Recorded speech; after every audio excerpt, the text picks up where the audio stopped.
到哪地方？到惠州啊？那就路上我就能开，别嘚瑟。我就不是没开过。我刚开始开车就是直接开车上高速。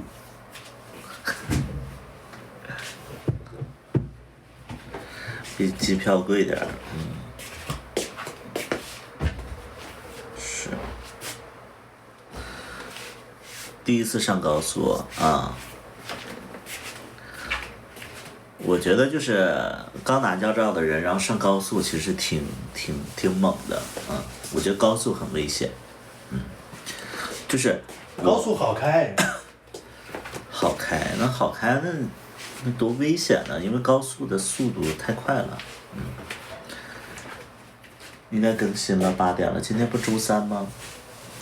今天周3，明天更新，已经在导出了。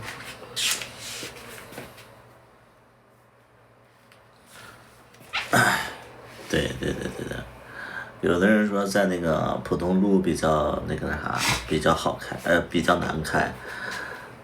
就是普通路你基本上你就是一个小坑小碰，在高速上可能就会比较危险一点，所以建议大家拿了驾照以后啊，尽量不要上高速。为什么？交通法上面写着就是说，好像是那个新手司机不能。就是新手司机不能单独上高速，要有一个老司机在旁边看的。对，而且就是可能1年左右的就尽量不要上高速，挺危险。谢开心每天40个加油站。找个老司机，我其实也不是老司机。你的司机驾照还没我的老呢。对，我才拿驾照多少长时间？而且我开车其实每个车，你看我。2、3个车，每个车其实加起来才1万多公里。我驾照都过期了1次了，换过1次了。所以我开车的时间也并不长。我觉得开高速非常危险。那我这都是10年的，你那是几年的？没多长时间。我这是第2次换证了。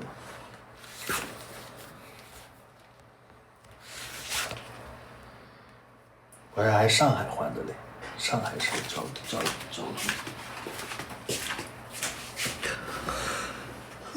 贝贝我们的感觉好像天老家。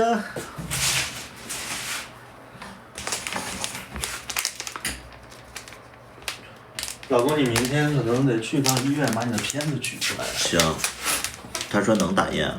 我今天问了，他说能打。那咱们上次打印为什么没有呢？上次打印还没出来。不是啊，那之前的肯定出来了呀。之前的要用之前那个码，但是之前那个码这不在家嘛，然后上次那个码好像丢了，那个袋上没有，我今天找了。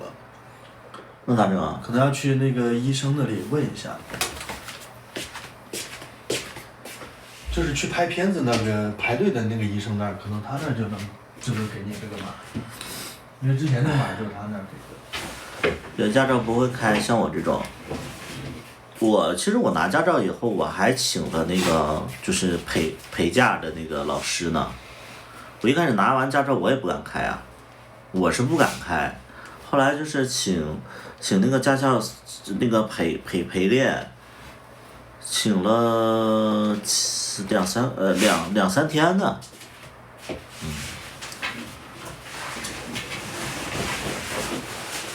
因为我拿驾照的第一次开车，然后就撞了。跟谁撞了？撞哪儿了？跟撞路边车上了，赔了，就是那个保险走了4万多呢。所以我就有心理阴影，我就不敢开了。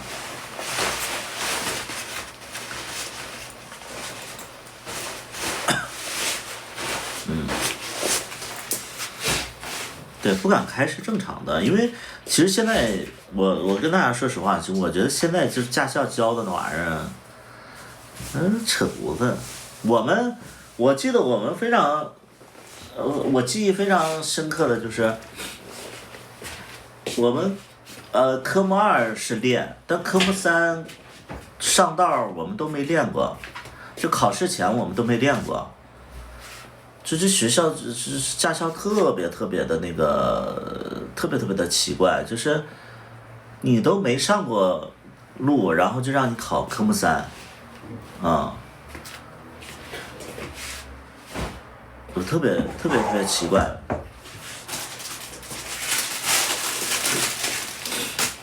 不负责任，是的，我们这个驾校就完完全全扯。科目2都没练熟呢，然后紧接着就是说要考试了，然后整个的科目3我都不知道考什么，然后结果科目3要上路，那个，我吓懵了，我都。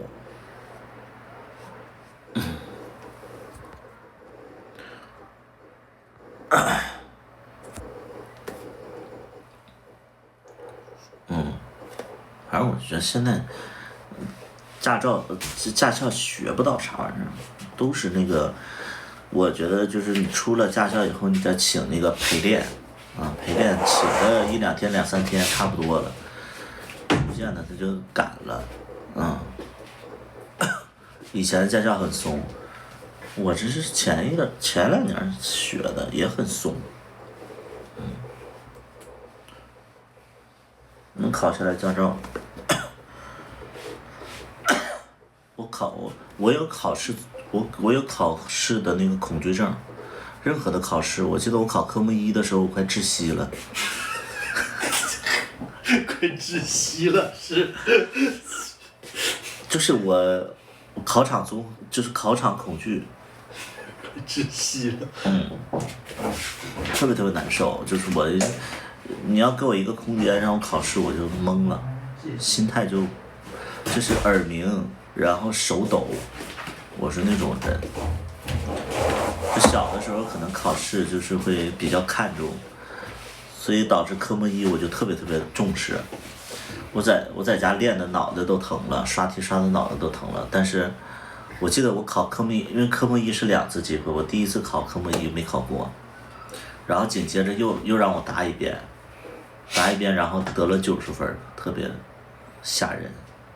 90分就是最低分是吧？对，蒙对了，老师说那个不会的题空着，然后这个最后再答不会的，结果我正好空了5道题吧，空了10道题还是5道题，空了5道题，然后还错了几道，反正就将近88。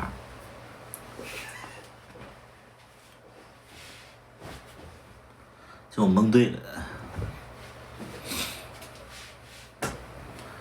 然后科目3的时候也是，科目3的时候那个就是科目3不是教的就是大概就是要慢点开，然后在路口的时候要点刹车嘛，考试的内容不是，然后我就不知道怎么点刹车，反正一到路口我就点刹车，就大概2公里的路我开了半个多小时。就因为特别紧张，你不能超速，然后你手不能抖，然后反正我就开的特别慢，我大概10迈15迈往前走。真没想到，堂堂百里图考个驾照紧张成这个样子。是的，你看我现在开车，特别霸道。没继续上学是因为害怕考试吗？有一部分吧，有10%吧。有10%我真的是怕考试，我所有的考试我都害怕。吃饭吧。就比如说我考这个北京音乐学院北京电影学院的时候，我也是特别恐惧到不行，你就是害怕。我的任何考试，哪怕我再有把握的，我都会害怕。怎么买这么多呀？100多块钱这里。买这么多？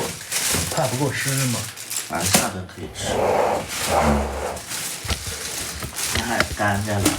我爱吃干干，但是我觉得干我吃不了太多，就是吃多了会不好吃的。吃不了就空着，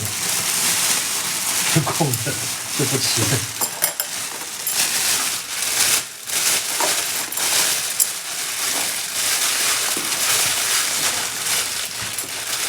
最近我们的感情好像掉进。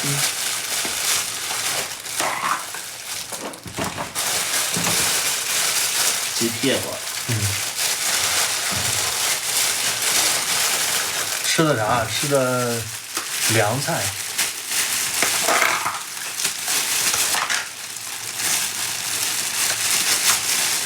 现在评论区里不说了啊！前一段时间我不知道谁呀、总说你跟百里在一起吃香的喝辣的。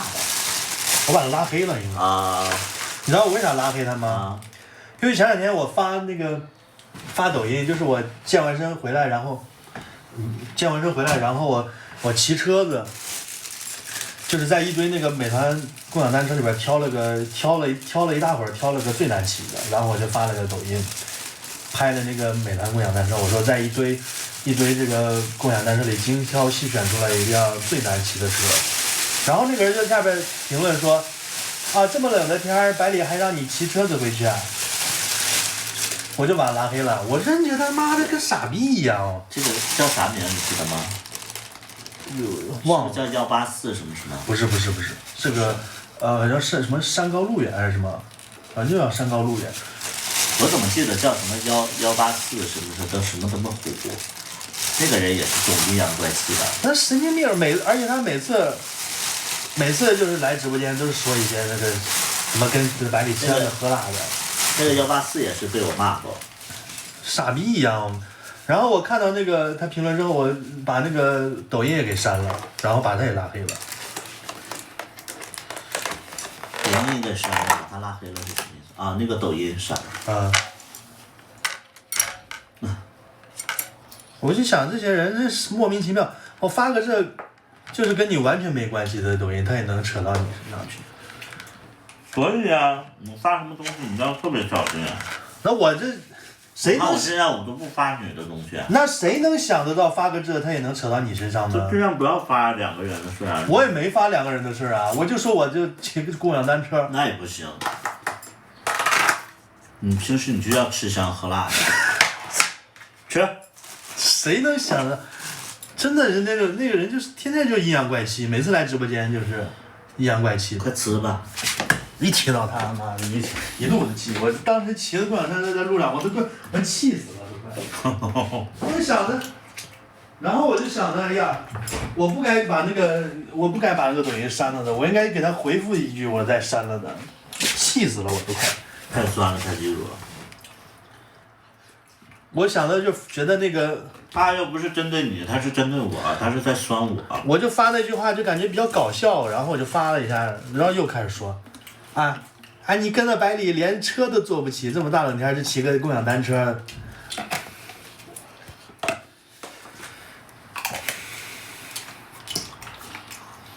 吃的香菌鸭王不是，吃的那个京八珍。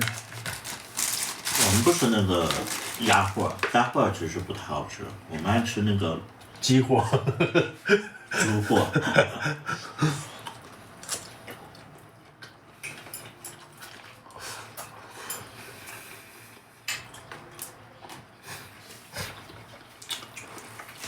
老北平这首歌呢搜不到，抖音上有，就是汽水音乐上有 ，QQ 音乐上好像也有吧。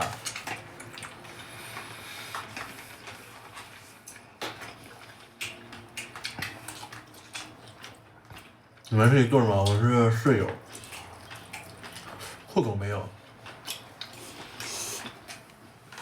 酷狗我不知道为啥没有。因为我们上传是直接从腾讯的那个音乐平台上传的，他因为我现在都不发你了。你不发我，你发你自己也有人会说，他们知道咱们俩在一起，所以就是你发我。但我是觉得说，发啥就会有人瞎在那评论，你又控制不了。那就不理他们就好。影响心情啊，关键。我反正就还好。因为那我发那个的时候是你刚跟我说过不要发你的东西，然后因为老的有人评论你，所以我才把那条抖音给删掉了。要不然的话，就是我觉得就是还好。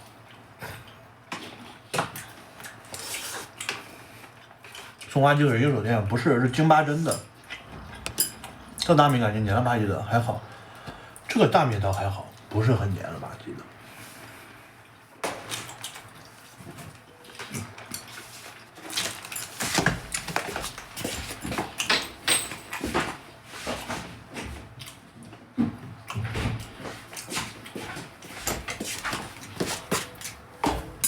这不有水吗？这个不凉了，那个是凉的。没事，我喝这个。你掺到一起就凉了，再往里边倒点凉水。刀把抖音卸载了？没有，没有卸载，他的意思就是把那个他发的那个抖音删除了。就是你们能想象得到吗？我发了一个我骑共享单车的一张照片，配的文字是什么？是在一堆共享单车里边挑了一辆最难骑，精挑细选出一辆最难骑的，就发了一个这个抖音，都能有人评论说啊，百里屠夫，你跟百里屠夫之后连车都不舍得给你坐，就这么大冷的天还得让你骑共享单车，就有人评论这种评论，谁能想象得到呢？我能想象得到啊。你能想象得到？然后我能啊，因为我就经常经历这种事儿啊。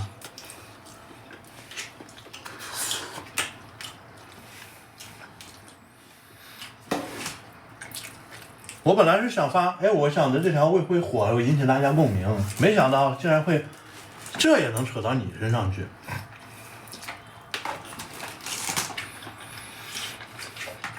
北京共享都是自行车吗？是。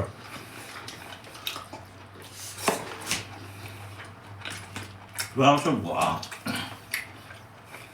人家又不说的是你，主要是说的我，他们攻击我而已。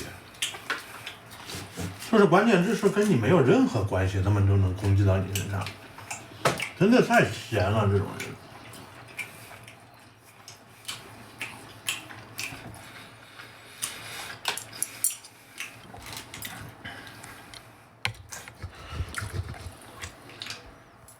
人家也是心疼你，为什么不接你？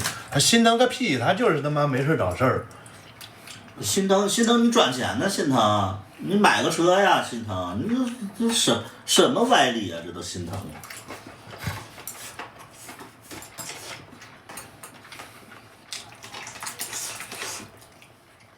我就觉得这种评论的人就是脑子不好，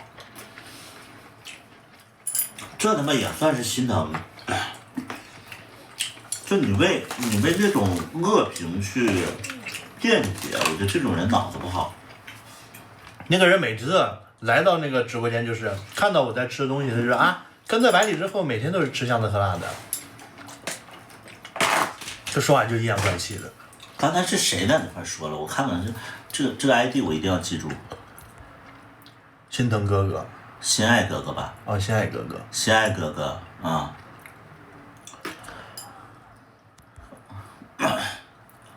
保护你，保护什么呀？云南就都是电动车。就是心爱哥哥，我觉得你这种人啊，你就是有点儿，算了，不愿意攻击你了。你生活当中肯定就是也是一个特别奇怪的一个人，所以你能理解那个奇怪的评论。他不是心疼，他如果心疼的话，正儿八经的评论说啊，这么冷的天怎么还骑单车啊？他就会这么问，他不会说啊，你跟了百里之后，啊，连什么车都不舍得给你坐，这么冷天还让你坐骑共享单车，那一看就是神经病一样。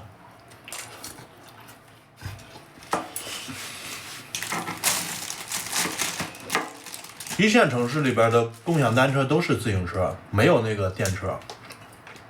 也有。对。只有那种2、3线城市才会有共享电动车。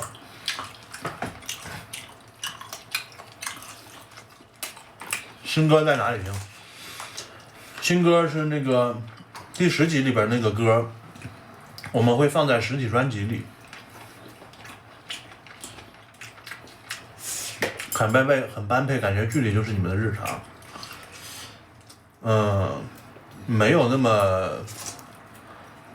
没有那么陌生，剧里边我们2个感觉太陌生了。线上听不到吗？有2首歌不会放在音乐平台，就是跟着我走和那个晚星，晚星就是第10集里边那个插曲。跟着我走就是前两天的那个片头曲，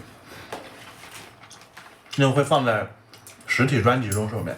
实体啥时候发行？应该到年后了。专辑怎么买？你们去加我的那个主页的，你看我主页简介，加我那个绿泡泡。晚星这首最好听的，图图也这么觉得，他也觉得这首歌是最好听的。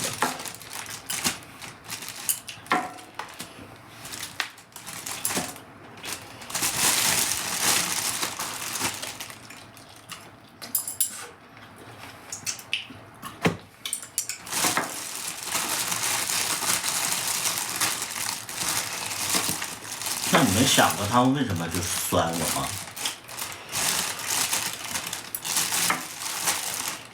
就是你的黑粉。为什么我会有黑粉呢？那你能想得通别人为什么造你谣吗？我能想象。你能想的原因啊？那是为什么？在你面前造我谣的人，基本上都是喜欢你的呀。不是，那大部分谣言不是在我面前造的，就是网上流传的。网上流传的是，我也觉得很简单，就是他们，我自己有分析，就比如说，就是那个前一段时间不有人说那个我，跟那个就是一个人说什么百里勾搭过我之类的。你知道呀？怎么加绿泡？就是你搜抖音搜2把刀，然后看他的简介，就看他主页的简介。继续。就比如说，有人会在网上说，就比如说啊，有的人会被别人说，那个，说起百里，然后就会有人跳出来说啊，百里还勾搭过我呢。你说这种心理是什么呢？就是为了显摆呀。对，他们是为了显摆，就是他们会觉得说那个啊，百里啊，那个他还勾搭过我呢，当时我都没搭理他，没鸟他的那种。这种人就是爱显摆吹牛逼啊，很多人就是有这种心理。还有一种是什么呢？就像你这种在你面前诋毁我，可能是因为觉得喜欢你，然后就是可能就是啊诋毁我，然后就想让我跟你远离。还有一种是什么可能呢？就是我现实当中真的怼过他，因为我的直播经常会怼人，但是我怼人的根本原因你知道是什么吗？是什么？就是有一些评论它是会损害到你个人利益，或者说就是心情的一种，是损害你的名声。对，然后我就会怼，那我就会怼完了，那他当然不开心了，他就会记恨。还有一种是什么现象呢？就是你知道网络的这种就是网络网民会有一种什么心理呢？我觉得他们一开始关注我，或许是因为就是我有名气，或者说喜欢我，可能是有这方面的原因。但是他们看了一段时间，他们觉得他掌握不了你。比如说你为什么现在黑粉比较少呢？因为你傻傻憨憨的，他们觉得说你能被掌控，然后就觉得说你很好说话，然后可以占你便宜。但是你看我现在黑粉为什么这么多呢？因为他们知道我是特别强硬的人，在我身上首先得不到宠爱，也得不到关注，也得不到就是那个重视，所以他们自然而然就会讨厌我。这很简单。第二点呢，就是当你的思想要是高于这帮人的时候，或者说高于这些网友的时候，这些网友就会孤立你，因为他们会觉得说啊，这个人跟我们想的不一样，那我就会孤立他，就是会有这种现象就是会有这种现象。他们会不喜欢你，会孤立你，会讨厌你，就是因为你跟他们不一样。等你真的有一天你会发现，就是说有钱人、强者，或者说就是有思想的人，他们基本上都是特别特殊，或者说性格都没有那么和善的人，能懂不？因为他们不和善，因为他们跟其他人没有太多的时间去讨好别人，讨好周围的社会规则之类的，所以说他们优秀，他们把这个时间用在自己身上，提高自己，他们思想跟别人不一样。所以就是你表面上看那种就是粉丝很多的那种人，我说实在的，他们要不就是故意的在维系，要么呢就是说他可能真的是一个很俗的人。就你千万别觉得说一个人可能人缘好就代表说他那个就是人品好，我觉得不是这样。根本就不是这样。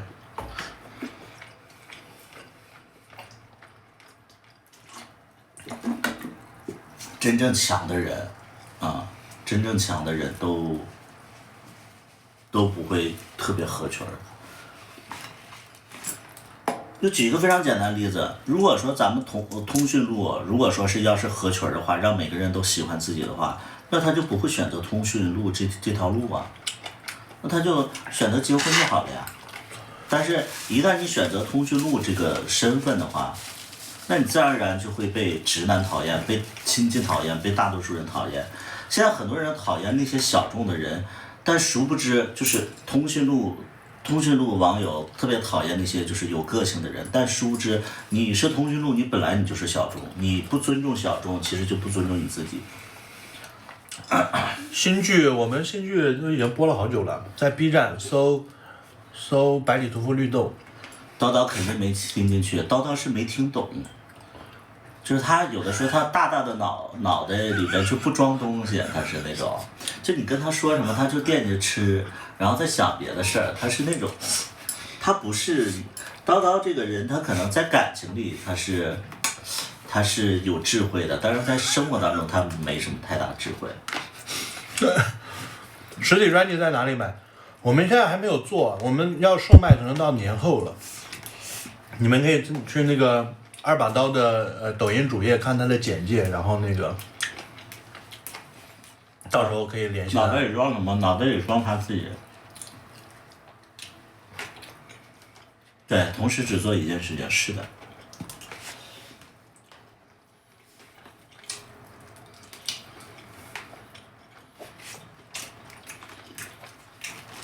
这个搭配其他一起吃，感觉有点苦。就感觉有点内脏不都是这个味儿吗？所以我只能吃一点儿。它我觉得得单独吃，不能跟其他搭配的对比着吃。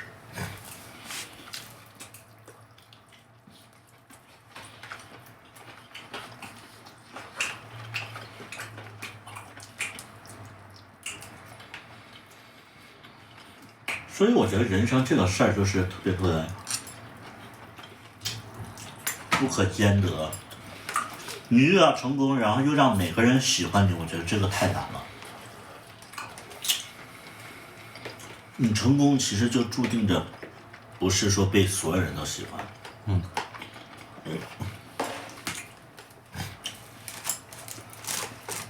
你想做自己，你才能成功。你想做自己，肯定就是不讨好任何人。那不讨好任何人，很多人会讨厌你。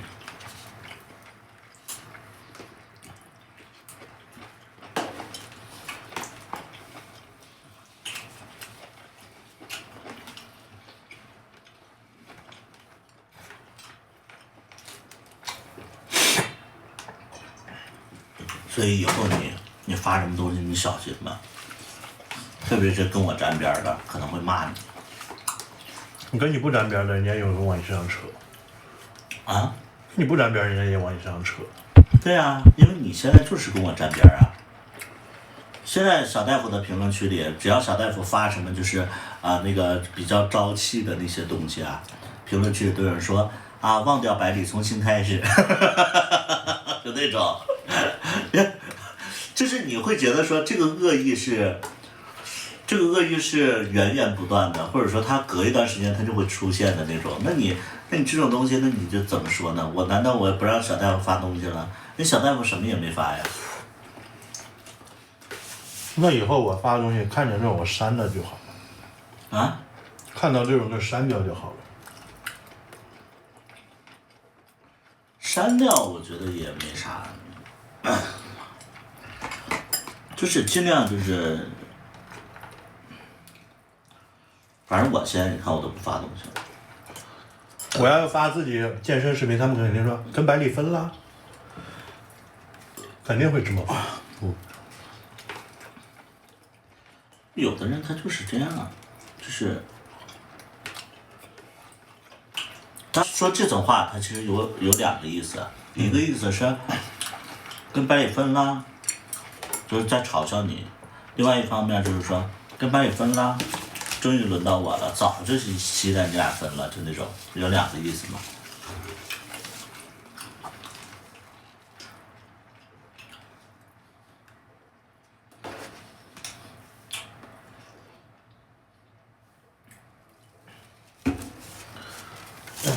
所以你看，咱俩买车我都不敢让你发东西。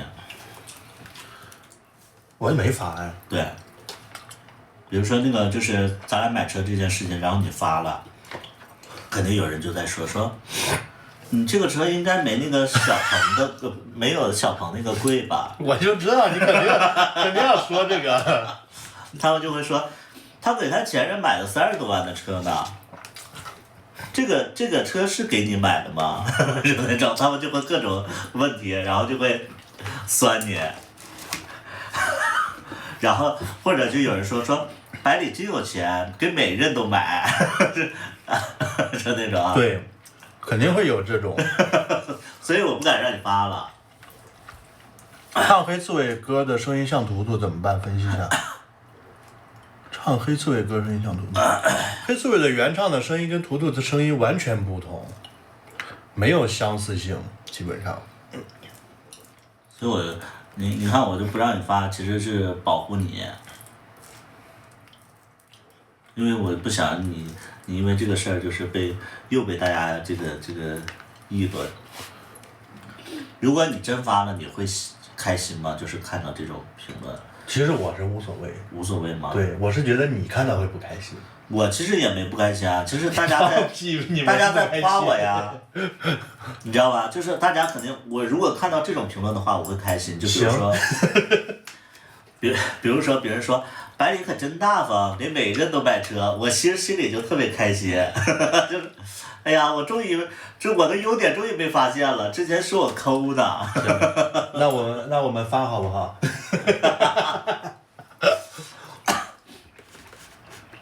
你16万的车，你怎么跟人家30万的车比啊？我为什么要跟别人比啊？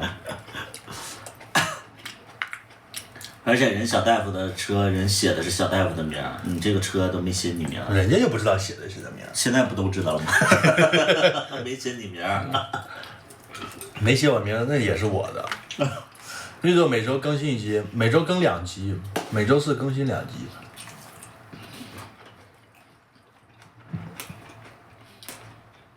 过年期间如果太忙的话，可能是就不太好说。别可能了，肯定忙，不更了，就不太好说。不更了。过年我们都忙，你们也忙，我。明天是不是3更？明天2更啊，因为我们昨天已经更了1集了。在哪里看绿豆？在 B 站、哔哩哔哩搜那个百里屠夫绿豆。这个有一点点味道了，酸酸的，好吃，有一点点，没那么新鲜了。那先吃别的吧。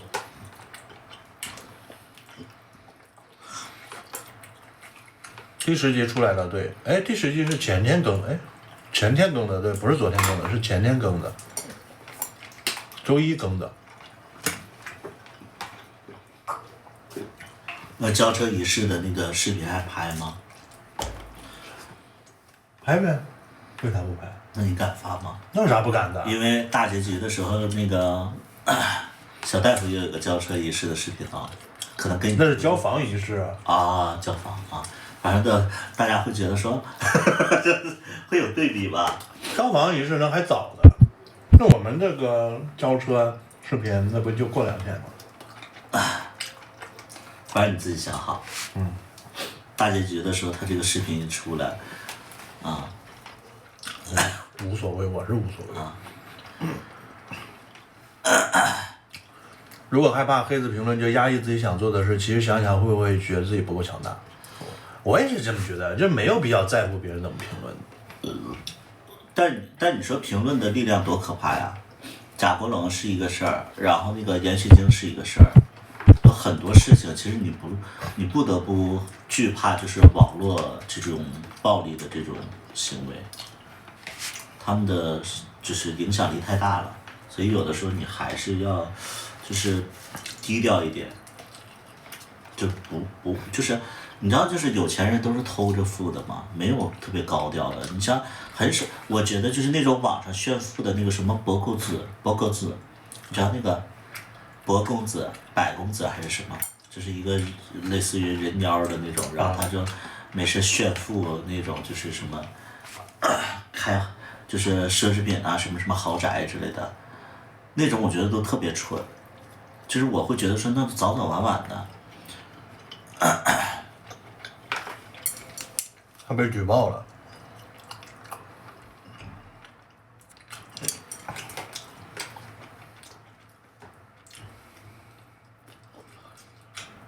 他走的是那个赛道，我会觉得说他们这种行为，其实在网上炫富，我觉得就是特别蠢。你像那个闫学晶，其实他为什么？闫学晶其实我觉得，确实是被网友给那个弄的，就是特别冤枉。但是闫学晶确实在网上高调了，他有点飘了，确实是有点飘了。我觉得他那些粉丝就故意提那种问题。对，就故意激他嘛，然后他就证明自己有钱嘛。但是，其实他这个炫富的这个行为，其实闫学晶其实他确实是有一点点就是飘了嘛。他可能没脑子，我觉得。不是没脑子，就是可能就是会，长时间被恭维吧，就像那个贾国龙一样，他们就是身边没有智慧的人点过他们。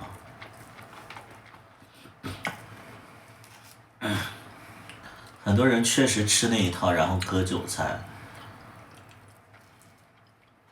我觉得真正有钱的人不会在网上带货吧？真正有钱的演员，他就不用做这种事儿啊，因为他做的是演员呢，不差钱嘛。粉丝大部分是通讯录，其实还好。闫学晶、贾国龙要是出圈了，全网舆论太是。那我觉得我发个买车视频也不会出圈吧？应该。你肯定会被指，你肯定会被那啥。肯定会各个群里边说啊。对。这个捞女捞。对呀，捞到一辆车，而且还不是什么好车。你肯定会被说。然后还开心的发个视频，对，人家给他钱是买了30多万的车呢，给他买个10万车，他就在那块蹦，真的是小家子气，我都能想象。他真的没见过什么钱，百里就通过这些小钱，就让2把刀就围着转，天天就怎么样，你何必呢？你说。那发生的开心的事还不能发个抖音开心一下了？那你的开心是建立在别人的痛苦之上。人家痛苦啥了？人家会酸死啊！会觉得说神经病，百里跟我有什么关系？人就会说百里这个钱都不干净，就是。还开心的发个视频，真的没见过什么钱。对呀，他肯定是这样的呀。好，评论区请用最犀利的语言攻击我，让我提前承受一下。要不发朋友圈吧，相对安全些。我基本上从来就不发朋友圈。发朋友圈也会有人转到他们群里啊。我都不发朋友圈，真的。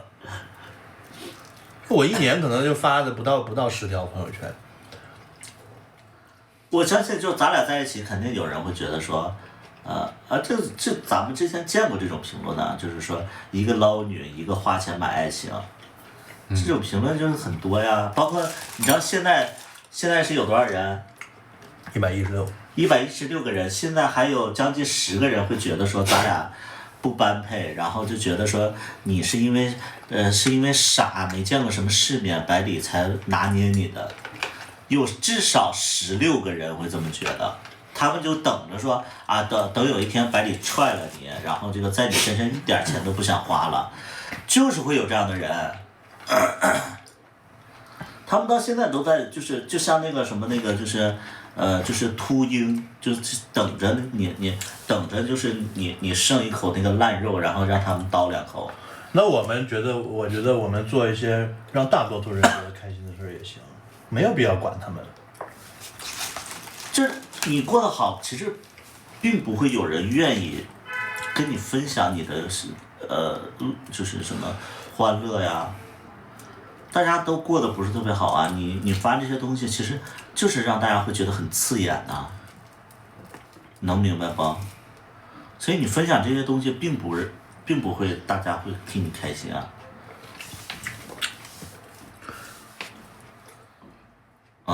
其实我就觉得，好像你发东西是给别人发的。谁啊？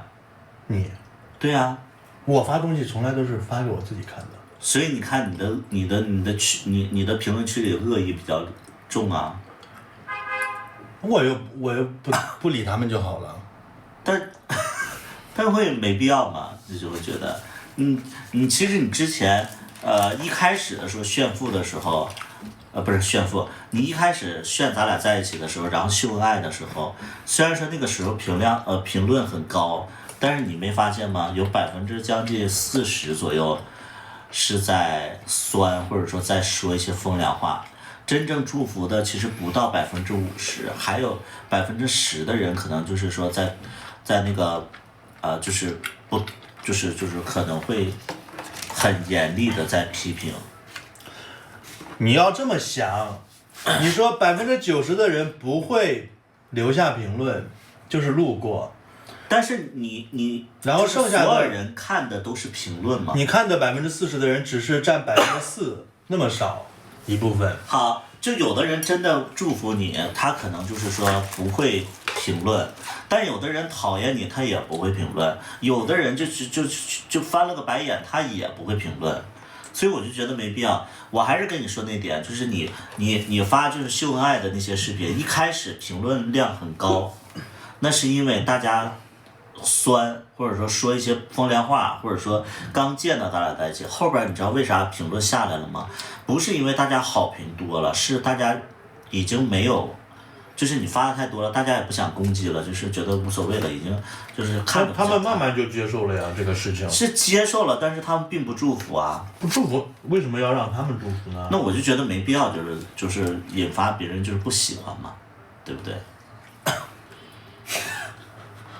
我觉得你就太在意了。我不是在意，就是咱们就是做这行的。如果说你真的就是说引发了大家的那种厌恶，甚至攻击、围攻，我觉得这个对咱俩以后也不太好啊。大家攻击习惯了，就比如说张大大，你说张大大有多招人恨吗？我觉得不会啊。但是大家攻击张大大其实是一个习惯，就所有人都去踩他一脚。这是人类的那个，那说不定那是他的一种处理方式，他们自己团队的处理方式，就是让大家都这么对待他，就他走的这种路线。不是谁不想就是说稍微高级一点或者怎么样一点，谁会愿意被别人骂呢？等你真的就是说被骂惨了之后，很多人都不知道发生什么了，也不知道为什么恨你，他就是恨你。这是网友的真正的心理啊。张大大打人，你看见了？谁跟你说的他打人？他打人，他为什么会打人？他路过一个人就打了吗？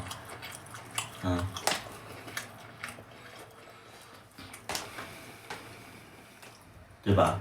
他肯定是有原因的呀。他很多事情你不了解原因，然后你就指着别人的这个发生的事件去说，不好的事件去说，但你有了解过详情吗？人的心理就是恶意就这么来的呀，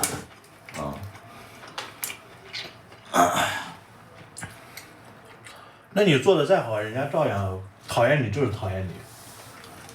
所以我的意思就是说，你别去分享你的幸福，你可以分享，就是说你发一些内容让大家去讨论，你的幸福一定会被大家就是去讨论，然后就会不认同啊，或者就是怎么样的。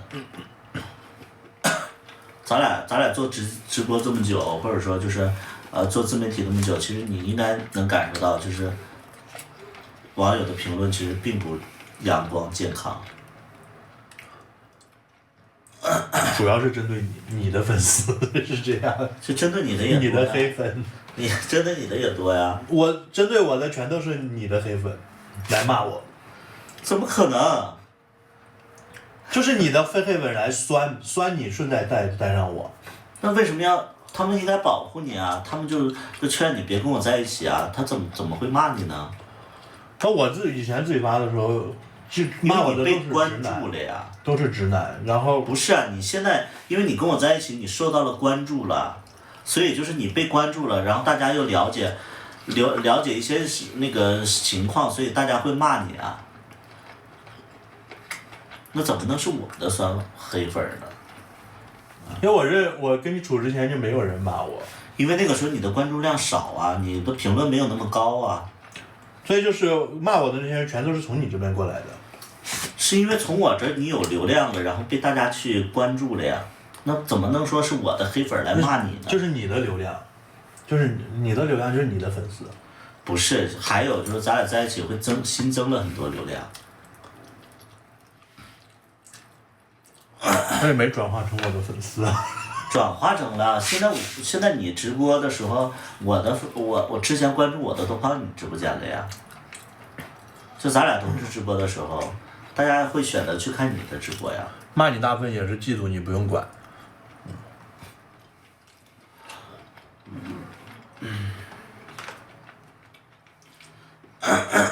你不吃了？吃饱饱了。这个确实有点味儿，你看，但是又好吃感觉。那你要不要拍照给他？因为这个份数还挺大。还是这个皮。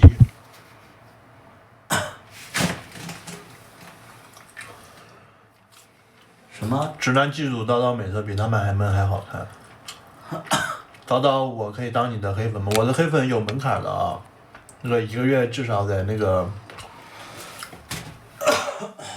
得交那个门票钱。直男不会觉得像我们这种长相会觉得好看，他们不会觉得。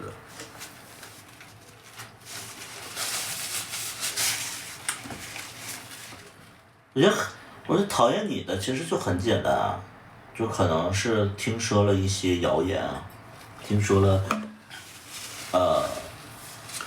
某人说的一些谣言啊，说你满眼都是成为名媛的野心。我有成为名媛的野心，他为什么要讨厌我？关键。就是那个前一段时间咱俩那个访问啊，评论区里就有人说啊，那还是恶心啊，就说大概说你，就说那还是恶心啊，因为他们就会觉得说你在拍戏的时候对我产生感情了，然后就在点评就是说你还是恶心啊，就属于渣男啊，说你什么那个那个时候明明是没分呐，然后就先对我产生感情啦之类的，所以。骂就骂呗，不管他们就好了。那我又不能让别人删评论。你可以啊，你让聪聪删了呀。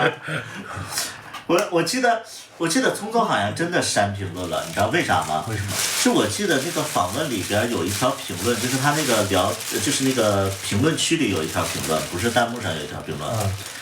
百里素质真的太低了，怎么样了？我看到那条评论了，然后结果这2天我再去看没有了。那他肯定删了。对，我觉得他肯定删了，他维护咱俩。你如果说看到那个评论区里说啥，你可以让那个谁删。你们俩都渣，没事，我都没有习惯。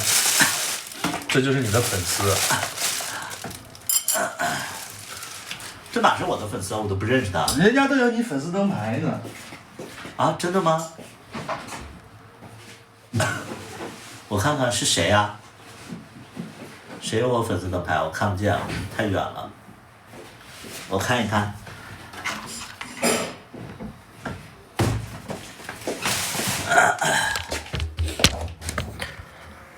挥时如雨啊，没见过他呀。这样吧，我把那个2毛钱退给你，你退群吧，你取消关注你。但你俩在一起肯定叨叨更渣，为什么？这个是我不行了说的。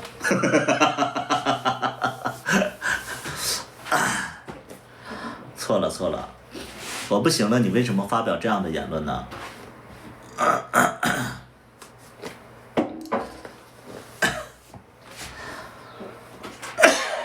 这萝卜干到了啊，到了。到这里了。两个渣男在一起能有啥好结果？首先我不认为我俩是渣男。第二点呢，就是说，跟你有什么关系？关你屁事。因为确实分手的周期你更长，就是我为叨叨辩解一下，不是我也不是为他辩解一下，就是我一说其实大家就明白了，就是叨叨是属于，就是你们现在说叨叨是渣男，但是当时我分手的时候，你们同样骂我是渣男，就是当时我因为不爱了，然后所以我分手了，所以你们会觉得我是那个就是腻了，然后是一个无情的人，所以我很快就分手了。但是其实叨叨这种人呢，就恰恰跟我相反，他是哪怕就是说有一些矛盾，他也不去解决，然后他会觉得说，感情里都会有这样的问题，但是他可能就一直在委屈自己，他可能舍不得。但是他跟我认识之后，他可能就是跟前任的那个矛盾就是有一些，因为我记得他当时跟我说他跟他前任确实是有一些矛盾，然后拍完戏以后他可能就可能确实心里发生了一些变化，心里发生了一些变化，所以他就分手了。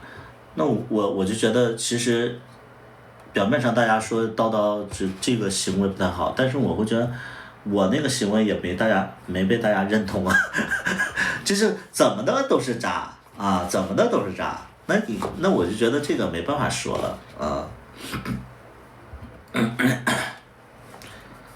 就是你快速的分手，就是你快刀斩乱麻的分手也是渣，你念旧情的不愿意分手其实也是渣。反正在网友，因为其实归根结底就是你们不幸福，就是网友的心里为什么会在网上愿意就是那个点评别人的感情呢？首先因为你们生活当中没有感情，或者说你们在这段感情里你们是被害者，就是被渣者，所以你们就很容易把自己带入一个就是一个看客或者说一个受害者的一个角度，所以去评判别人，所以就是没感受到幸福的人，其实对别人的幸福其实是有一点点严苛的，我觉得是这样的。所以就是我能理解为什么网上有这么多酸民，或者说有一些。我有必要跟你说这个谎吗？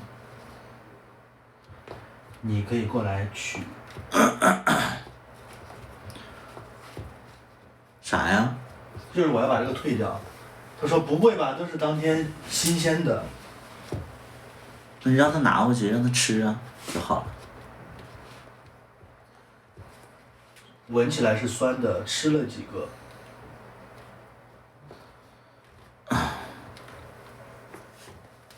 所以真正的我觉得就是我说实在话啊，就是我可能这个言论可能又会就是伤到一些就是那些黑粉的这个脆弱的小心灵。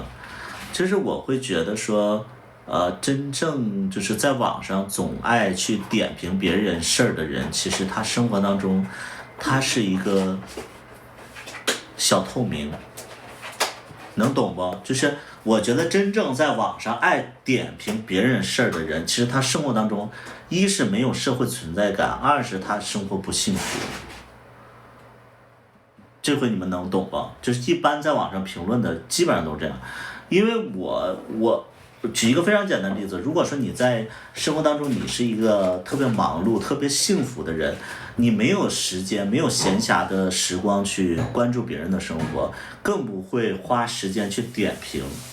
就是因为我是一个就是打字我都觉得很麻烦的一个人，我几乎不在网上做评论，但是最近我确实做评论了。因为就是大家有没有关注就是那个最近有俩小孩儿好像把一个萨摩耶给烧死了，这个是我特别气愤我特别气愤。然后我就在网上只要看到这种那个就是相关视频，然后就是大家讨论的时候，我就一条评论，我说不接受原谅，把小孩也烧死，把小孩关在笼子里烧死。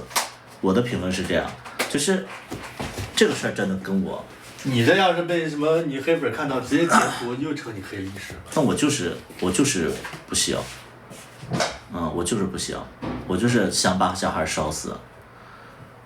我也就哪怕不烧死，我起码先让小孩就是被烧一下，让他感受那个疼痛。我觉得这个真的我容忍不了。那狗是活活烧死的呀，对不对？你小孩你可以不死，起码你给我胳膊上给我烫个大疤，起码给我烧个大疤。还那个，我觉得那些父母肯定会觉得说网上怎么容忍不了一个小孩子做这种事情啊？我容忍不了，就我觉得这是天大的恶，这是真的是恶，我容忍不了。就烧小孩所以就有的孩子的家长，我觉得是最大的问题。那个视频我都没有勇气看完。那个视频我真的没有勇气看完，我大概感受一下，然后我就刷走了，我就看了评论你就真的希望那个小孩要被烧死？对，那肯定。那我跟你意见就不一样。我觉得希望把他关。人权是最大的。人权是最大的。那你不也是地球上一个生物而已吗？是呀。然后呢？你知不知道那个生物链啊？如果说人类太霸道的话，可能会是危害到人类啊。人是有爱心的，他不只是。人是有爱心的，那你把生物链都破坏了呀。因为你人类会有一个主观意识，就是说，因为我称霸了地球，所以我做的什么观点都是对的，这个世界的规则由我来去制定。但是有一个生态链的，你破坏了，你一意孤行，你认为你自己了不起，但是你会破坏一些平衡，最终遭报应的是人类啊。人类遭报应，那就遭报应了，那也是自然演化的一种结果，那也是人类的活动也没有跳出自然。那你作为一个人，你凭什么去就是说决定别的物种的生死呢？因为现在地球是人类统治的。那我觉得你这个观点，你早晚会被霸凌。为什么？因为你就是会觉得强者可以霸凌。人和人之间是平等的，但是人和动物之间。人和人怎么能是平等呢？人和动物有什么区别？人就是动物啊！你比如说，你要是这种思想的话，你觉得强就可以决定一些事儿的话，那别人比你强可以弄死你啊！人和人是平等的。人和人为什么是平等？因为人和人他。因为法律规定人和人是平等的。那你制定的法律，那你如果说你世界观要宏大一点的话，你就知道人和动物都是平等的。那动物它没有办法参与到人类的社会活动啊，它又没有智慧。所以呢，这就是你践踏它的一个主要原因吗？不是主要原因，同时人也是有爱心的呀。有什么爱心啊？人也会去救助野生动物啊。你这种心理，人会有什么爱心呢？你觉得？我说实在的，有的时候我真的可能这句话可能就真的会有一点点就是奇怪了。你知道，有的时候我连蚊子我都不敢拍死。为什么？因为我会觉得说，我干嘛去决定别人的生死啊？我让他撑死。那我就觉得你真的很奇怪，你这个思想。对，我就觉得蚊子我可以撑死它，我不能拍死它，我可以不经意的压死它，但是我不能就是杀死它，因为我觉得它的生命决策权不在我这儿。就比如说有的小区就是禁止狗。你是那个南宫师妹的那个同门。就是有的小区禁止狗，什么禁止养狗，我就说那狗也是这个地球的一员呢，凭什么你决定就是它有没有它呀？对不对？你怎么决定就是说，这个能不能有流浪狗，能不能小区能不能养狗，然后什么狗不能生活，恶犬就不能生活之类的。因为人权就是最大的。在地球上是啊，你的人权最大。那比如说，现在你们班级里有一个比你有钱的人，他想弄你怎么办啊？人和人之间是平等的。干嘛平等啊？人家比你强啊。因为法律规定的人是平等的呀。人为什么？那人和人平等的，那为什么会有一些就是冤假错案呢？那人家动物相争还会把其他动物给杀死呢？那是自然法则嘛？那我们这也是自然法则呀，我们人也是在身处在自然中啊。你这是观念导致的呀。什么观念？就像你被弄死了，你被一个冤假错案给冤死了，因为别人有钱，人家人权比你大吗？是怎么的？人和人。比如说我在路上，因为我比你强壮。然后路上我揍了你一拳。我不是说人和人是平等的。凭什么你就觉得人和人是平等的？你跟法律规定的人，你跟别的人就不一样啊。跟法律规定的人跟别的人是不一样的呀。人家是有钱人呐，人家法律规定的人和人家是直男，你是 gay 啊。人权。那有一天直男就是欺负到 gay 头上，因为他是少数，因为直男占主要权利，他有更大的那个基数。那怎么办呢？人和人就是平等的。他为什么要？你一直在说人和人平等，人和人平等吗？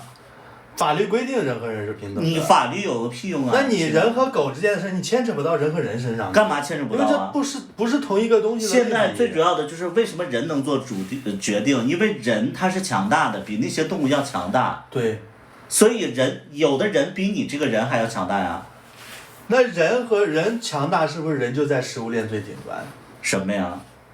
但是你是在人的食物链里的底端了啊！有的人比你更高级啊！是啊，所以啊，所以人是有爱心的呀，他有个屁爱心，像你这种人有个屁爱心。那人如果没爱心，人家看见你就揍你，看你不顺眼就揍你，人家为什么没揍呢？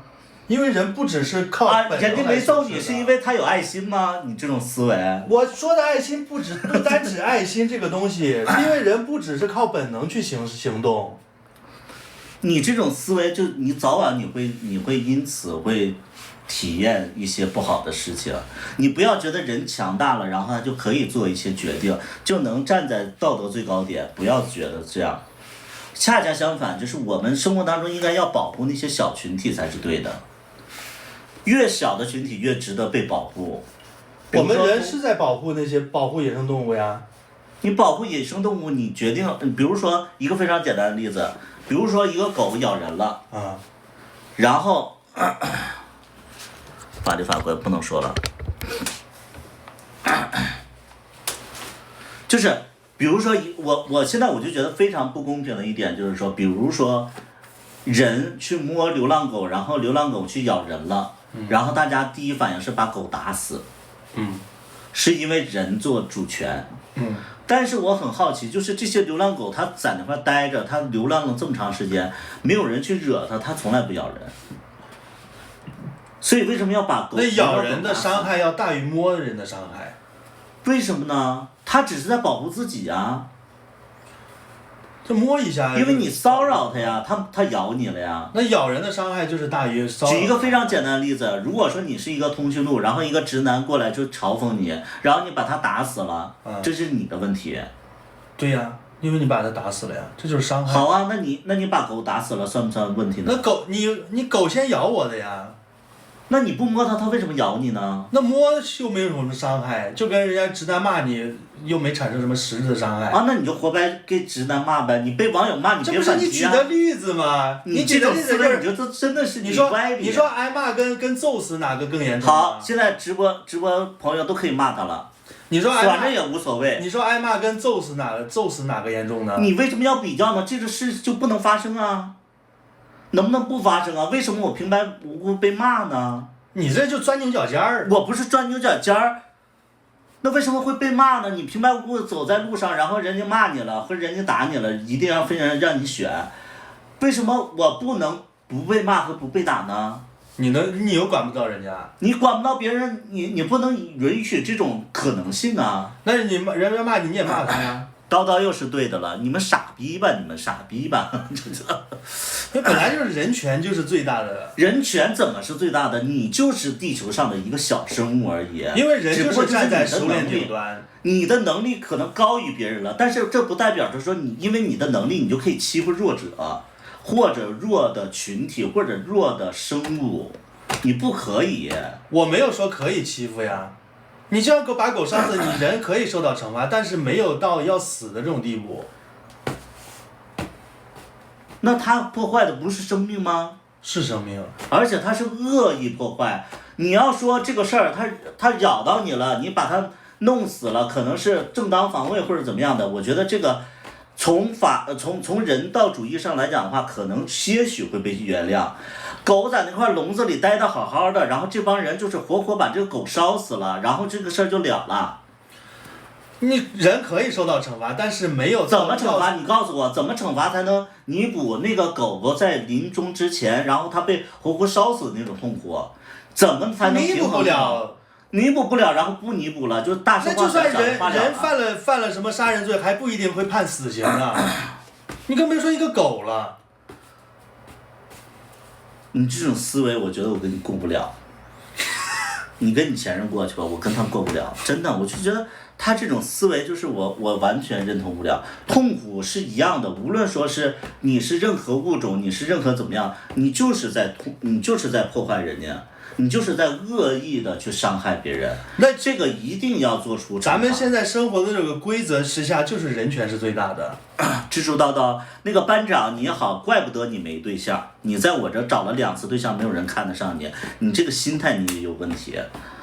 就你这样，你也找不到对象了啊！你找不到对象了，活该你单身啊！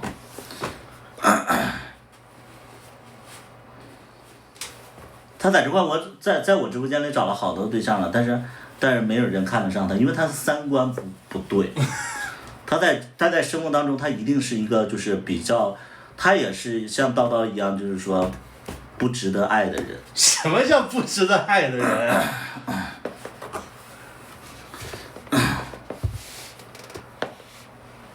其实可以综合一下，就是我觉得他会觉得说人类是占了什么就是这个社会主导权之类的，所以就觉得说人可以轻易的决定了任何生物的生死，我觉得这个行为我理解不了。那你觉得，那为什么你会觉得狗咬你一下，你把狗打死，这是可以的呢？我不可以啊。那你说，你刚才还说上去可以原谅。我说些许大家会从这件事情上找到，就是说可以理解的这个，就是从人道主义上来讲的话，我知道你的出发点，但是我依然不接受，就是说你把它打死。我觉得你这个思想有点太绝对了。什么绝对啊？是你的思想绝对，你觉得强者就可以决定弱者的生死？不是我的思想绝对，是现在我们生活的这个环境，人家就是这样规定的。就是因为你生活的环境，所以你知道有一些侵略者，他就会有这种思想。法律就是这么规定的，人权不是法律是这么规定的，为什么会有一些群体去保护一些弱势群体的人权呢？那强者你比如说人和人这些东西在直播上没办法讲，比如说那个木叶和那个雷之国他们在那块就打仗的时候，受害的是鱼隐村，所以才会导致了一些那个鱼隐村的人受遭殃了，所以才会导致小组织的产生。那你觉得这些什么鱼？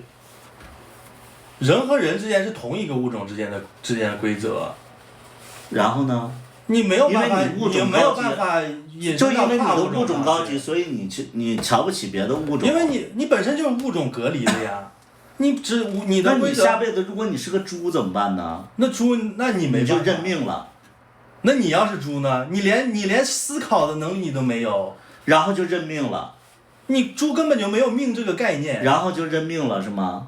猪就没有命的概念，凭什么他没有人？你没当过猪啊？你怎么知道他没有这个？因为猪没有这种思维。他怎么可能没有呢？因为人的思维就是跟动物都不一样。人有时间的概念，动物就没有。他怎么可能没有？他没有痛觉吗？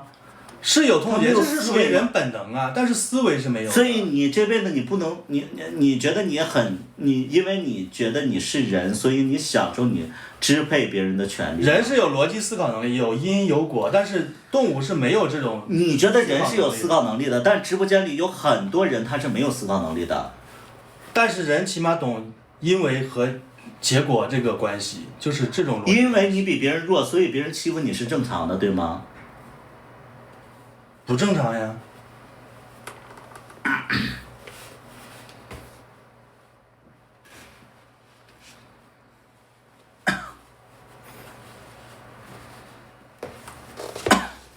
你们支持叨叨的是觉得强者霸凌是可以接受的，我们是在讨论人和狗的权利的问题，不是在讨论强者和弱者的问题。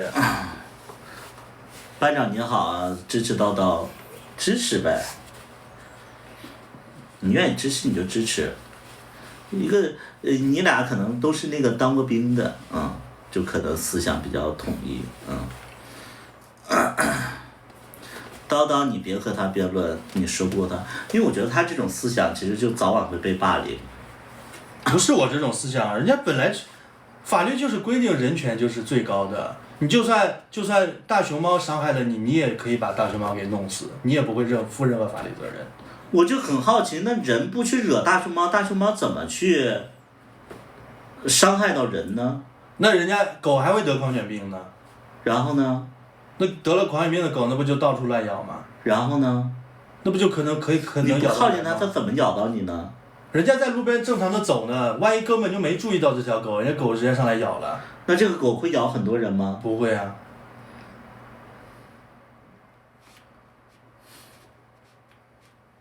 我们现在生活的这个社会就是人权就是最高的，这不是我的观点，这是一个公理，这不是谁的观点。我不认同你的想法，我真的就觉得说所有的生物它都是同样的，你站在人类的观点去决定别人的生死，我觉得这太差劲。这是你的一个理念，就是你信我的理念，但是这也是我作为人的一个准则。你可以我不能说因为我是人，所以我就破坏别的动物的生命。你可以这么想，这样做，你可以这么要求自己。那你还吃肉啊？我吃肉怎么了？我吃肉怎么了？怎么了？你可以把它当成你自己的信仰，但是这个信仰并不是大众的信仰。所以你这种心理，我就觉得我跟你，今天我不想跟你说话。就因为别碰我。行。你这种人太恶心了。我恶心。我觉得他是一个残暴的人，他思想他有点，有一点点就是让我觉得很可怕。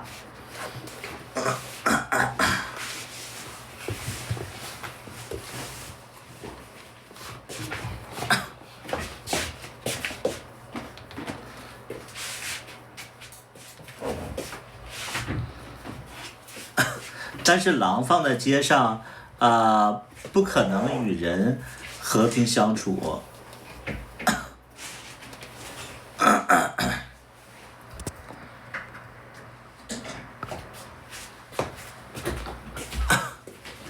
一个在解释，一个在辩论，谁在解释，谁在辩论？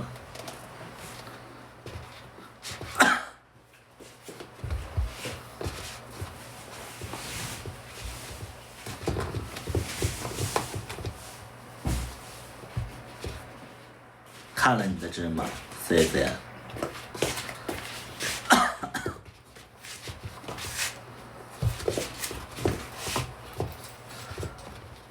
我们是你们 play 的一环吗？每个人的思维方式不一样，所以不能把自己的思想强加别人身上。这个叫班长你好的，我首先第一点呢，这是我的直播间，是你在我的直播间发表言论，所以我才点评你。你要是在别的直播间或者说在别的路上，我感受不到你。所以说我没有强加在你身上的原因，就是行为。第二点呢，这是我对象，所以我跟他交流的时候，我是在跟他交流想法，或者说去跟他就是以一种辩论的方式去了解彼此，没有强迫你接受。所以我觉得你有一点点太拿自己当回事儿了在我的直播间，我在表达一些言论的时候，那是我的内容，你可以不接受，你可以退出，但我觉得你要想让我去接受你的观点，我觉得这是你强加给我的，因为这是我的直播间，明白不？你在我的直播间里，你就得听我的，要不然你不接受，你可以出去，这是很简单的一个道理，就是你不要管别人家的事儿所以说你的点评，我觉得是你让我去接受你的观点了啊，明天2集，对，明天2集。就是我跟二把刀的什么事儿吧，就是你点评我觉得有点不太好，因为你没有这个角色和身份啊。这你跟他不认识，所以说就是，你也没有这个，对吧？啊。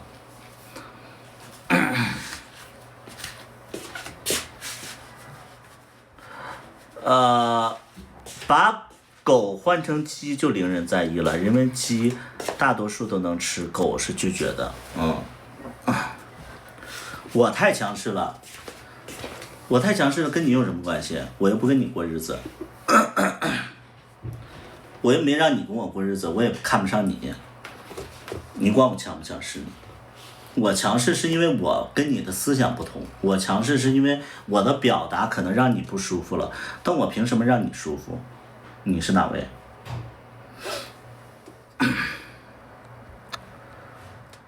拍摄期间有偶遇粉丝吗？我们会拍摄的时候会在粉丝的店里去怎么样强势的可怕，然后呢，你能改变什么吗？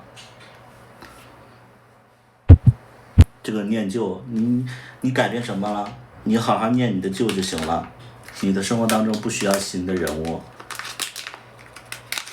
从你这个名字看出来，你就是一个感情里可能会比较，对吧？你继续念你的旧就好了，啊，生活当中你的苦楚。老舅好，你好。写歌还是先写歌还是先写词？不同的情况不同的设定，就是我一般是先写，就是写歌。对于我来讲的话，我写歌会有一个先要表达的一个内容，但这个内容不是说具体，就比如说我写一首歌，我想表达的是，比如说小大夫这首歌，啊。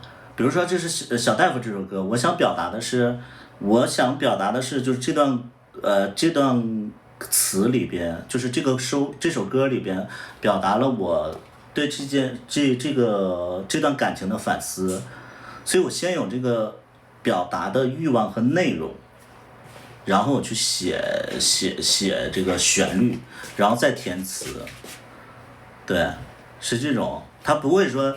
我突然就是说，我想写歌，然后写一段词，然后再谱曲，我觉得这个不搭啊。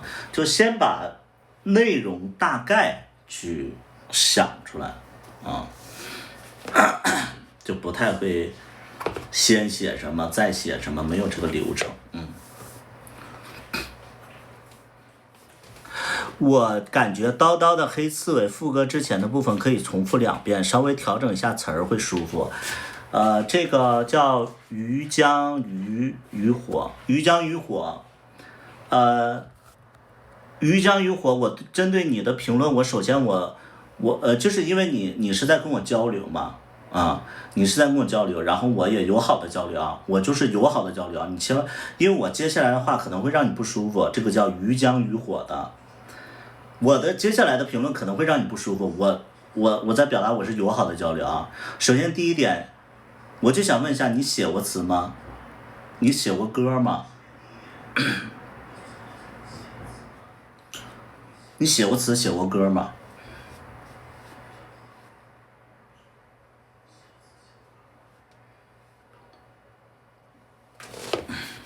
没有。好，但你的建议我不接受啊。就是我一般就是我生活当中我是一个什么样的人，我是就会觉得说。因为有一些专业的东西，我会听从就是比我能力强的人或者比我有经验的人，就是你们就是经常会有一些人跟我提一些建议，然后我就觉得说什么玩意儿，会有这种现象，所以我就觉得有些人真的是把自己的一些理解，然后就是强加在一首歌上，我觉得这个我不接受，能明白不？就是前2天有一个什么评论，我不知道你们看不看。第8集还是第9集，然后有一个人说让我改一段词，然后在评论区里还引起了大家的一个讨论。好像是有一个人说，啊，你把这个词改一下就好了，怎么样？然后结果他让我改的那个词，他连押韵都不押韵。对，经常会有这样的评论，啊，就是包括有一些人会告诉我说，哎，你要是拍一个什么军警题材的就好了。就是这种建议我通常是不接受的，为什么？因为首先军警这个题材就拍不了，拍得了也播不了。还有的人说，那你能不能拍一些什么直男的东西？我说拍不了，啊，拍得了也播不了。所以就这些东西吧，就很多人给我的建议我接受不了，啊，过不了审。就比如说有一些歌词的东西，有的人可能觉得他生活当中他喜欢这个词，喜欢这个处理方式，然后他就会是以这个方式，然后去要求我在这个其他东西去那个怎么样啊？我无恶意，只是我的想法啊，但是家里就是我也没有恶意，这个于江于火，就是我觉得你们在发表自己的就是建议的时候，你要先起码是入门和了解，能明白不？就是你们的建议起码是入门且了解。对，就是逞强的呆瓜变成逞强的木头，就是那个歌词，那个月亮啊，思念的话你就替我说说吧，反正我是一个逞强的木头。就是你们看到这个吧，就是它原来是月亮啊，思念的话你就替我说说吧，反正我是一个逞强的呆瓜，这是原本。然后他让我改成月亮啊，思念的话替我说说吧，反正我是一个逞强的木头，对吧？他就会让你改这种，你起码连了解和入门你都不懂，就这些东西我没有办法根据大家改。包括刚才有一个评论也是会在说那个什么爱人随风而去什么，就是经常我会看到这个评论，这个对，就是他就好比就是说有的人会，就是我拍剧经常会有人给我提各种建议，我觉得他们的建议真的我就没办法说。就比如说有一个人他的评论说就是肯定评论区里大家也看过也看过，就是说他说那个张斌死的时候，我不能说张斌死的那一瞬间我太快去掀开他的脸了，建议我就是说学蓝宇一样不掀开那个布，能明白不？就是我会觉得说，为什么他叫蓝宇呢？为什么蓝宇那么处理呢？我没那么处理呢？因为我这部剧它不叫蓝宇，所以有些评论吧，我真的不理解。就是他会觉得说，因为我喜欢蓝宇，所以我希望就是说你处理的像蓝宇一样。但是我如果说处理像蓝宇一样，肯定会有人说你这不是抄袭吗？所以就有些人他的思维和他的建议真的不具备参考，他连参考的一个意义都没有。有被接受的建议呢，就比如说有的人会觉得说我们这几集剪得太匆忙了，我说是，确实是匆忙他就是评论区里，因为你们经常看评论的会看到，就说那个有的人说你这几集你这几集那个剪的就是说太赶了，就觉得说内容上可能有点赶了。我说是，因为最近一段时间确实是怎么样对就经常有的人说，就经常会给我建议。我希望就是说因为我特别是希望是什么，大家能够交流，但交流的前提是你也做过剧，你也有相关的经验，或者说你在这方面你有就是这起码你是入门的。有些人就随便的去评论或者建议我，这个我其实就有点无语，能明白不？所以就是，就是我讨厌这样的评论啊。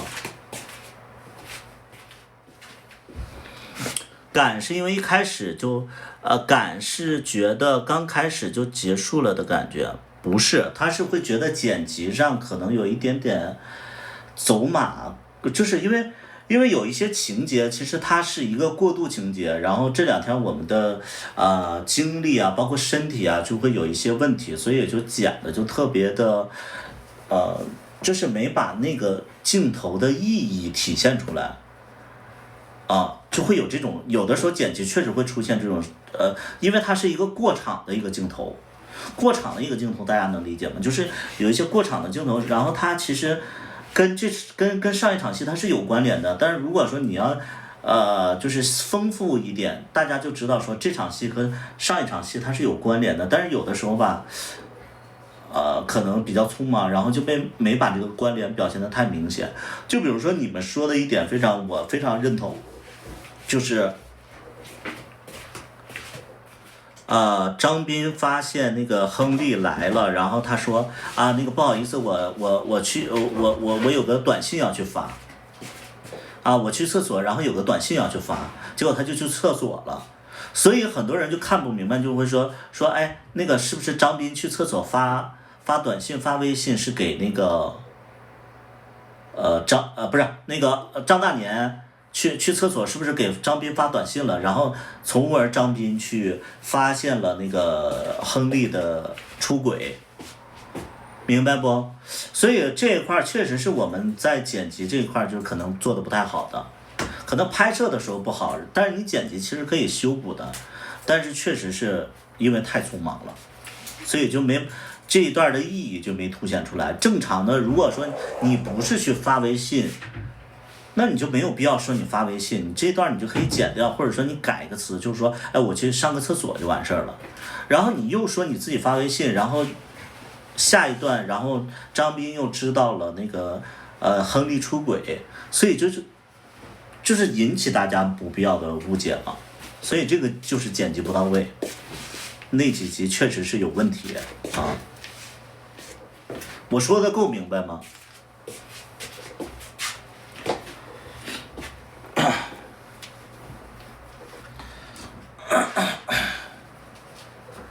剧情有一点跳脱。其实我这部戏拍完了之后，我就觉得说，可能会有一个问题，一个什么问题呢？就是张大年这个人物的心理状态，大家可能摸不准。就是他表现出的是喜欢那个梁宇的，但是他有的时候他又会躲，他又会不开心，他又会就是就没那么上赶着了。所以就是张大年这条线他就是有一些问题。为什么呢？我觉得这个主要原因是因为我们表演和剧本总改来改去，所以就导致了剧情不连贯。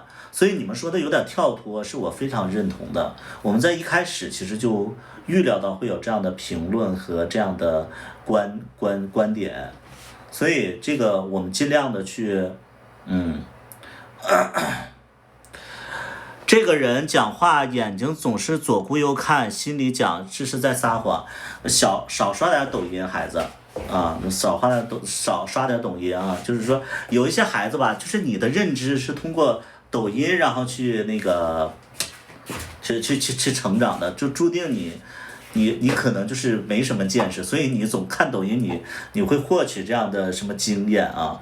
我之所以会左右飘，是因为我眼睛不舒服，因为你们没做过直播，我做直播10年了，就是看这些小字儿吧，会导致眼睛特别疲劳，所以我唱歌或者说就是直播的时候不能经常看着这个字体，因为这个字体特别的小，而且这个字体跟背景容易融合在一起，所以说特别难受。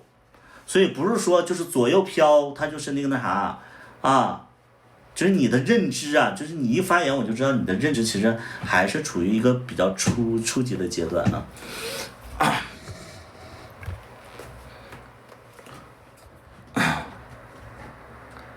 还金融，还那个什么嘉兴金融，你这样你能做好金融吗？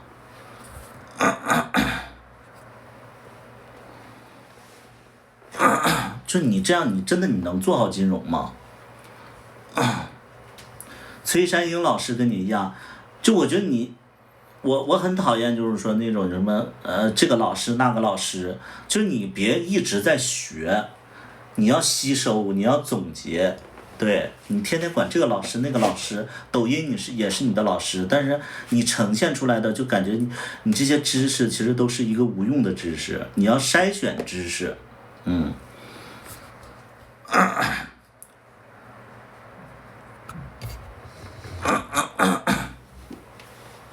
所以，其实这部剧有很多很多的遗憾，很多很多的遗憾，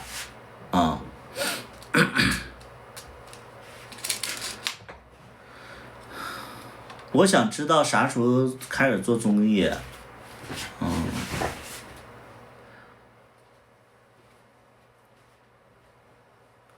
怎么也得夏天了吧，怎么也得开始夏天了。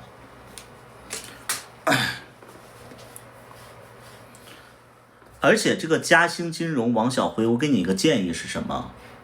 就嘉兴金融王小辉，我不是在批评你，我不是在批评你。嘉兴金融王小辉，首先你应该是个 gay，如果你不是 gay 的话，你应该刷不到我的直播间里。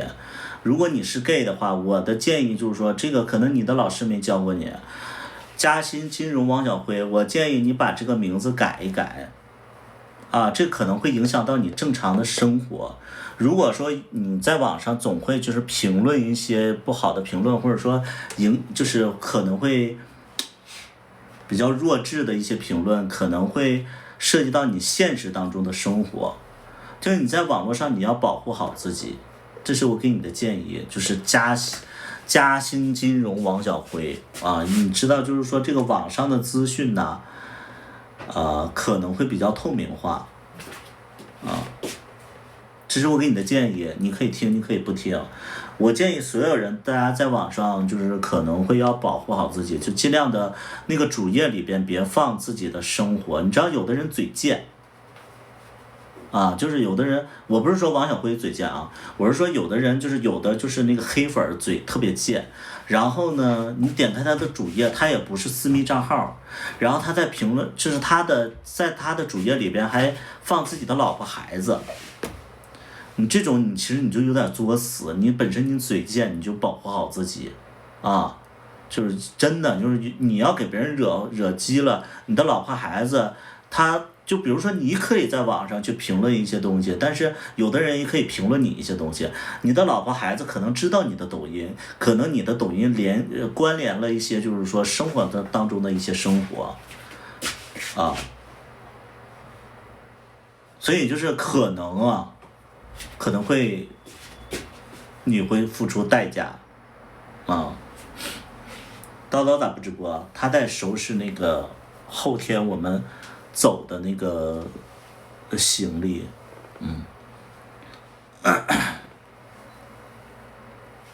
日常聊天对，有一些评论，其实你就能看出他可能认知上有一些问题，有一些偏差了，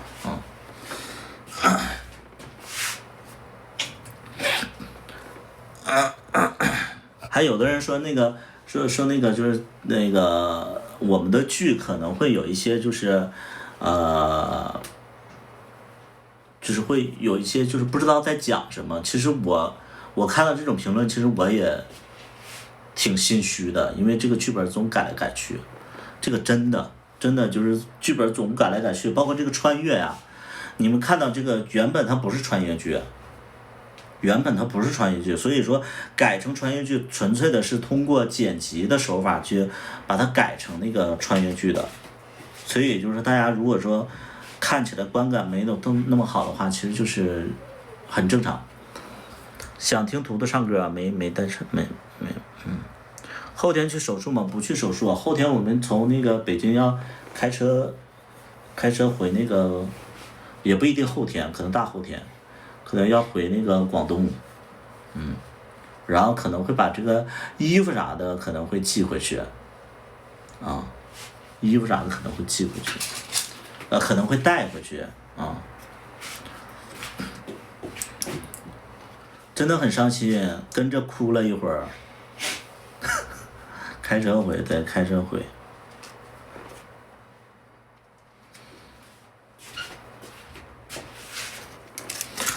穿越挺好的，那要注意身体。好。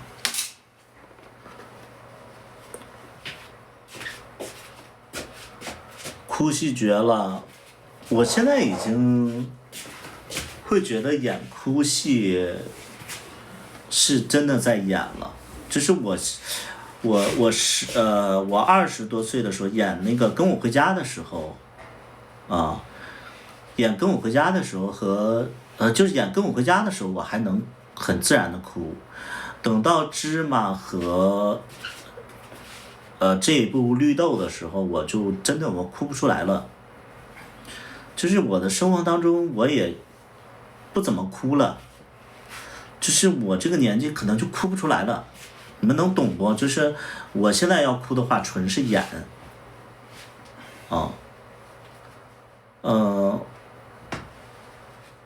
我绿豆的时候，其实我有一点点就是，就真的哭不出来了，因为就年纪大了，可能没有什么事儿可以让你哭出来了。那我20多岁的时候，可能在感情里可能会有一些，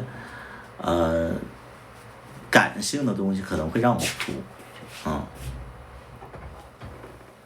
对，没有啥太大情绪了。我这么跟你们说，就是你们现在可能不了解，就是说等你们生活当中如果说有什么大悲的事儿，你哭完之后，这件事儿就是在你的生活当中发生了之后，可能你就遇到其他事儿你就没有那么大反应了。为什么不是红豆？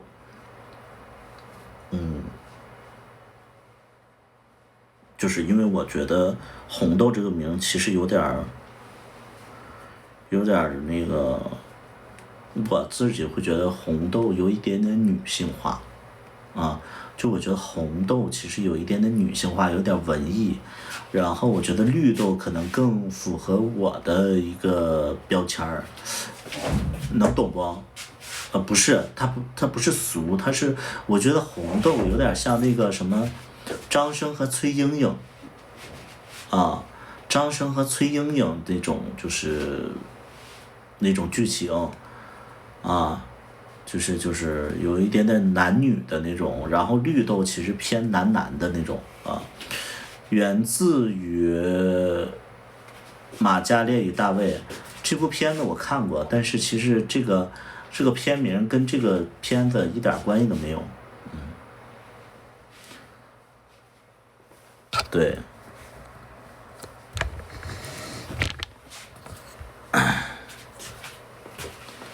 黑豆也行，黑豆也行。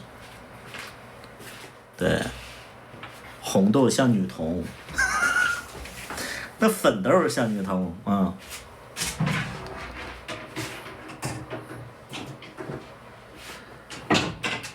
小茉莉最后二哥和你演的都超棒。小茉莉我说实在的就是。真的我跟大家探讨一下啊，因为我其实是一个比较有争议话题的一个人。好，我现在又来探讨了，就是我经常会拿网上的一些评论跟大家探讨啊，大家不用怕得罪我啊，也不用说那个怕我被我攻击啊，有的时候我攻击别人其实是一个直播效果。我来这个说一个就是很多人心里都会想的一个东西。我来问一下大家，如果大家觉得，我就问问题啊，问问题，就比如说，我演了这么多剧，有没有人觉得百里应该不要再演戏了，然后退出？甚至就是你不演戏，如果你演的话，你也不要霸着男1号，有没有这么觉得？就是说让我退居二线，或者说不要让我霸占那个就是男一号，觉得认同请扣1，不认同请扣0。来，有没有觉得说百里你就不要总演男一了，你不配了？你要觉得你要是这么想的话，你就扣1；你要觉得就是觉得百里还是要演男一，你就扣0啊。好，就大家不用怕得罪我啊。其实就是我跟大家互动的这一点，其实我就想集中解释一下啊。对，就是有没有会觉得说，就看了这么多剧，就觉得百里你这个形象和你的这个演技其实不适合演男一了，你应该演男二，或者说压根儿你就退位给新人，有没有这么觉得？这么觉得的请扣1，来，这么觉得请扣1，然后那个觉得我还可以演男一的请扣0啊。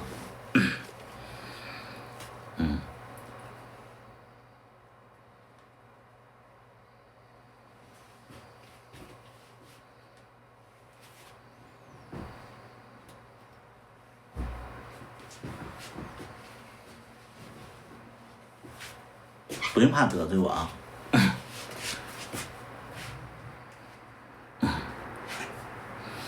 主要总演男一啊？什么？主要总演男一会出戏。好，这个就是我集中回应一下啊。大家就是其实我问这个问题，其实我就是想集中回应一下啊。我跟大家就是说句掏心窝的话，其实这部剧本来我也不想演，就是这部剧本来我在拍这部剧的时候，我写了3个剧本。第一个剧本是以小薇当男主写的，第二部剧是以那个二把刀当男主，第3部剧其实我都没写，就是这部剧我都没写。为什么就是说后来又写了第3部戏呢？因为从制片人的角度，我希望大家能听明白我说的点啊，就是大家抓住几个点。我写了2个剧本，这2个剧本我其实都不是男一，都是让别人来演的。但是以制片人的角度，他们会觉得说，你看你又刷这么多，你又挡着我看那个评论，这谁呀？东东，你怎么又挡着我看评论区？能不能别刷这个？等一会儿我看这个评论区呢。又来了，好，等一会儿啊，就是其实2个剧本其实都不是以我为主，但是为什么最终的会以我为主了？因为制片人的角度，他会觉得说新人扛不起来。我不知道你们会觉得说认不认同制片人的角度？其实我一方面认同，一方面不认同。就是他们会觉得说新人根本扛不起来。为什么扛不起来呢？因为演戏这个东西是需要经验和演技的。我们拍一部剧其实是想让它成功的，而且拍一部剧的成本是20万人民币加，能明白不？20万人民币加，所以这个钱谁也不敢去浪费。所以综合考量的话，就说百里这2个剧本你都不要，你再写一个以你为男一的一个剧本，就这样。本来定的他演男一，后来我又演男一了。然后我再跟大家说一个具体的数据。小茉莉大家都看了吧？小茉莉大家都看了是不是？小茉莉那部剧我不是男一啊，小茉莉那部剧我不是男一，为什么呢？因为我实在是太忙了，而且我觉得就是龙二的能力是完完全全可以挑大梁的。然后再加上其他的演员去衬托，我觉得这部剧应该没什么问题。但是实际的数据让我误判了，就是根本就是这个剧只通过一个人一个单方面的一个人去撑，根本撑不起来，能明白不？所以我觉得网上对我的一些评论就是说，哎，你不要总演男一了，为什么呢？因为我觉得主要是，首先第一点，我在网上的形象会比较不讨喜。我在网上的形象就是我在直播的形象，可能我是一个比较强势，或者说比较有想法，不被大家去掌控的一个网友。但是呢，没办法。还有一点呢，是什么呢？是因为我演的角色都会有一点点作，或者说这个演的角色会有一些就是形象的问题啊，这就导致了大家其实我的这个人物和网上的形象跟主角有点不搭，就是大家会统一会觉得说，我看一部剧，我喜欢看的是好的人物，美好的性格，比如说他是个暖男，他是个肌肉体育生，他是一个积极向上的一个人，他是一个说话温柔的人，可能大家就对主角的定义是这样的。但是我想说戏剧是需要穿插矛盾的，它得有戏剧那个叫什么矛盾点，戏剧冲突，能明白不？就所有的剧之所以好看，因为它有戏剧冲突。戏剧冲突意味着就是说肯定会有好人或者坏人，肯定有比较焦躁就是急躁的人，肯定会有特别温和的人，不可能两个人都好，能明白不？所以我觉得就基本上就是会觉得说我不配当演男一这种人吧，可能他可能对戏剧不太了解啊。他可能对戏剧不太了解，就其实我作为一个导演也好，或者说做一个制片人也好，作为一个就是编剧也好，如果说我有私心的话，我有私心的话，我可以把我的角色写得非常好，能明白不？因为我是编剧，我是导演，我可以挑最好的角色，最暖的角色，最他妈爷们儿的角色，但我没挑，你们知道为什么吗？因为我要挑了，这个戏剧它组成不了。我只有把就是这些不讨好的角色，我挑了之后，那些讨好的角色给别人演，别人才愿意来演，而且通常就是那些人设好的角色比较好演，明白不？明白不？那些越美好的角色越好演，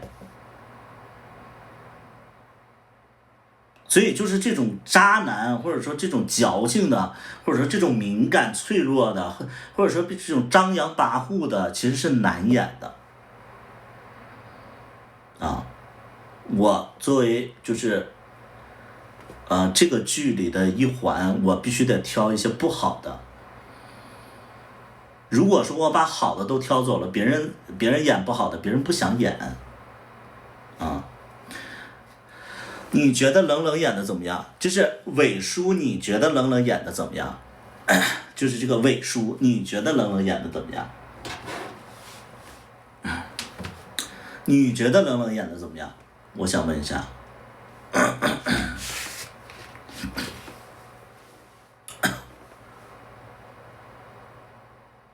图的真难，我不觉得难，因为这是我自己的项目和自己的想做的事，那倒不觉得。你觉得挺好的，不是模式化，什么叫不是模式化？你跟我说一下，就这个伟叔，你觉得他好在哪儿？就这个伟叔，你觉得冷冷演的好，就是还有就是说，大家有没有觉得那个卡卡演的好的，觉得卡卡演的好请扣一，觉得冷冷演的好请扣二。来，我看看有没有觉得就是店长演的好的请扣一，觉得冷冷演的好的请扣二，觉得那个乔伊演的好的请扣三。来，我看看你们的数据。咱们就是在讨论啊，咱们讨论不是说在诋毁谁之类的，咱们就从演技上来说，觉得卡卡演的好的请扣一，就觉得店长演的好的请扣一，觉得那个就是那个冷冷演的好的请扣二，觉得那个乔伊演的好的请扣三。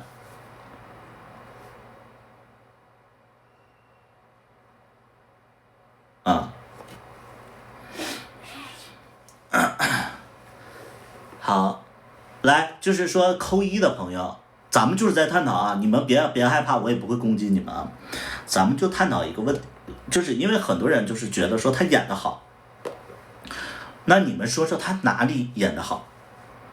就是你们觉得店长演得好的请扣一，我看看你们就觉得扣一的这帮人，我看看你们觉得他怎么演得好，他为什么演得好？你们说说他哪儿演得好？就来说一下，就是他哪儿演得好，我们就纯探讨，不诋毁，不生气，交流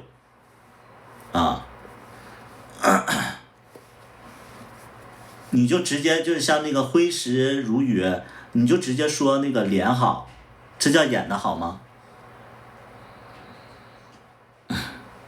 这叫演得好吗？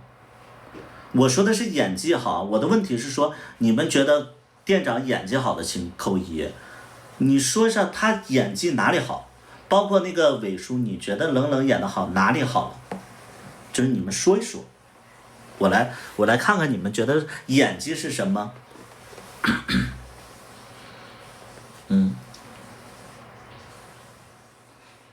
我讨论的是演技啊。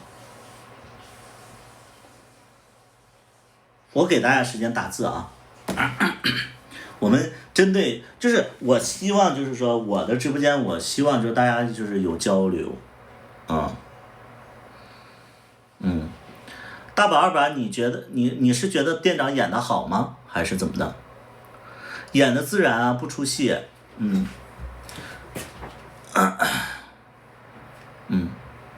演得自然啊，不出戏，演得自然不出戏就是演得好。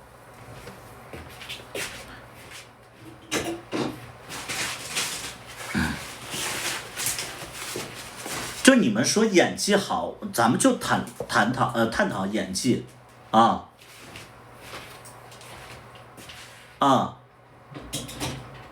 他的微表情很生动。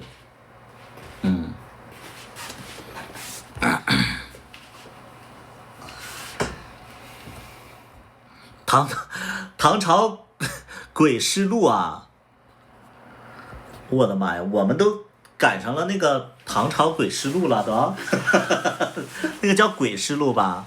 对。我的天哪，我觉得你们别硬捧啊！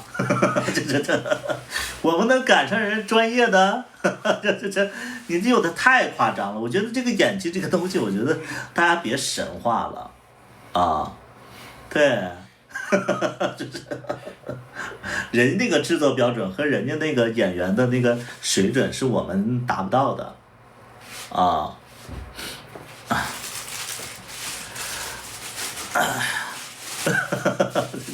别太夸张啊！别太夸张那个伟叔我针对于你的发言我给你一个回应啊。伟叔你在不在？咱们1对1的交流。伟叔你在不在？好，伟叔你在。我觉得什么是演技啊？演技其实是对这个角色的把控能力和塑造能力你说的演技可能是我无论说你的那个观感是什么样的，但是其实我觉得演技和唱功是一回事儿。可能你不了解演技是什么，但是我相信我给你解释一下唱功，你就了解了。唱功是什么呢？唱功是清唱的时候和现场演唱的时候的功力、技巧，这叫唱功。明白不？你认不认同？唱功是清唱和现场演唱的时候的能力和技巧。好，那你能懂这个我就再给你解释一下。演技在我的眼里也是话剧或者说现场在演戏的那种能力和他的技巧。你认不认同我这个观点？就是演技它其实是更看重现场的能力，你认不认同？认同。好，那我就这么跟你说，冷冷无论说他从电视剧里呈现的怎么样，但是他在现场他是非常非常的慢的一个演员。他是甚至他理解不到导演的要求包括你们看到大雨的这场戏，我说实在的，就是大雨的这场戏，如果说我要把原片放出来，大家会觉得尬死，因为演的就是完完全全的不行，但是是因为我们在剪辑这块给他下了功夫，在配乐上给他下了功夫，所以这场戏如果说我单拿出来，它作为一个单独的戏份，你们看会吓死，会笑死。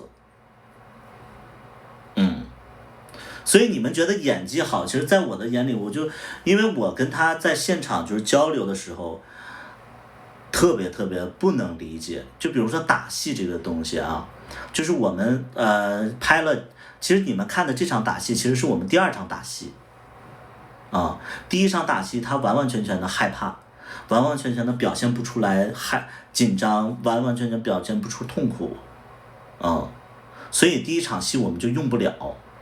第2场戏是我找到了技巧，然后我让他，但是他其实表达的对于我来讲的话也不是特别的到位。所以就是你说的演技，在导演眼里，就是导演是最有发言权的，因为我们在拍戏的时候都在现场他拍摄的那个感觉和速度我们能看到，效率我们能看到，所以综合来讲的话，冷冷的演技其实在我这儿其实算是不好的有多少人觉得卡卡演技好的？有多少人觉得那个店长演技好的？请扣2，来我看看。有多少人觉得卡卡演技好，店长演技好的？请扣2，我来看看。等一会儿那个一夜万里，我再给你解释你的问题啊。一夜万里都是你再问我这个问题啊。有多少人觉得卡卡演技好，然后店长演技好的，请扣2来。大家勇敢的去说你们的观点啊！我不是说，就是纯在交流，因为直播其实要有互动，然后要有输出的点就这几个扣2。那我就跟这几个扣2的人，我就解释一下啊。卡卡算是我所有合作过的演员里边，演技会排到末尾的就是卡卡的演技真的算是我合作了将近有30个演员了，他可能能排到27、28的位置。他是非常非常就是倒数前3名就是他的演技真的是让我觉得说不敢再用他就很简单的一个道理，就是我们说的演技其实就是你现场对角色的理解和把控能力，包括你的台词，包括你的形体，包括你的创造能力，卡卡一点都不具备。我分别给大家解释一下，卡卡在现场，就是卡卡是一个连剧本都读不太明白的一个人，没有任何的诋毁他是连一个剧本他都理解不了的一个人物的一个演员。这卡卡在现场就是让我们所有工作人员是会崩溃的一个状态。他剧本他读不明白，啊，他剧本他读不明白。第二点呢，就是他台词背不下来，他台词背不下来。第三点呢，就是他没有创造能力，第四点呢，就是正常的我们会，比如说你 NG 了以后，我们会重新把你的把你的这个台词再说一遍。但是你说台词，比如说你这段你已经前一半能用了，后半用不了，那你就补后半部分。但是你前半部分已经有了，后半部分你再去说台词的话，你起码保持了音调是在一个音调的。但卡卡连保持音调在同一个位置他都保证不了，所以如果说他的演技进行拼接的话，他连拼接都拼接的不自然，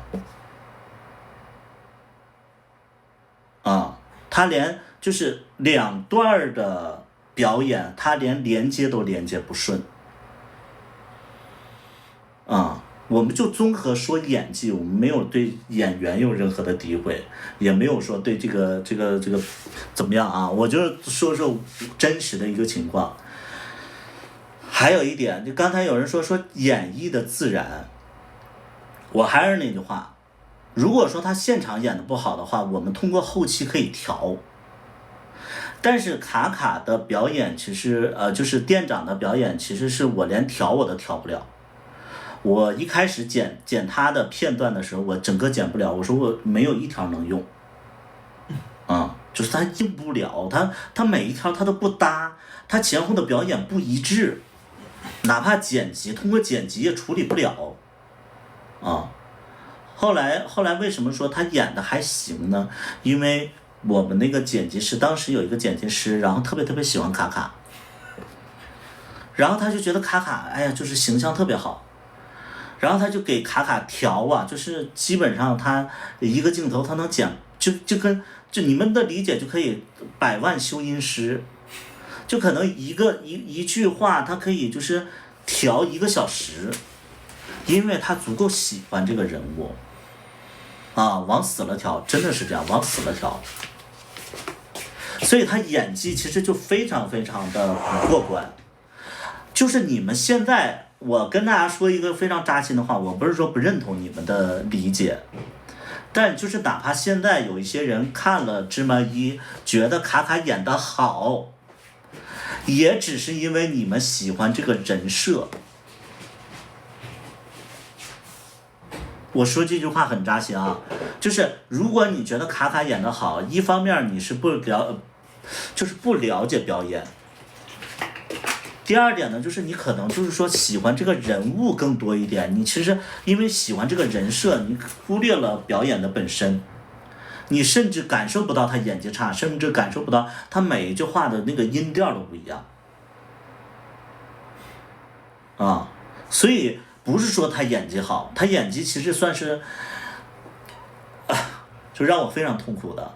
为什么合作了一次我再也没用它呢？首先第一点就可能说因为我俩的三观可能不太一致，第二点呢是因为我用过它我觉得太累了。后来为什么又用了呢？因为我就觉得说可能是当时表现不好，后来我小茉莉的时候又用了，结果还是不行，所以以后我就不会用。就是不是因为不喜欢他，我觉得卡卡这个店长这个人或者卡卡这个人，我觉得我 OK， 我觉得现实当中接触还行，但是因为他演戏的能力太差了，对于我们来讲是非常痛苦的。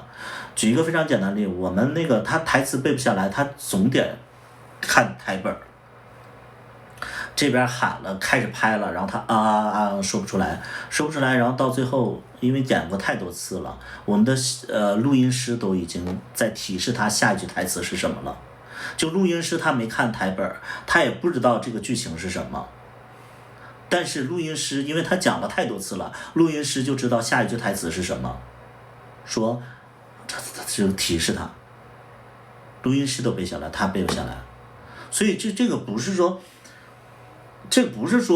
我们能去教的，这个是有的人天生他不适合做这样的工作啊，他可能机缘巧合，他可能会被大家接受了，但是你长时间下去，他坚持不下来啊。你比如说，有的人会觉得说，你让卡卡演男一之类的，之前我看过这种评论，我说真的，如果有一天我让卡卡演男一的话，你们就知道这个剧他演不好。但是我们不能冒这个险，因为我们一部剧起码花20万，我们不可能花20万去证明卡卡演技不好，能明白不？这就是我为什么不能用他演男一啊，就是你们在现场，你们是不知道谁演的好的，谁的台词功力最好，肯定是龙二啊，肯定是龙二，肯定是龙二啊。刚才有一页什么什么，刚才问我的一个问题，我刚才说让你等会儿问我那个问题，你来问我，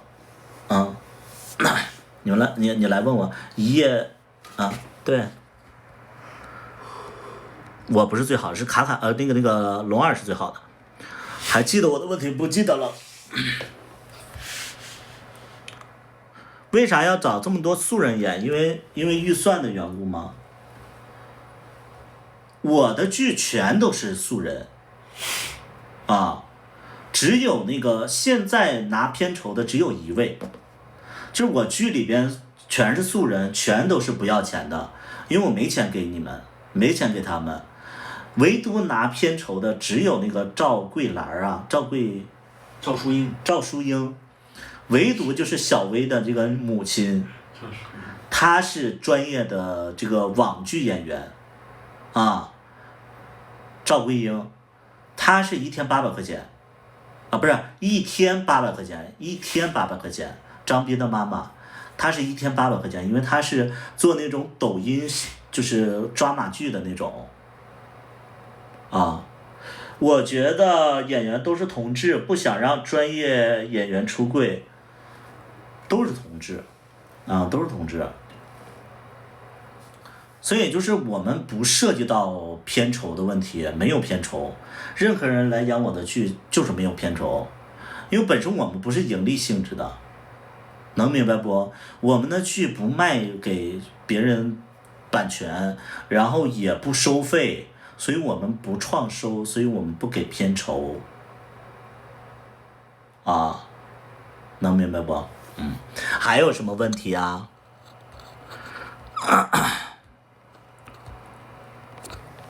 还有什么问题啊？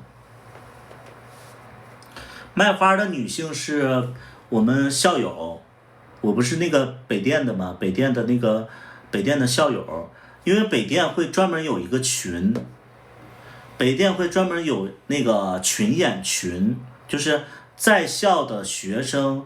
他们会看这个群，会有一些什么表演的一些客串的一些机会，他们就来客串，明白不？碰瓷儿的是小薇的大学同学，也不花钱。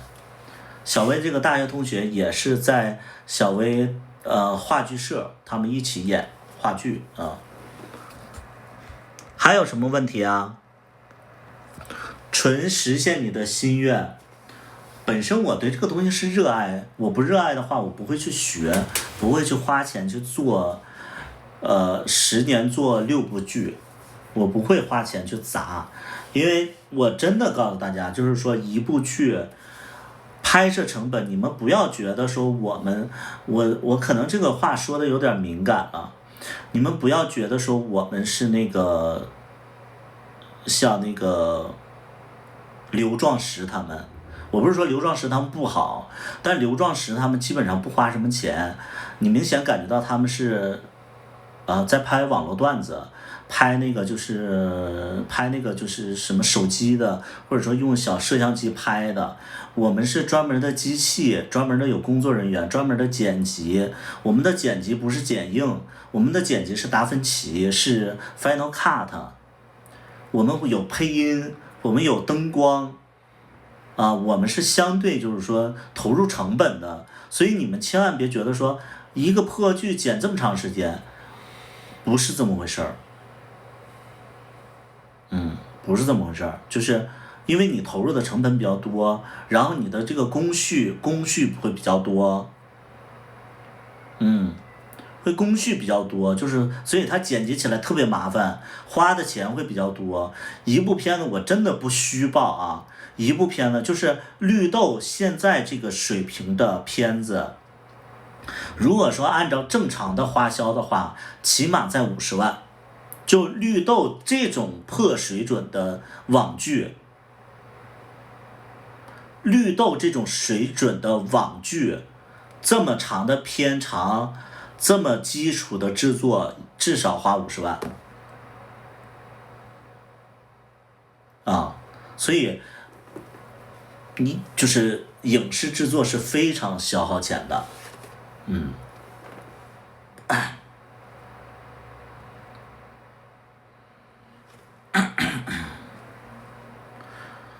6部啊，我觉得没追完百里导演的剧。还有什么问题都可以问啊，咱们就探讨交流。然后有多少人觉得乔一演技好的，请扣1。有多少觉得乔一演技好的，请扣1。来，觉得乔一演技好的请扣1。我们针对乔一的表演来分析一下，不诋毁，然后不说没用的啊，咱们就单纯从演技上来讲的话，觉得乔一演技好的请扣1啊。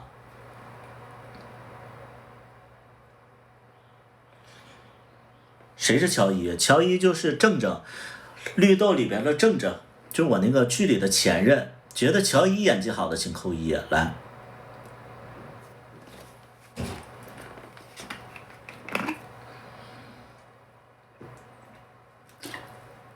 好，我就来点评一下乔一的演技。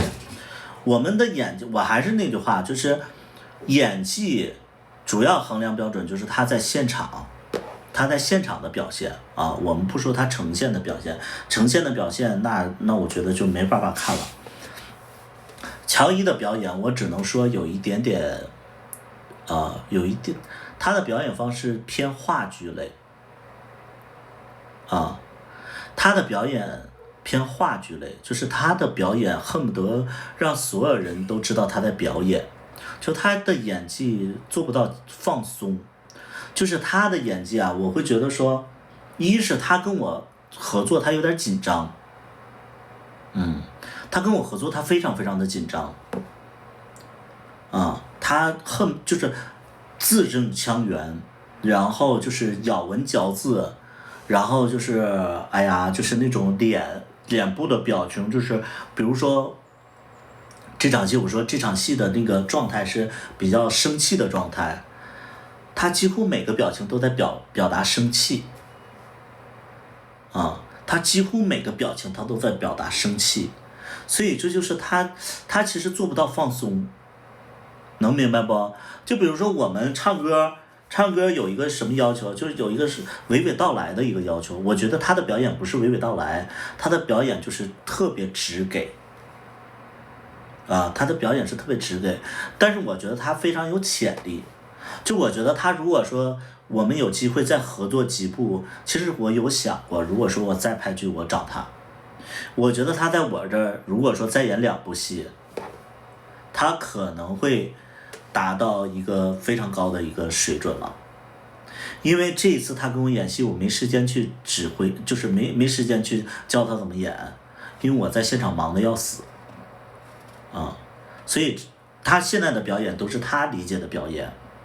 如果说他再跟我合作一部戏，而且我又是专职导演的话，我能把他撸出来就是我有时间去调整的话，我觉得他的首先他字正腔圆，就是他的咬字非常，就是他的台词非常清晰，我觉得这是好事儿这是好事儿。你相反我们其实演的比较随意了，有的时候我嘴里像含罐糖似的，我说话的时候所以就是有的时候人家演的其实可圈可点，像我们就是太自然了，太有点随意了啊，这太生活化了也不太好啊，所以就综合来讲的话，我觉得乔伊算是蛮厉害的啊。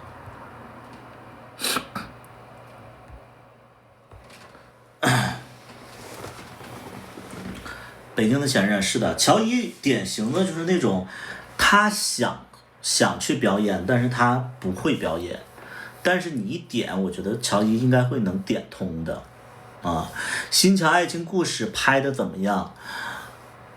你指什么？你指什么？就是城堡之夜，你指什么？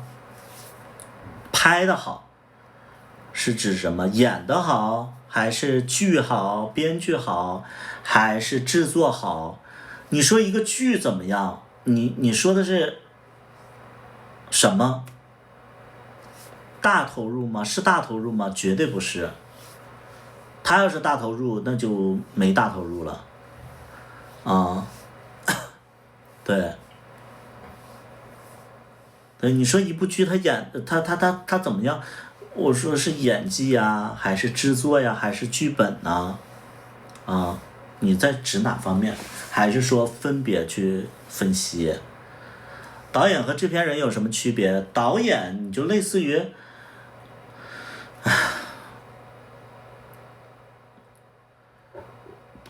导演更多的是就是指挥演员的，啊。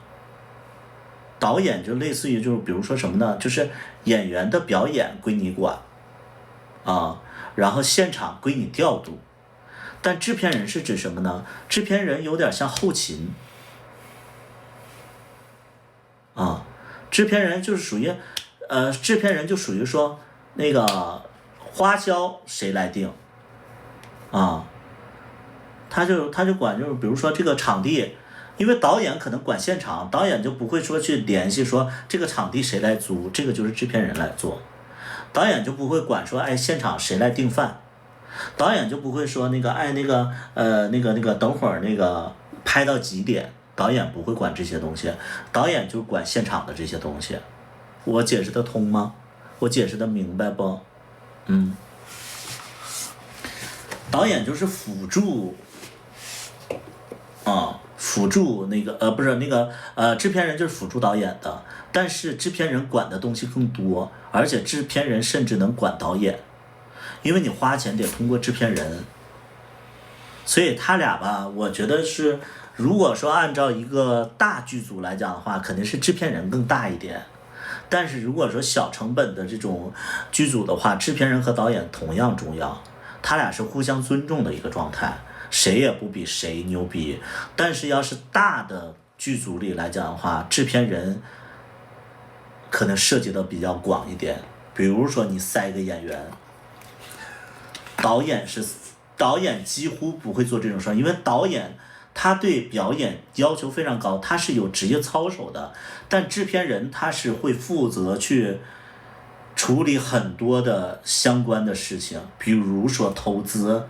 导演不适合不涉及到投资，啊，导演是拿工资的，但制片人他也拿工资，但是制片人能决定就是说导演是谁。当然那个就是说投资人直接对接人可能也偏制片人多一点。我解释的明白吗？你们能听懂吗？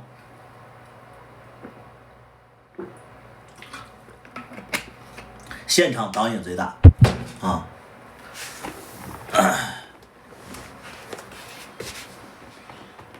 还有什么问题？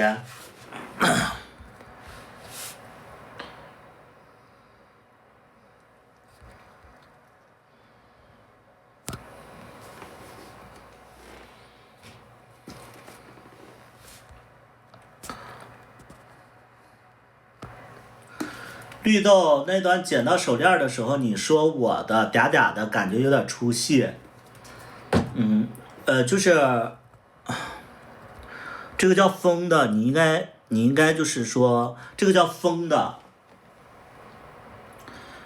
我觉得首先你在现实当中你应该不看那种搞笑剧，我觉得你的阅片量可能比较少一点就你没看过搞笑剧，这可能是最大的问题。第二点呢，可能是我们的这个剧，就是那种传递的氛围可能不够。其实我们这个剧吧，它严格意义上它不是正剧它不是说一个讲现实的一个剧，它其实是有一点点偏娱乐的剧，肥皂剧所以它是有一个故意搞笑的成分。如果说你看这种片子你找不到这种点的话，那我只能说就是好比就是说你是就好比就是你妈妈辈儿的，就好比你妈妈辈儿的看不懂那个《武林外传》是一个道理就有一些就是我妈是看不懂《武林外传》的，她说什么玩意儿乱七八糟的，怎么跟闹笑话似的？我说这个东西它就是闹笑话啊，它这个剧它就是一个闹笑话的剧，能明白不？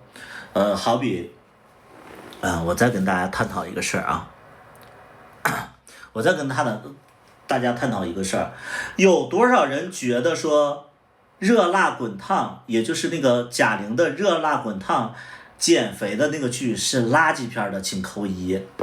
有多少人觉得贾玲的热辣滚烫减肥剧减肥电影是垃圾片的，请扣一。来，有多少人他觉得不垃圾的，请扣零。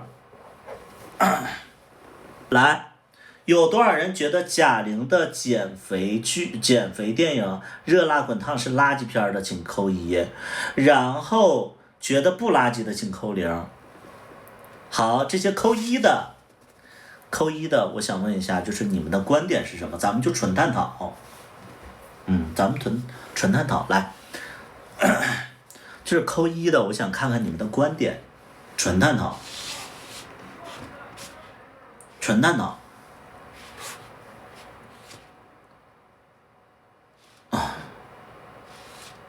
扣一的，咱们说说理由说说理由。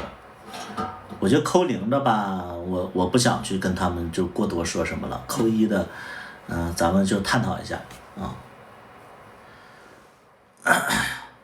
和现实偏差太大了。这个长大当太空人，你这个名字也不太严谨呢。就是我觉得长大当太空人这个人我觉得你这个名字也很可笑。那我觉得你这个名字也不是个好名字，就是我觉得你对这个事情要求有点太高了吧，是不是？你也是一来，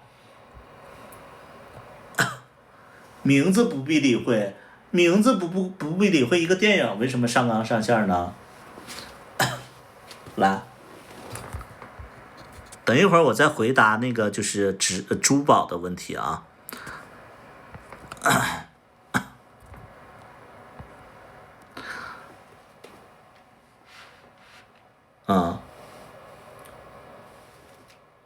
来，扣一的，咱们大家打一下那个为什么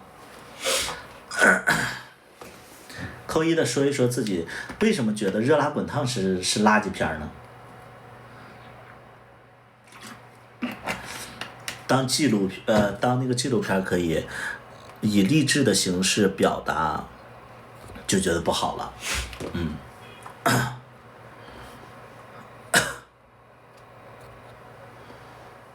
没看过不配评论。来，我说一下，我觉得就是我是站在他这个片子不到垃圾片，而且我看热辣滚烫，其实我蛮喜欢看的。我说是我的观点我不是说你们不对我不是说你们不对，但是我就说我的观点。有的人说是翻拍的我说是我的观点，我没有否定你们说的对不对我针对一些网上的一些声音，我做出一些我自己的理解剧情太单一，噱头过大首先第一点，我看一部剧，其实我就非常简单，我看的是这部剧的类型是什么我看一部剧，我其实是我首先看它的类型是什么。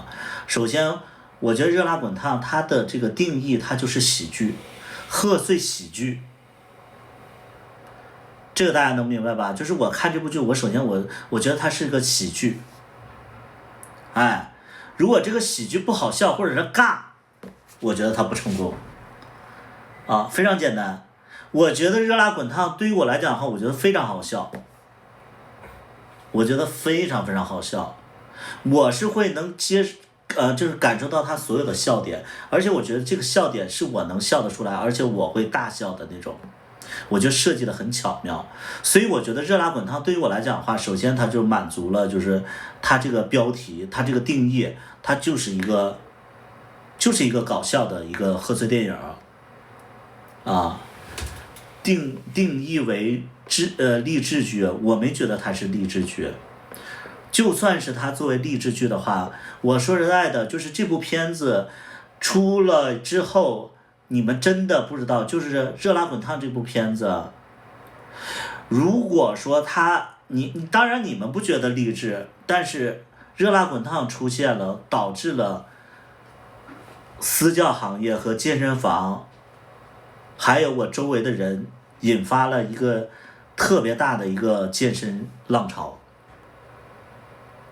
能明白不？就是我觉得它作为这个定义为说什么励志剧，我觉得没问题，我觉得没问题，我觉得没问题，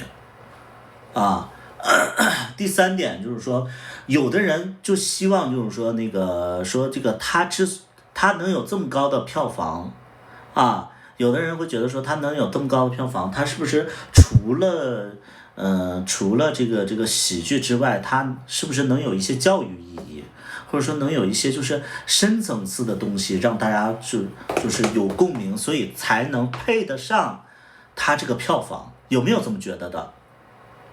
来，有没有觉得说热辣滚烫你这么高的票房，你首先你要保证了它是喜剧，同时你具备一些深层次的东西，有教育意义，或者说你是一个高级的一个片子，有没有觉得它不够高级，不够有教育意义？有没有觉得这些评论有没有？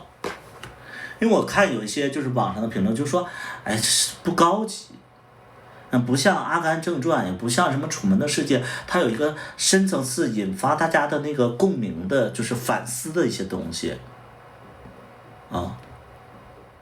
同样我也不觉得，我不觉得。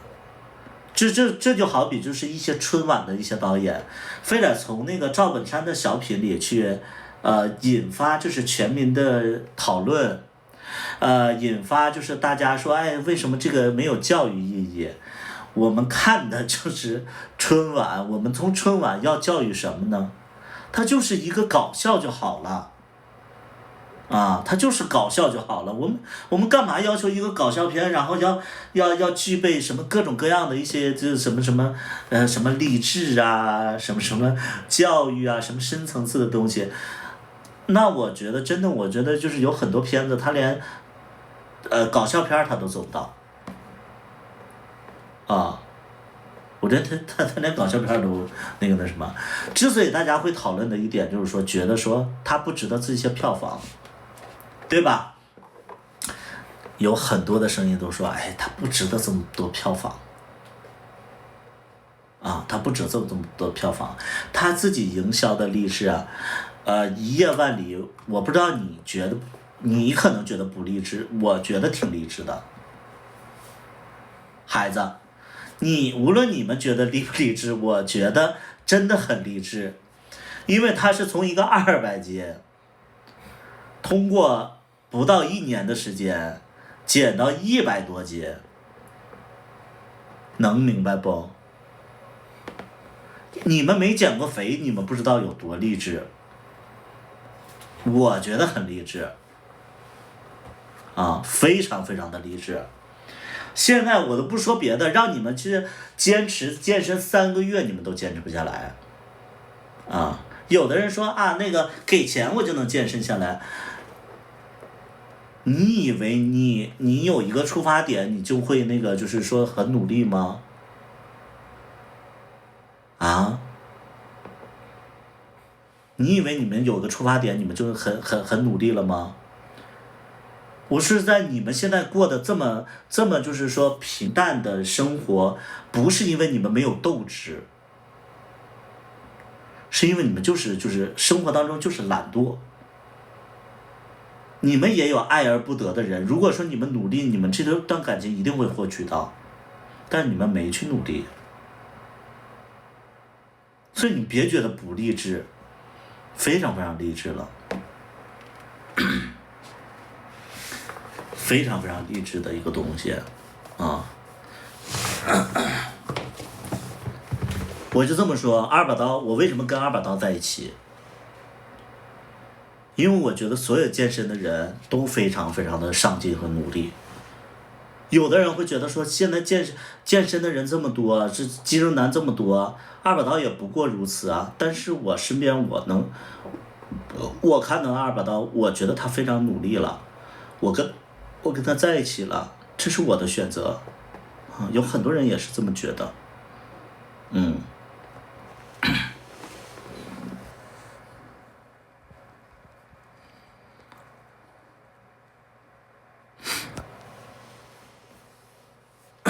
所以你们觉得这个片子不成功，我觉得你们就是我觉得你们有点道德绑架，就是所有觉得这部片子不应该这么成功的，我觉得你们有点道德绑架，就你们会想说配得上配不上，怎么地的。我会觉得所有的努力都值得被认同，我不会挑别人说，哎，我觉得你还不够努力啊，他凭什么这样啊？我不觉得，我觉得只要我能看见他的努力，我觉得所有的努力都值得被认同和赞赏，他都应该获得一些成绩啊。所以这就是我为什么跟二把刀，我为什么会觉得二把刀这个人咋的都没问题，他能健身6年啊，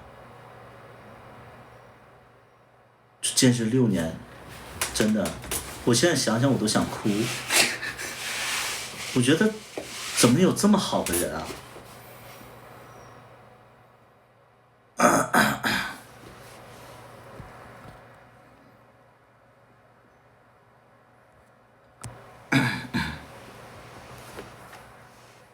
夸张了。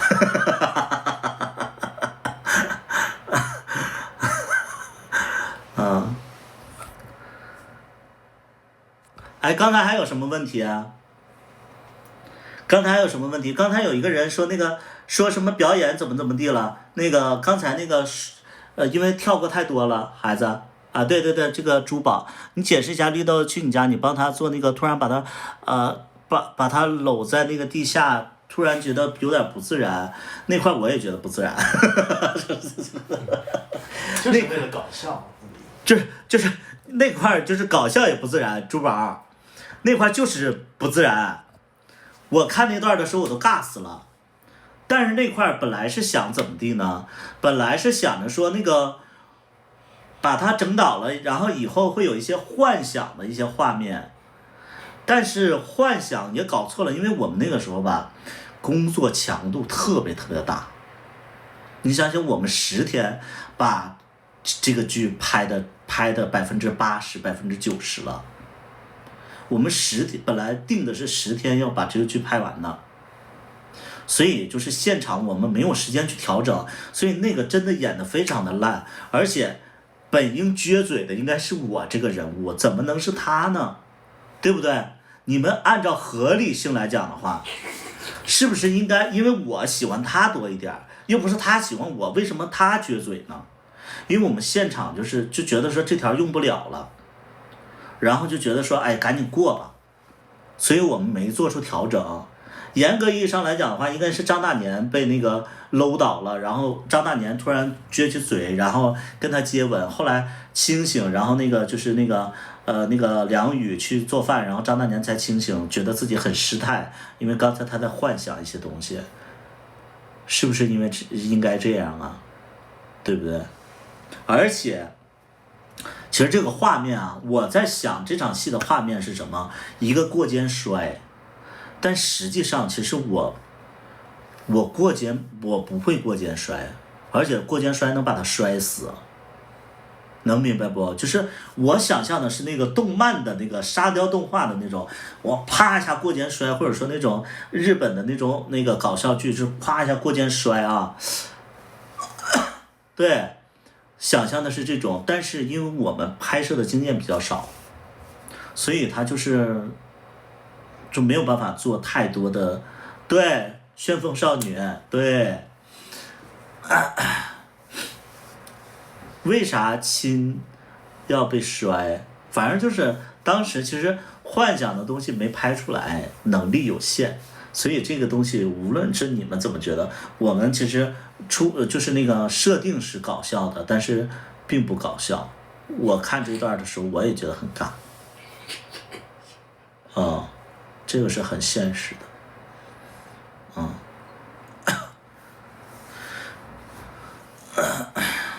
再加上那个时候，其实哎呀，现场乱的呀，那好像是我们前几场戏。我跟大家说一下，就是我们一开始其实摄影师不是这个摄影师。我跟大家说一下这个剧是怎么来的。主要原因是什么呢？我就说我最开始是因为什么呢？最开始是因为我不是考北京电影学院进修导演了吗？然后我就说那个我们就索性都上电影学院了，那我就要拍个作品嘛，拍个作品，然后其实就不想就是说拍电影，我们是电影学院，我们没想拍电影，然后我就说拍个网剧吧。拍完网剧，然后其实也没想着说马上就拍，是因为当时我考试的结果其实就很未知，因为我曾经考过一次北电，所以我就没考过，所以我就对这个结果我忐忑不安。然后等结果的时候，我就说那我拍一个吧。结果呢，我们那个就是那个制片人，他是北电的，他跟高叶是一届的，他是学表演的。就那个采访我那个主持人，就那个叫尼克聪，他是跟高叶一届北电那一届的那个表演本科，然后他又是我就是芝麻曾经的一个现场导演，所以我跟他吧就是说认识了，然后他帮我租房子，然后我们就没事就聊电影的东西嘛。他说那个也想做一个自己的代表作之类的。我说行啊，我说那我最近闲的特别无聊，等这个结果特别慌，我说那咱传一个吧。他说你预算多少？我说预算10万块钱。他说10万真的挺少的。我说那没办法，我说我就这10万块钱，因为那个时候吧，学费我们1年学费12万，所以我这钱都花在学费上了。然后我就说那预算10万块钱我就整吧。然后他就是找了很多的那个北电的一些人，包括我们有一个现场导演也是北电的，反正就好多都是北电的，都是我们校友嘛，所以就是大家其实要不就是免费，要不是低价，特别低价，所以10万块钱勉勉强强的。但是呢，就是我们那个一开始找的摄影师是那个北电的那个研究生，摄影系的研究生，但是呢，他可能因为学院派，其实他实践的能力比较少，所以他现场打光他打不出来，他不会打光，打的人巨丑，就拍的人巨丑，然后就是后来我没办法，我就把它开了，所以就是一开始跟这个摄影师也是浪费了两天时间，所以我们就进度非常非常赶。所以就哎呀，这现场就乱成一锅粥。虽然说我们有10多个工作人员，哎呀，特别特别难。每天我12个小时工作量，我每天都12个小时工作量。这12个小时的工作量是一方面我要当导演，一方面我要现场调度，另外一方面我还得背我自己的台词，我还要演戏，然后中午又没有休息的时间。反正我那段时间特别特别的累。连轴12个小时转，有的时候14个小时，别人都可以休息一会儿，我是压根一点都休息不了的，因为我整个的剧都是以我为主嘛，所以我就没有休息时间。累的我呀都没办法说，现场我都激恼的，现场我就是偶尔就是忍不住会发火的那种，因为太累了。但是制片人就一直让我赶进度，我就没有时间休息。正常的我们就是拍那个芝麻的时候，我们中午应该会睡2个小时，会睡2个小时。但是这个制片人连让我睡觉都不让睡，吃完饭就得拍。那吃完饭多困呐！跟他一起做采访那个是他对象吗？不是，那个是他的，好像也是校友，不是，那个是传媒大学的。那个是传媒大学的，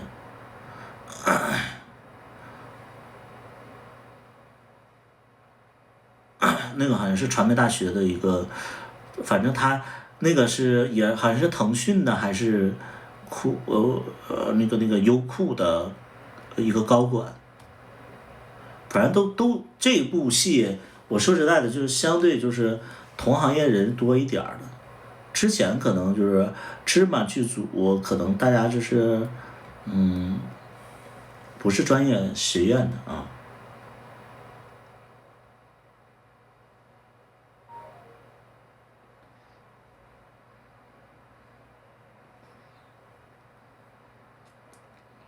但其实你们看到后边的剧情都是我们几个工作人员拍的，因为我们前面拍的东西后边没有钱没有预算了，所以就是几个工作人员，然后就补拍的一些东西，所以后边的剧情吧有点不连贯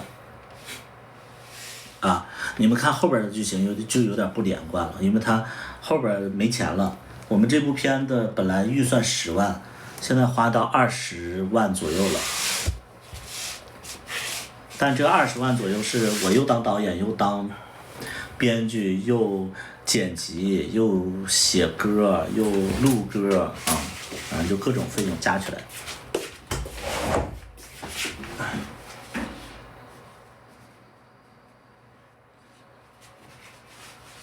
好，还有什么问题？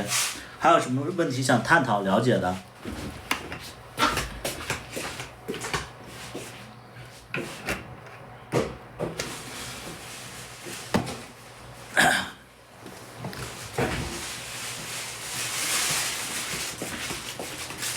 就那了。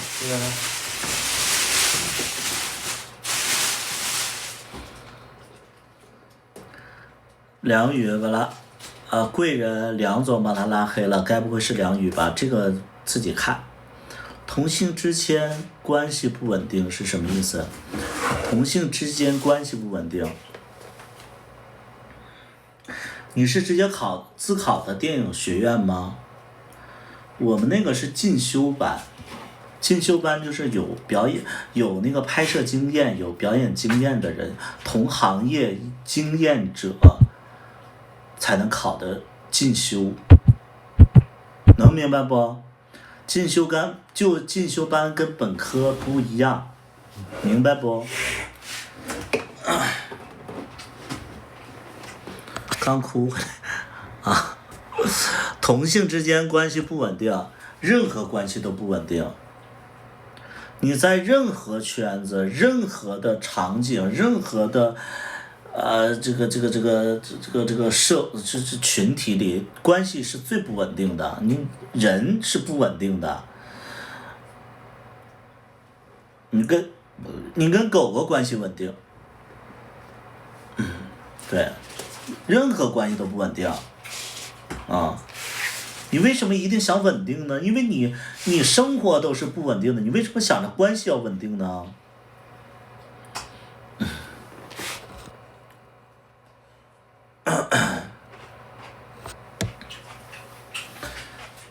？10斤我能感觉到功底，你觉得哪里功底？10斤你觉得哪里好？第10斤你觉得哪里好？我看看你觉得好和我觉得好是不是一样的？血缘关系都不稳定俗气还骂上人来了。我刚才哪一句话是骂人呢？这个人你精神有问题，我觉得。就是我哪里骂人了？刚才我有骂人？这个人是精神不好吗？他是，就是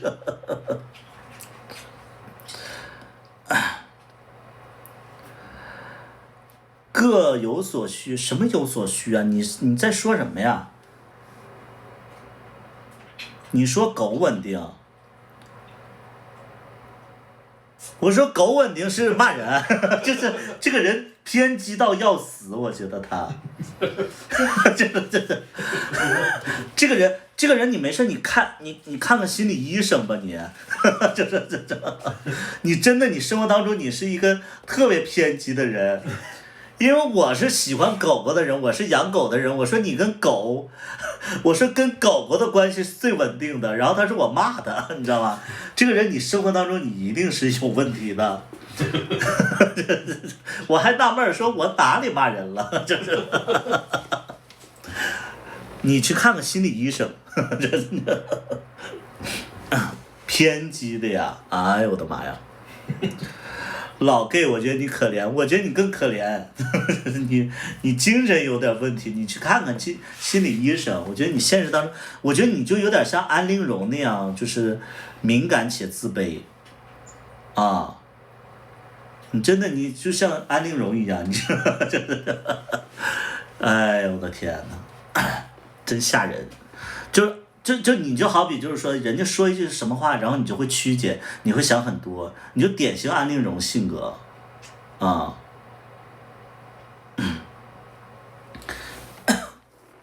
真的，你生活当中应该没有什么朋友。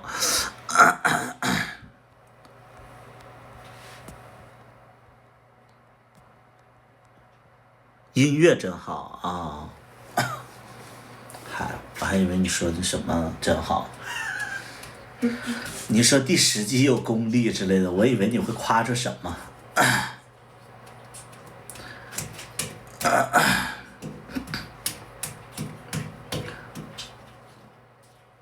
前面的好像你不会老一样，无所谓，不必理会。特别好笑，刚才他跟我说那个 gay 圈的关系不稳定。我以为他在那个就是寻求我的安慰，我说那任何关系都不稳定，我说只有跟狗的关系稳定，狗狗关系最稳定。然后他说啊，你素质真低，你骂人。因为我是养狗的，而且我是特别喜欢狗。刚才我们还针对狗进行了一个辩论赛，然后结果他觉得我是在骂他。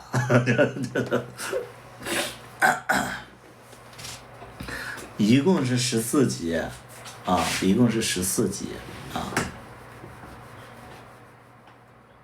，14集10集的音乐会上线不会上线？那个是实体专辑里边的跟狗狗的关系最稳定，就是狗狗你哪怕你打它，我觉得这个狗狗哪怕你对它不好，可能你打它，它都不会就是不理你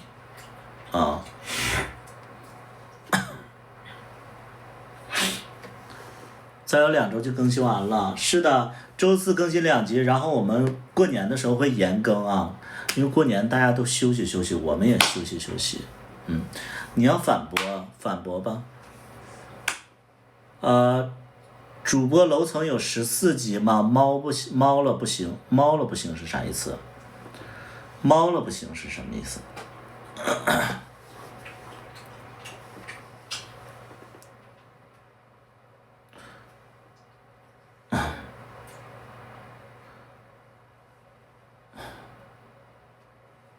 那我们怎么听到你实体？年后可能我会做实体专辑，大家这个到时候我通知大家猫是记仇的，是的，我养猫我养不了，猫会离家出走，狗会离家出走。你知道一般的狗它离家出走吧，它会想办法就是说再回来，但是它可能找不回来。但你知道猫离家出走，它可能就不回来了，它就想当野猫，你知道吗？当然有的猫也不绝对，有的猫它也想回来，但有的猫也回不来。就你离家出走的那个猫狗，其实一般大概率其实很危险，会回来会回不来嘛，因为它都没出过什么门儿啊，特别是猫，它不出门儿，它一出门它都找不回来。狗我觉得还差不多，你像狗总坐电梯的话，它就那啥了，它就知道它家在哪一层，啊，狗是知道的。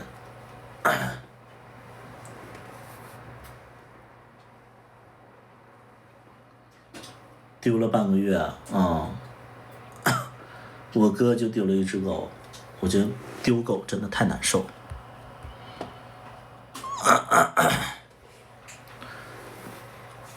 他不理解你为什么打他，我之前养的猫到处拉到处尿，最烦人啊。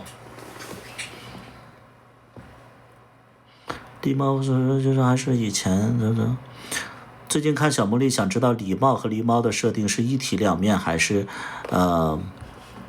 以前合作伙伴后面竞争对手啊，都解释得通，就是其实礼貌和狸猫他们就是我创造这两个角色，其实它是有谐音的嘛，谐音其实它就是一个人物两个面，所以它分裂成两个人，所以他俩其实是一体的，因为礼貌就是礼貌的性格里边一定有狸猫这个人，但是同时呢，他俩因为性格比较合，所以他俩是合作伙伴。后期因为那个 Jason， 所以他俩又闹掰了，所以就设定就是说，我觉得所有的好朋友都会闹掰，对，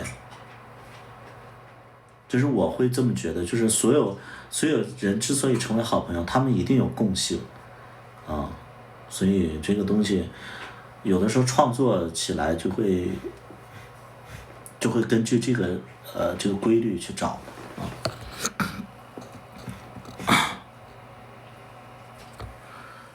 剧情会比较乱，后知后觉有没有可能是这种？我帮你分析一下啊。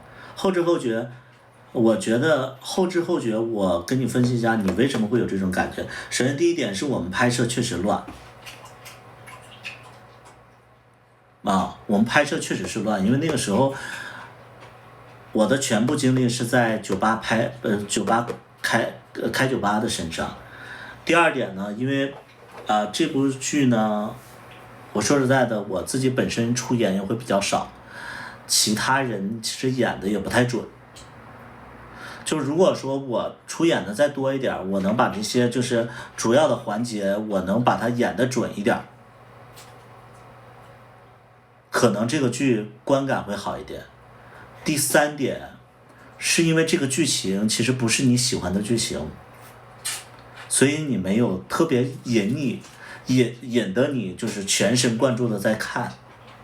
我觉得主要是这三点。因为这个剧情可能不是特别吸引你，所以你看的时候吧，也就是带看不看的，或者说，这个剧情好像你也看不懂，就比如说开酒吧的这些东西，有很多人看这部剧为什么就没有那么大的那个共鸣？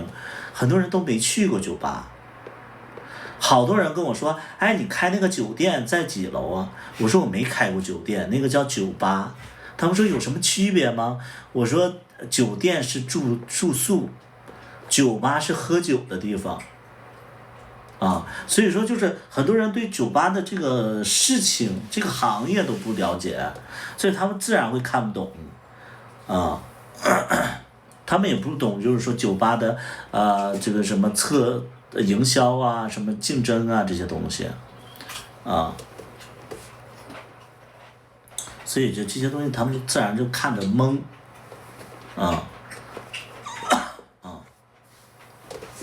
特别的懵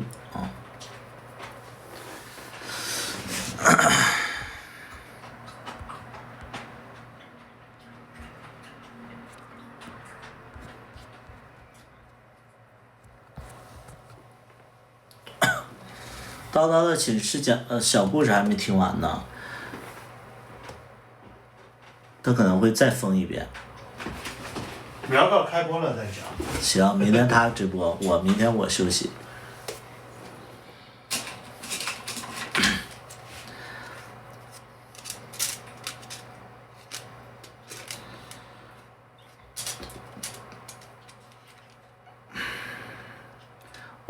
我之前那个什么，我之前那个开酒吧的时候，我特逗。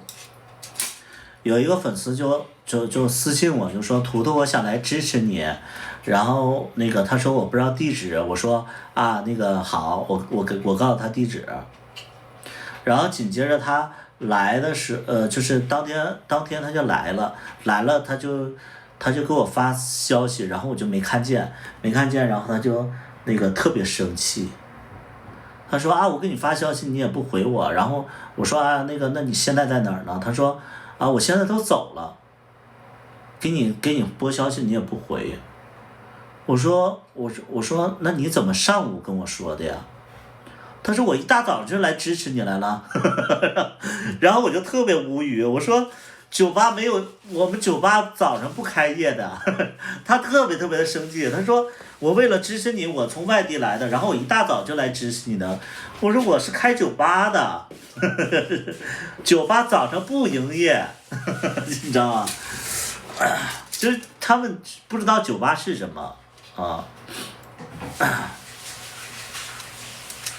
我就觉得有的时候就是有的人小茉莉看不懂，我觉得太正常了啊。对，酒吧都是晚上营业啊。他会觉得特别委屈，他特意是那个坐高铁来的，我记得是。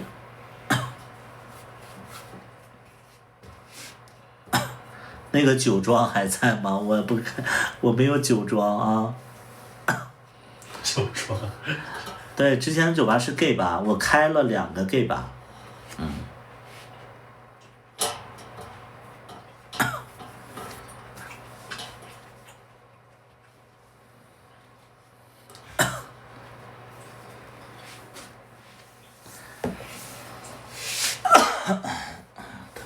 特别无语。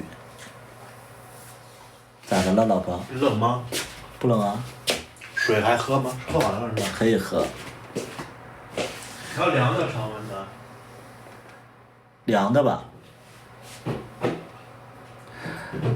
停业之后了，还在开吗？停业之后没，就是停业之后，我是其中一个酒吧停业了，然后另外一个酒吧是因为那个合约到期了，因为我们合约是签了3年半的合约，所以3年半合约到期了之后，我就没再续了，因为我们一续的话又得签那个3年的合同，所以我那个时候就已经打算来北京上学了，所以我就没再继续的做酒吧行业了。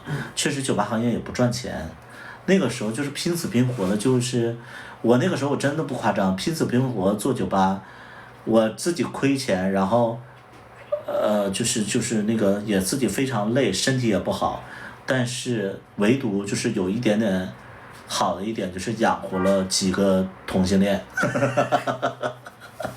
就是我那个时候养了好几个员工嘛。还养房东呢。对，养房东养员工，我那个时候最高的那个员工20个人吧，差不多。还纳税。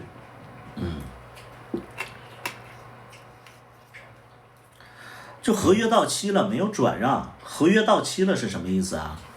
合约到期了就是合约到期了，就是你得退租了，啊，没有转让。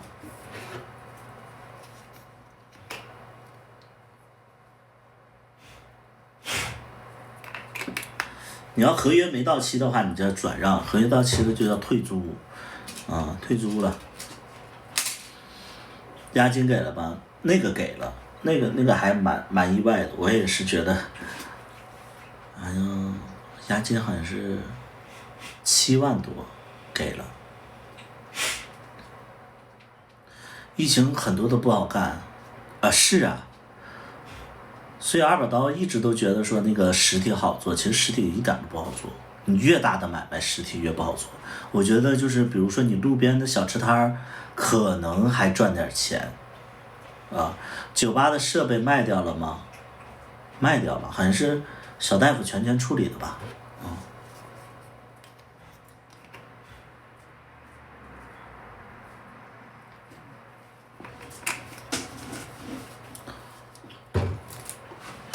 也没卖多少钱，我就记得，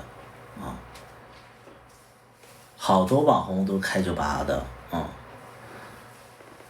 不建议大家做实体，越大的企业越不好做。你越大的实体，你就意味着人工成本特别高，店铺租金特别高，每个月的固定支出特别高。你像你一个小店，你可能夫妻俩就是忙不过来，人家也能理解。但你要是上了500平的店，你服务员不够，人家得骂死你。所以你这个人工成本就很高。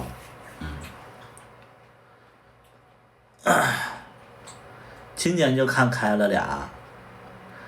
我觉得做生意其实我跟大家说一个非常，就是我自己的理解，我觉得做生意很多人做生意其实不是为了赚钱去的。其实很多人做生意主要的一个前提条件就是他有钱。有钱的人其实就想着说增加自己的人生阅历，可能会给自己一次机会。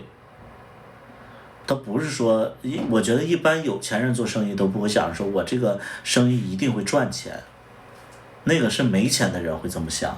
有钱的人一开始就知道这是我的一个努力的一个方向，可能这个我试一试这条路行不行，如果行的话我就展开来做，如果不行的话这也是我人生的一个阅历所以做生意大家不要寄予太大的一个希望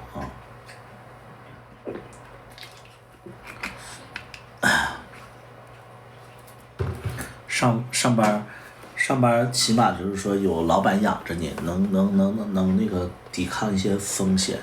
你做生意没有人帮你顶着，员工是员工，你不要指着员工能帮你顶事儿，那些管理人员能帮你顶事儿。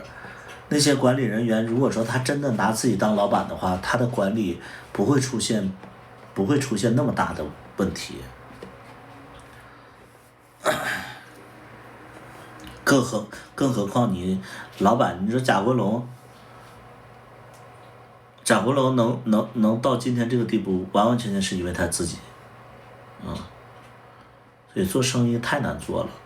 你的味道做的好不好是一说，你的产品安不安全是一说，你的人情世故，你的危机公关，你的品牌定位，你的这个网络形象，你都要考虑你的人员管理，我的妈呀，太难了。这有些东西不是老板能把控得了的，那如果老板把控不了的话，就风险太大了。所以我有谁知道就是说，有谁知道说那个就是那个叫什么呀？有一个人好像在杭州开了那个烧鸟店，你们知道那个人吗？杭州有一个 gay， 然后唱歌还挺好听的，然后在杭州开了一家烧鸟店，我觉得你们应该关注他了，有关注的叫什么？我觉得我们的粉丝应该是共通的。杭州前一段时间有个小孩年纪不大，然后戴着眼镜，然后可爱白白净净的，然后他开了一个烧鸟店，叫什么呀？那个人失败了，然后他在网上发表自己的那个失败感言，其实我特别的心疼，我特别能感同身受。实体真不好做，大家能不做实体就不做实体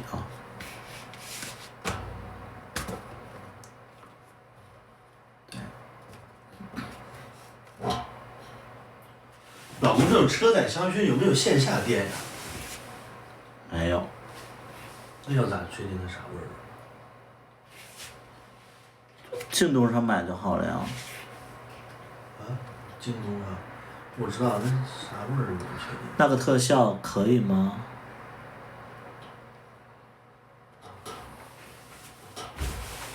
可以吗？是啥呀？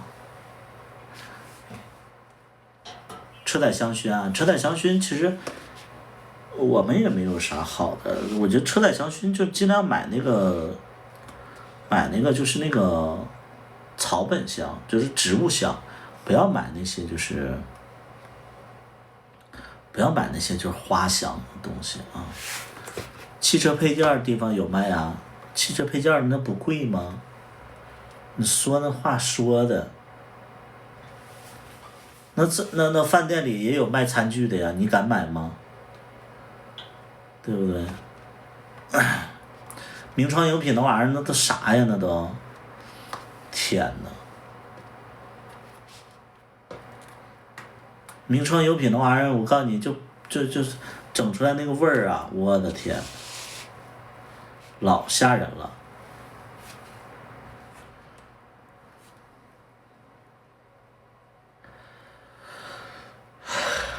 老 low 了，名创优品，别买那玩意儿，那都是那个工业垃圾。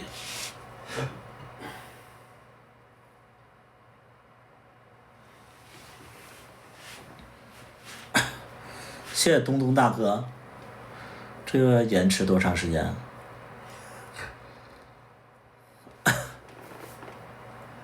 不知道延迟，这叫那个持续多长时间？这个得延续20分钟，20秒钟吗？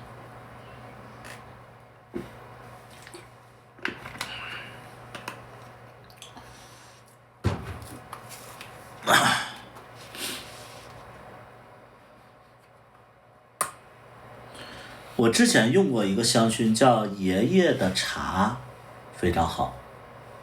好像爷爷的茶，你搜一下爷爷的茶。就是茶味儿的吗？你搜一下爷爷的茶，好像很贵那个。那个是那个叨叨送我的，另外一个叨叨送我的，叫爷爷的茶。一个200块钱还是300块钱？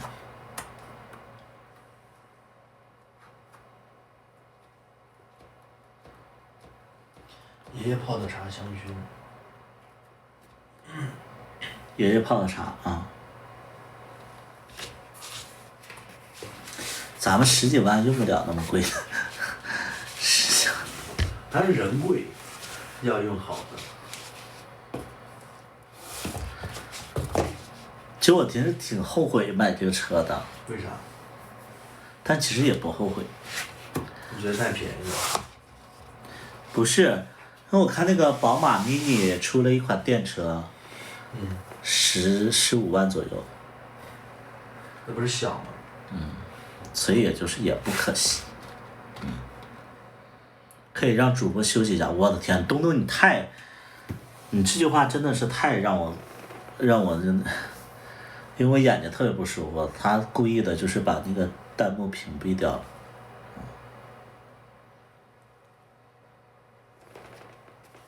我们今天就这样吧。啥呀？下播吧。为啥呀？你不是眼睛不舒服吗？没事啊。等我再不舒服，那个东东会发一个就是满屏的那种特效，那种大礼物啊，然后买个眼药水。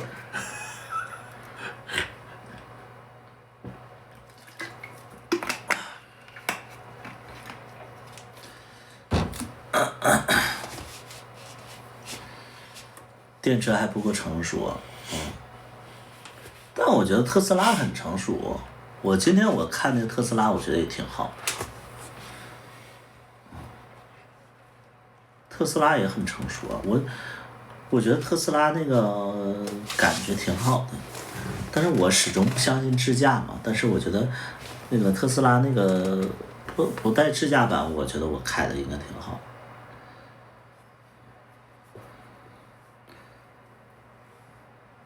就我觉得，自己年纪大了，可能对这些东西接受能力可能没那么好，开的迷糊是你把那个动能回收关了就好了。就很多人开电车为什么会晕车呀？你就把那个动能回收关了。动能回收，因为它动能回收就意味着就是说你不踩油门它就松了以后它就会来回的，就是那种速度会骤减，你就会晕车啊。就千万就记得，就是如果说你的家人坐副驾驶晕车的话，你就把那个动能回收减一减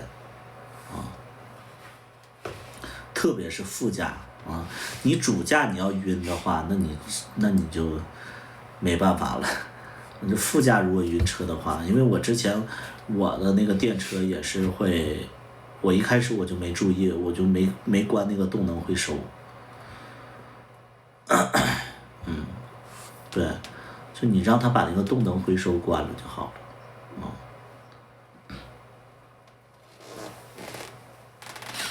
动能回收就是为了省点电，但是就是开着不舒服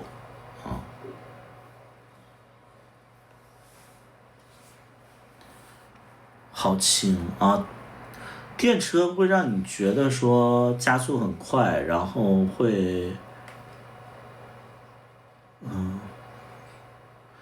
我觉得电车有电车的好但是油车呢可能会让你更有安全感。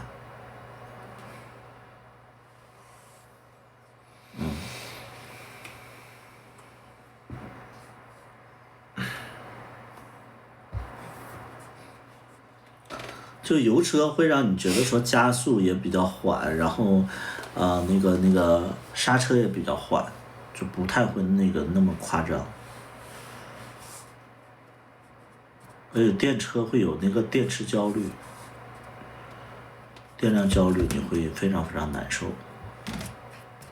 是不是困了？我就是眼睛一直都不舒服，我最近就是不知道为什么睡眠也不是特别好。我只要就是休息不好的话，我眼睛就特别疲劳。我现在看东西也是重影的，而且就是刚才有个人说是我总左右飘，因为我看一个位置我就会特别难受，就现在眼睛涩涩的。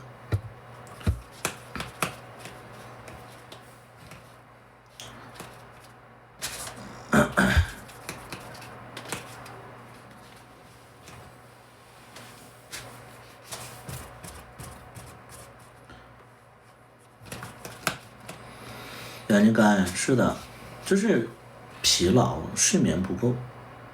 但我其实下午有睡，还是不行。下午没睡够。维生素 B，6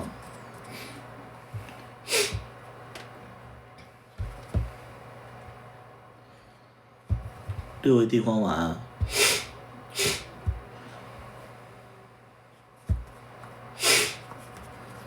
哎呀，我就讲完这个片子以后，然后我跟那个叨以后的日子就是天天在海边儿，在海边住一段时间，然后再自驾出去云南呐、去广西啊，自驾多一点，然后就休闲一点，就不会给自己那么大压力了。反正我觉得我们如果说自驾去一个地方，然后就感受一下当地的风景啊美食，然后晚上就直播，然后把第二天的油钱赚回来，挺好。挺好。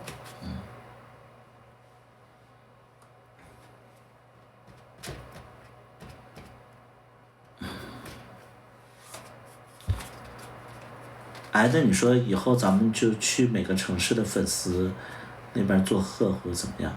做客。会不会觉得咱俩是全国卖的？拍节目嘛。就是见粉丝，其实就是那个2个人2龙戏珠。肯定会有人这么说的。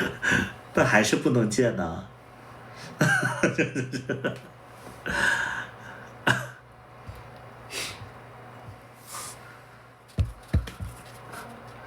别搞。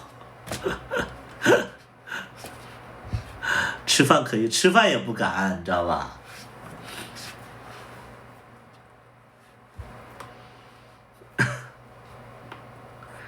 专访也不敢，就是不敢跟那个太亲近。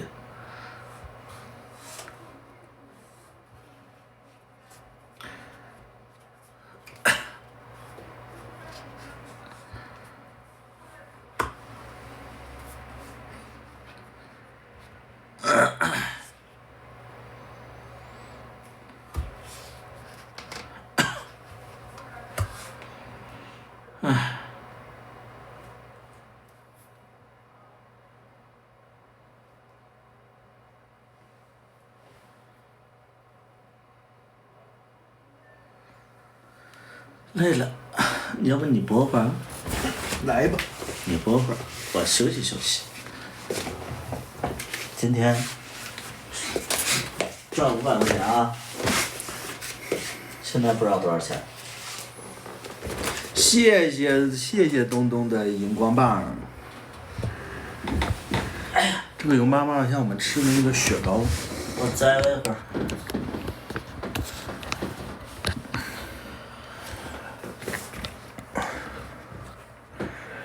天若全亮。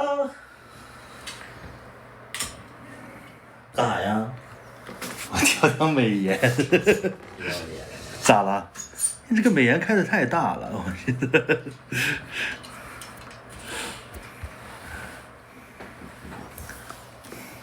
谢谢东东的荧光棒。这换人了啊！我们是这个专业的直播间，就是我们的主播都是轮换的。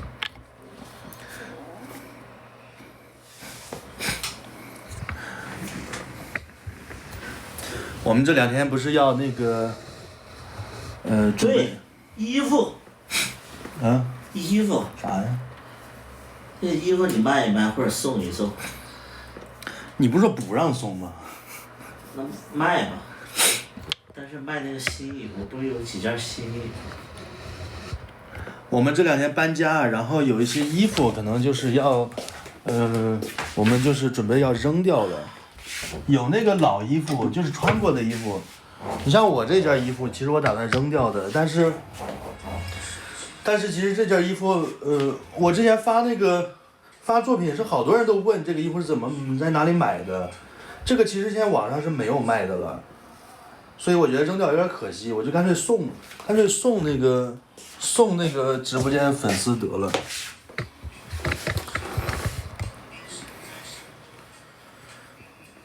就是如果你们谁健身的话，正好能穿我这个大小的尺码，如果你们想要。你容易被骂。为啥？你钱容易。对。别送。行吧，行吧。知道就该骂。他，那我就只能扔掉了这个。扔呗。叨叨是后天和图图一起回贵州吗？反正就是这2天了。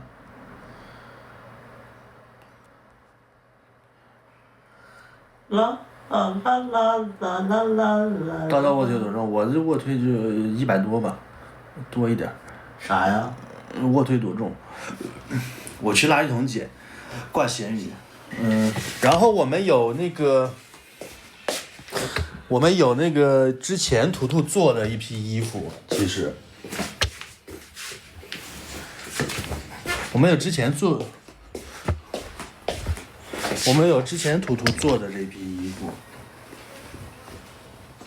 有几件啊？2件一共。加这件吗？对。就2件啊？啊。那件是4叉的吧？这个是4L 的。那个应该也是4L。那这要怎么弄呢？卖就好了呀，这新的没洗过哈。我不知道呀。这个反正是有些年头了，感觉，就是做出来之后。但是应该是没有穿过。穿过没洗过，就是穿过没洗过。没有穿多长时间。啊。是穿过，包装袋给拆了。这个反正是，哦，这是5年前的衣服了吗？对。哦，这件衣服你也有。这不是芝麻衣的时候出的吗？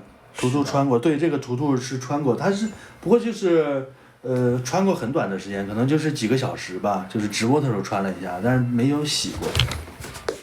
你们如果想要的话，我可以穿上去给大家看一看什么效果。就是大小，大家可以看一下。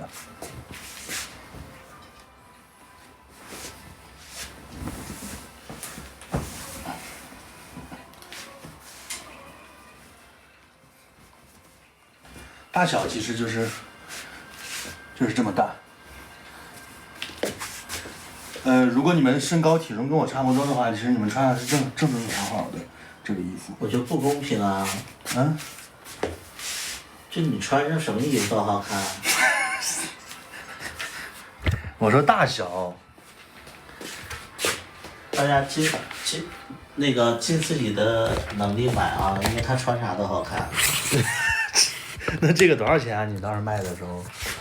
当时是卖100多，现在就是那个50块钱。啊，50块钱啊。但是不单独发，就是那个买你那件衣服，就是一起发走了。啊，行。这个50块钱啊，如果你们买了 T 恤的话，想要这个的话就可以一起，就是我2个就一起发走了。然后这个衣服是有2件的啊。那件什么尺码？你看一下。我看一下那个。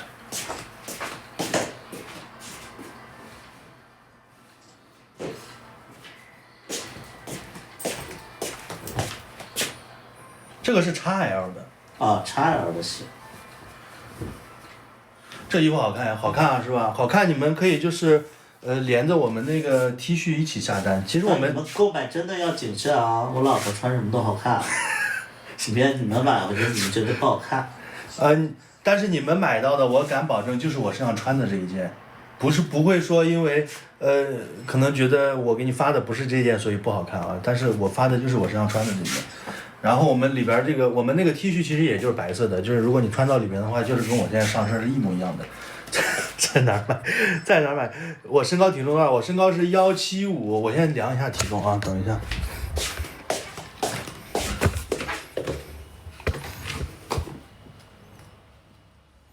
95啊，175 95公斤。啥？95了？啊。那2个鸡胗这么沉？鸡肝这么沉？我就是没有4XL 很大，不是因为它这个尺码不是那种标准尺码，所以就是有的衣服就会故意标的很大的那个码数嘛，但是其实没有多大。这个反正就是跟我差不多体重的，可能在反正就是跟我差不多身高体重的穿应该是正好的。这种衣服你不能买这个特别合身的，你要买稍微宽松一点点。你穿着才舒服。我穿XL多重呢？我等我一下，我换一下那个XL 的试一下。大家别着急啊。我老婆卖衣服挺好的，像那么回事。就是试就行了呗。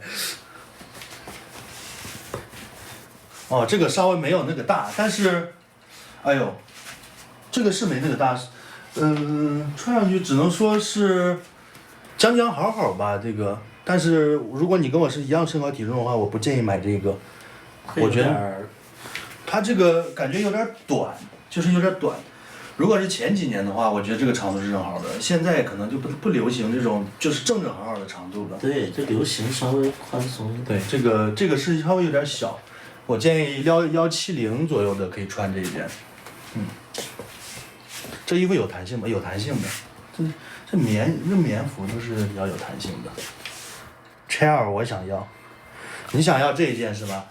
就是如果你们买的那个，反正一共就是2件，如果你们买了那个 T 恤的话，你们可以在那个微信上给我讲，然后我就顺带把这个给你们发过去了。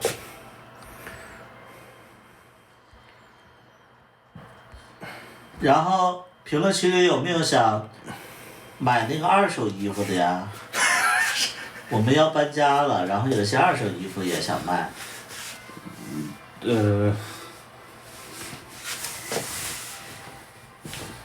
这个就是，然后我们还有一个是，大家记不记得我们之前做的那条是绿色的衣服？我们之前做的那是绿色衣服，本来是作为这个绿豆的这个主题的衣服卖的，然后结果是后来可能觉得颜色或者款式已经过季了，我们就没有做，给大家试一下啊。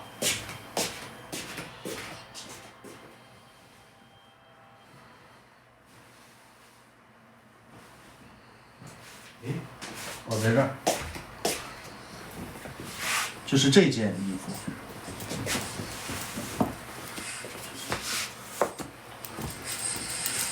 它就是这个就是很简单的，连任何 logo 都没有。它是我们打的一个样衣，就是如果你们想要的话，其实也可以那个跟我讲。哇，我老婆穿的好好看啊！身高182，体重100公斤，能穿吗？那个4XL 的，我觉得你穿会有一点小，我觉得那个175的可能穿是正好的。这个是我们之前做的准备，我们其实本来准备做这版的嘛，但是就是冬天了，所以就没有做。然后其实这个就只有这一件，如果你们想要的话，也可以联系我。你们如果之前下单了我们的 T 恤的话，然后我们这件就会给你一起发掉。我以为叨叨有1.8米，他1.74米。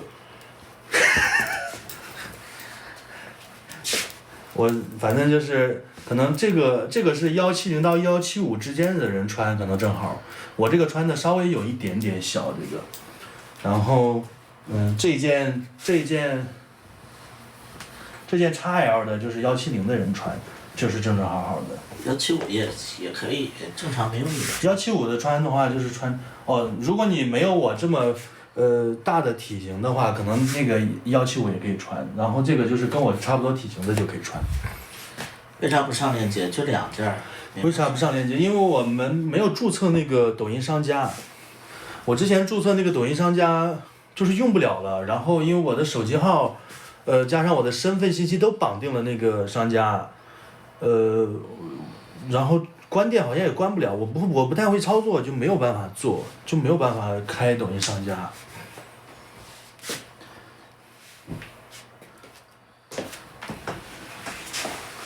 还有我们其实这次做的这个裤子，原本我们是打算裤子跟 T 恤一起卖的，但是我们后来没有做这个裤子，所以裤子就只是打了个样。这个裤子如果你们想要的话，其实也可以跟我联系啊，就是只有这一件。这裤子适合170。这裤子是它是个阔腿的弯刀裤。这裤子适合那个 M 号。这170的。对，这个170左右可以穿，就只有这一件啊，就只有这一件。这裤子还是蛮值得买的。这裤子多少？50块。都50块钱啊！如果你们想要的话，就可以可以联系我。穿起来看看，他穿不了，因为这个号有点小。穿起来看看。穿不了。这个腰有点小，主要是。对。这个腰小，这个尽量是不要太胖的人买啊，这个如果想要的话。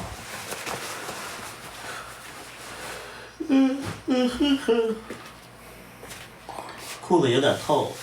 裤子有点透。这裤子不透。因为你是在灯下。这是灯下边，但是它其实是不透的。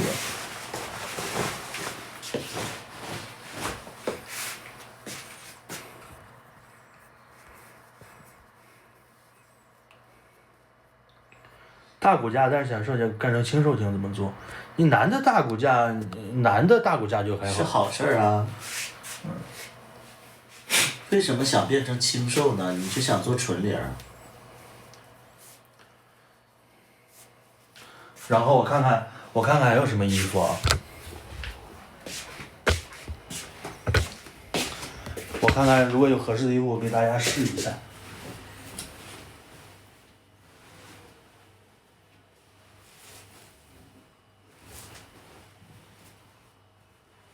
减肥的秘诀。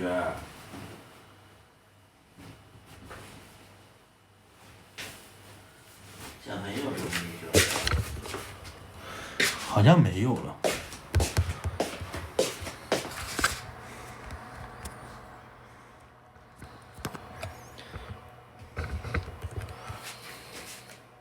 行了，差不多就是一共这3件衣服，都是我们自己做的。这个是图图之前剩下的，他做的剩下的，他是前段时间从那个惠州邮过来的，他是之前剩下的，反正应该好几年，但是基本上没穿过，可以说是。这个是我们穿过几次也洗过，这个是洗过的。这个衣服反正就是，颜色如果你们能接受就好。过细看发现叨叨比图图更帅一点，那肯定。这还用细看吗？这不大眼一看就能看出来。多呀。我老婆肯定比我好看，要不她就做姨了。我们是谁丑谁做姨。好像你也挺喜欢绿色，我没有很喜欢吧，我喜欢比较亮的颜色，没有喜欢绿色这种。我看看还有什么。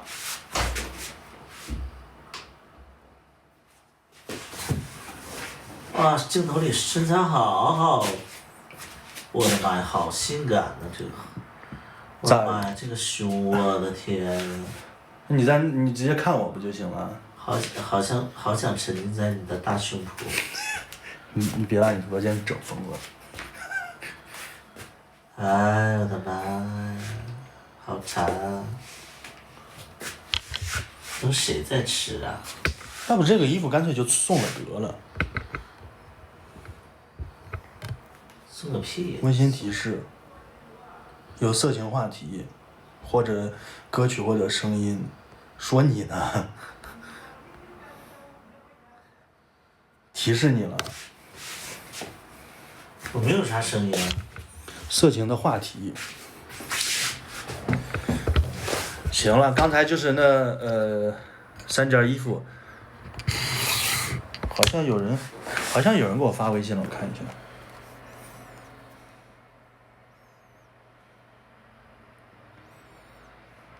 那个件 XF 衣服给你呗，行。那个 XL 的衣服已经被人预定出去了啊！现在我们就只剩下最后2件了。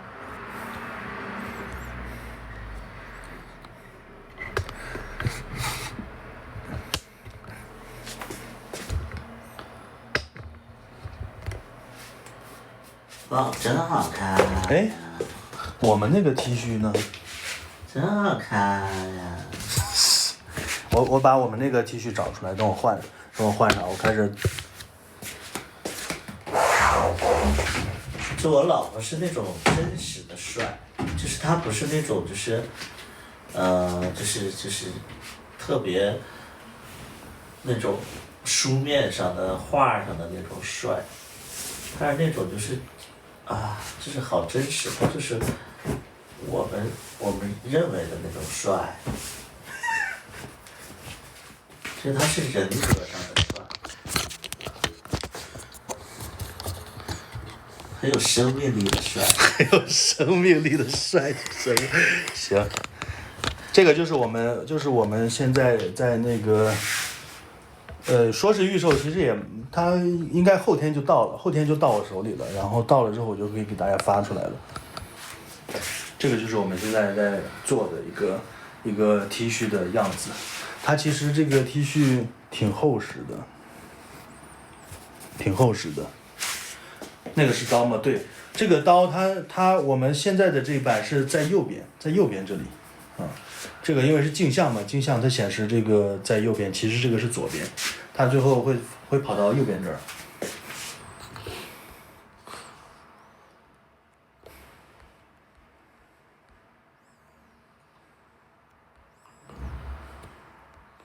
涛涛好帅，谢谢。你们穿了我们的衣服也会跟我一样帅的。他能不能叨叨我？不会，我们就是特意把这个刀从左边移到右边来了。这个是我们现在做的这一款，它这个其实是挺宽松的。你看我的胳膊都算挺粗的了，但是我胳膊弯起来之后，它其实没有这种，就是没有把这个胳膊包裹住的。能看个主播的大二头肌吗？后二头肌能看看吗？谁想看啊？粉丝们想看。其实现在看起来不是很大。能看看你的臂围吗？不是很大啊。还行，这个。我的妈！我的妈呀！一般妈呀！一般自然健身的话，其实这个臂围算是比较大的了，但是这样其实也它不是那种很紧绷的这种感觉。没看够主播没看够啊！妈呀！主播好让人兴奋。这段时间，衣服上刀什么意思？就是我们这个刀就是我们的 logo，屠夫和2把刀的 logo 就叫屠刀，这个是我们的 logo。主播胸肌好大呀！这个衣服它是比较厚实的料子，它不是那种，如果你们非常喜欢穿那种纱类型的衣服的话，可能这个就穿起来会有点热，觉得。我的天呐，主播能看到你后脑勺吗？神经病。刀臂围多少？我的臂围是45左右，45以上吧，应该是。妈呀！好帅呀！荷尔蒙爆棚！我的天呐！好，又有消息过来了，我看你是要哪一款衣服的啊？妈呀！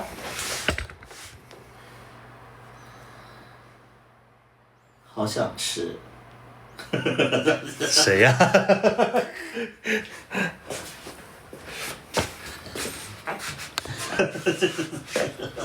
图图干嘛呢？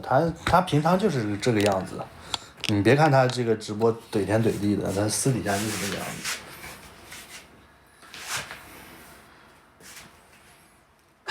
这个就是我们这次跟剧一起上的一款衣服啊，如果你们就是觉得还可以的话，这个其实我觉得更适合春天和冬天穿吧，夏天穿的话出门会有点厚实这个。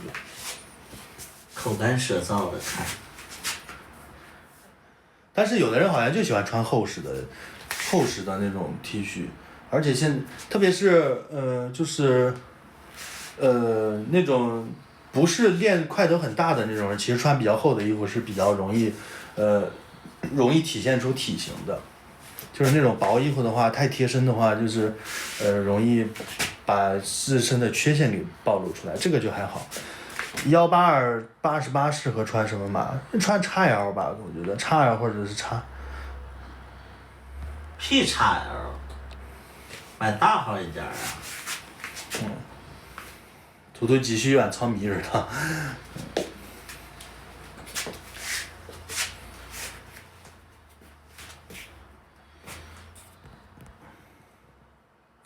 刀哥，我俩长得有点像啊，行。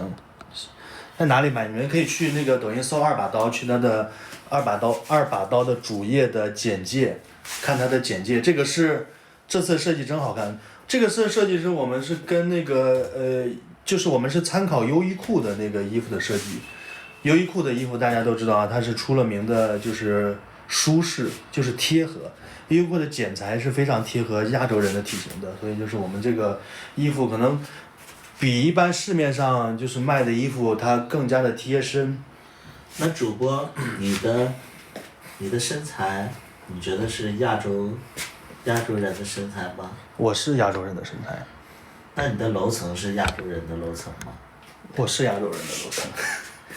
喜欢高楼层的。但是我的就稍微有点粗。不要脸。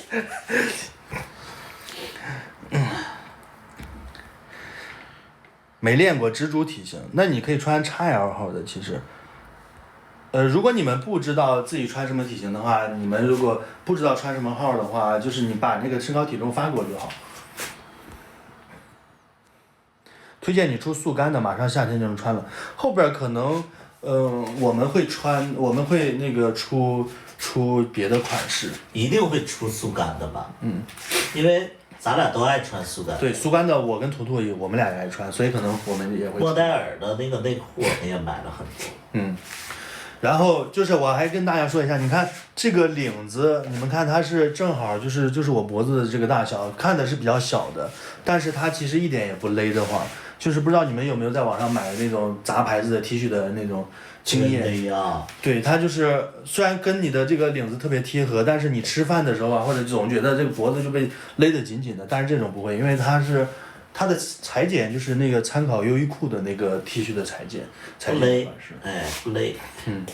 它是非常的贴合的，就是你怎么活动它都没有那种束缚感。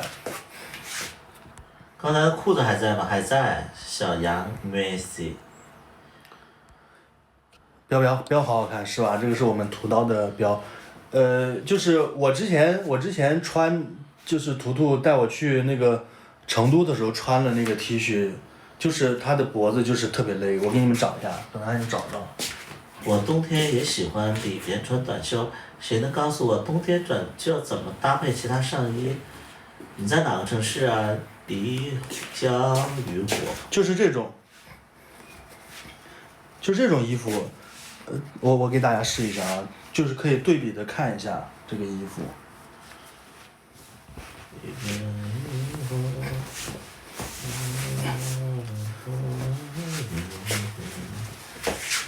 你像这个衣服，它穿上其实就是很好看，而且它领子，是稍微，领子其实感觉大小是差不多的，跟我里边穿的这一件，但是这个衣服就是它这个脖子前面这边会觉得非常勒得慌，就是你稍微一动的话，它就会向后扯，特别吃饭的时候，然后运动的时候，其实就，它只是好看，但是你穿着特别不舒服。感觉主播的肚子也很性感。但是我们这一款就不会，它这个领子虽然是比较贴合的，但是它一点不勒，因为我们就是裁剪，真的裁剪就不一样。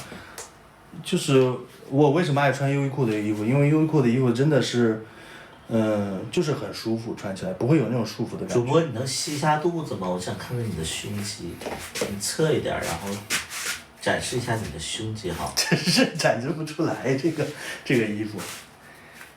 那你可以换一个紧身一点吧，你要紧身一点我就买。就是想看看你的身材。我们其实在哪儿买屠刀？就是你可以搜那个。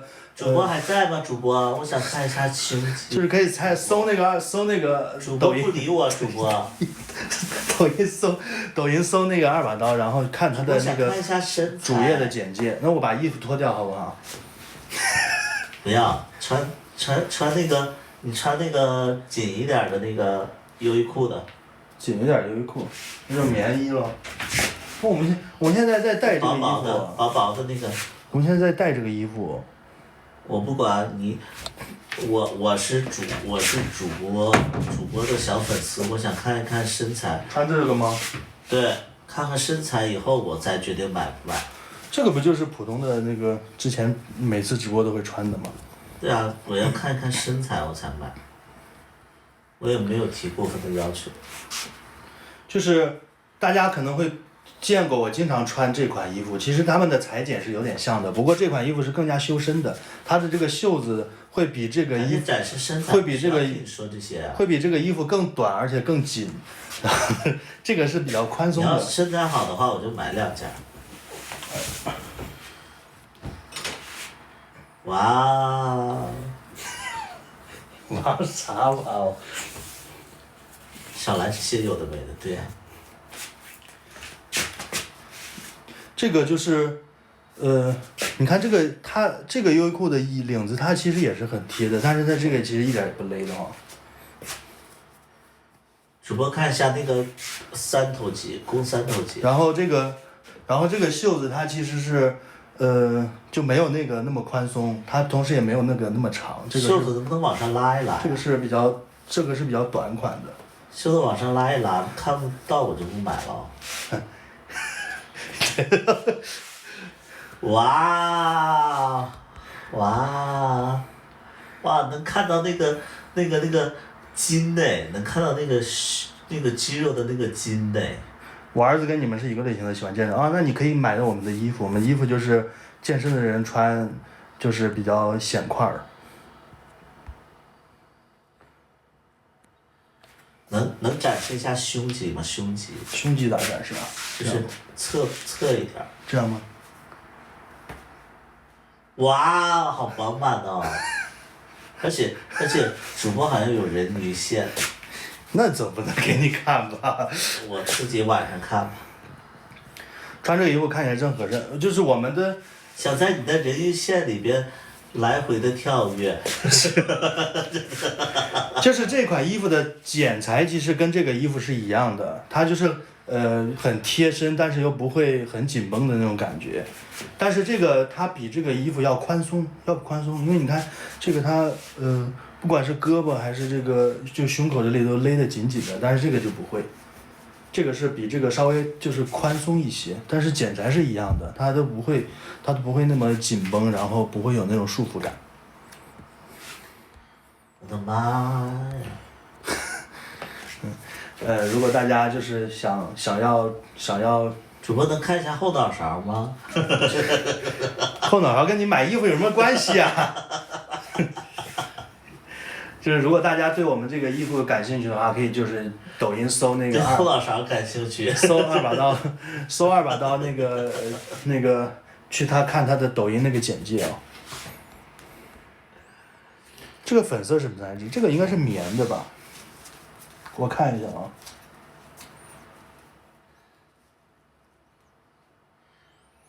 哦，这个是胳膊好粗啊！我的天呐。这个是聚酯纤维和棉的，聚酯纤维74%的聚酯纤维和24%的棉，这个穿起来感觉像纯棉的，但是它其实是聚酯纤维比较多。主播能给大家展个背吗？没有背，我不会做那种展示动作。啊，好。这就是我们，这个其实跟这个跟这个材质是差不多的，它也是聚酯纤维和棉。主播身上这件卖吗？主播？我这件可以卖呀，因为我们要搬家了。但是我这个已经穿过了，就卖给大家。穿过了能不洗就邮给我吗？这个卖我觉得还不够成本的。这个我可以出到60。这个你们在网上买，其实就是搜同款的话，就是39块钱一件儿，这个很薄。主播能那个明天去健身，然后穿着，然后再邮给。这个就很薄，这个比这一件要薄得多。我们给那个工厂寄的样衣的那个款式是99块钱一件的那个优衣库的衣服，我们这个是69。我们那个优衣库的衣服是寄给他样衣是寄的那个厚款的，就是不是这种很简单的款式的。所以我们是照着99块钱品质的衣服给大家打的样，就是做成这样。然后，而且它那个优衣库的它是没有这个 logo 的，我们是还有这个我们的 logo。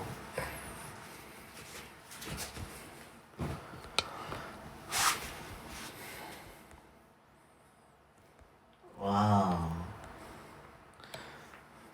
行了，大人的世界好神奇。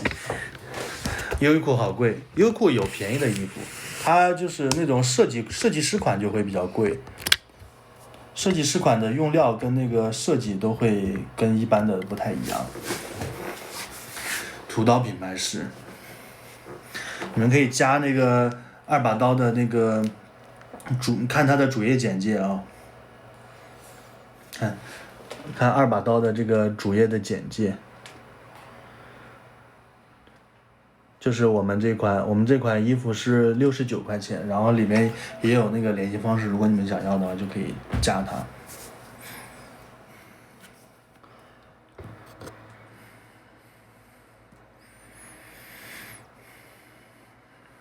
镜像镜头切一下吧，没事你们就去搜二把刀，去他的那个抖音主页看就好了。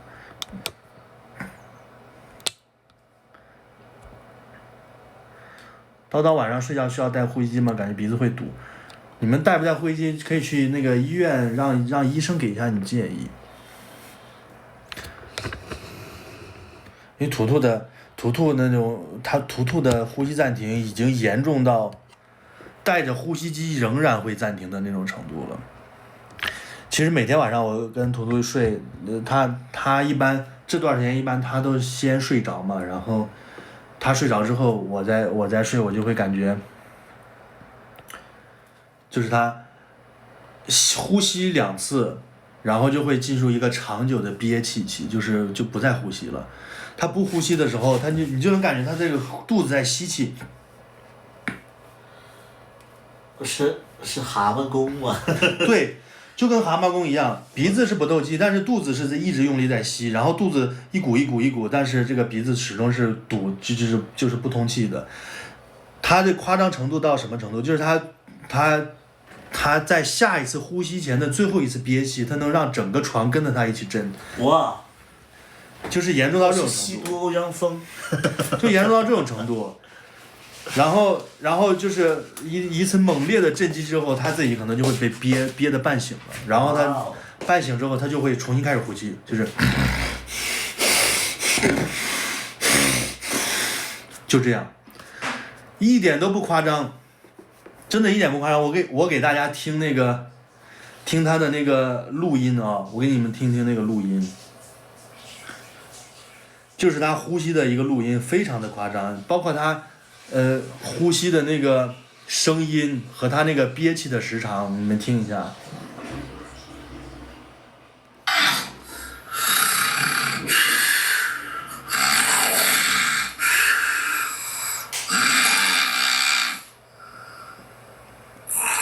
好，开始憋气。所以我气息很长。你就开始憋气。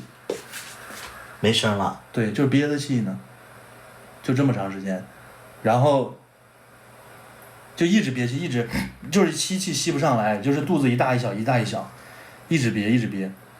我还憋呢。对。然后可能把自己憋起来，又开始呼吸，然后就是非常严重。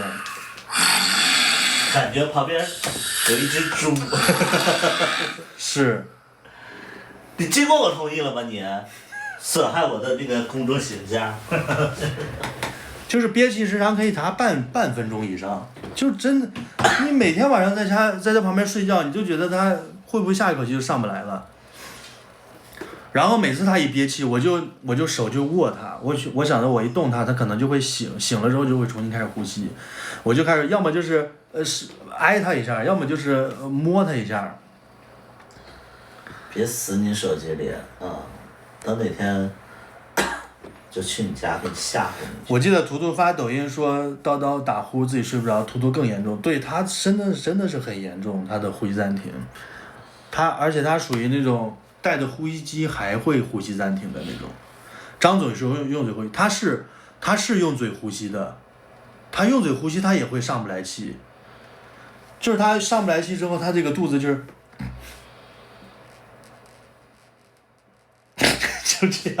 就这样，然后一大一大的，就是特别用力的，你就能感觉到整个床其实都在跟他的呼吸频率一样的晃动，就特别用力，他睡觉就是这样。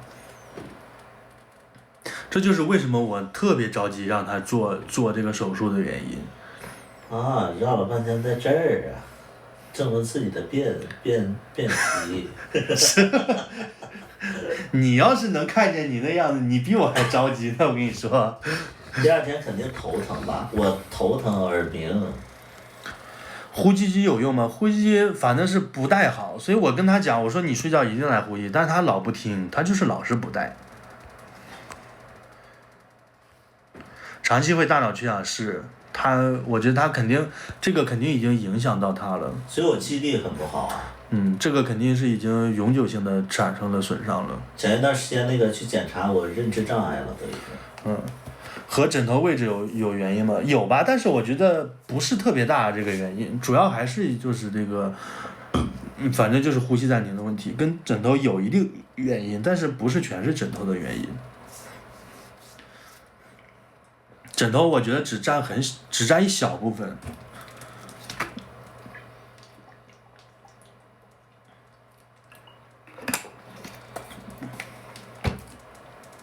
侧睡也不行，侧睡也憋。哦，你侧睡会好一点。但我觉得我侧睡也难受。侧睡是比正着躺会好一点，所以我就经常给你喊醒。我侧睡是有一个鼻子是不通气的，只能靠嘴呼吸。那你就侧睡到另一边。长期大脑缺氧，反复灌注，这不就是我可以方向？刀刀好适合穿粉色，我以前觉得穿粉色好看，后来就是这2天我突然觉得穿粉色可能不太适合了，粉色有点太娇嫩了。我包括我前段时间买了个羽绒服，我觉得好看，然后就是这1周左右，我突然觉得它不好看了。哎呀，你下一回你会觉得你买的这个车也不好看，因为这个颜色我就觉得很危险。好看。200刀非得买一个橘色的车，特别的，哎呀，就觉得说，人家有黑色，有灰色，有白色，完他非得买个橙色。灰色、白色、黑色多常见呐！橙色你路上能找到橙色车吗？但橙色看了一段时间会腻。腻了再说。我对象刚开始整层楼都听得到，后面生病切了扁桃体就没有打了。图图是要切鼻子，反正是。就是要特别，因为那个橙色它有点，怎么说呢？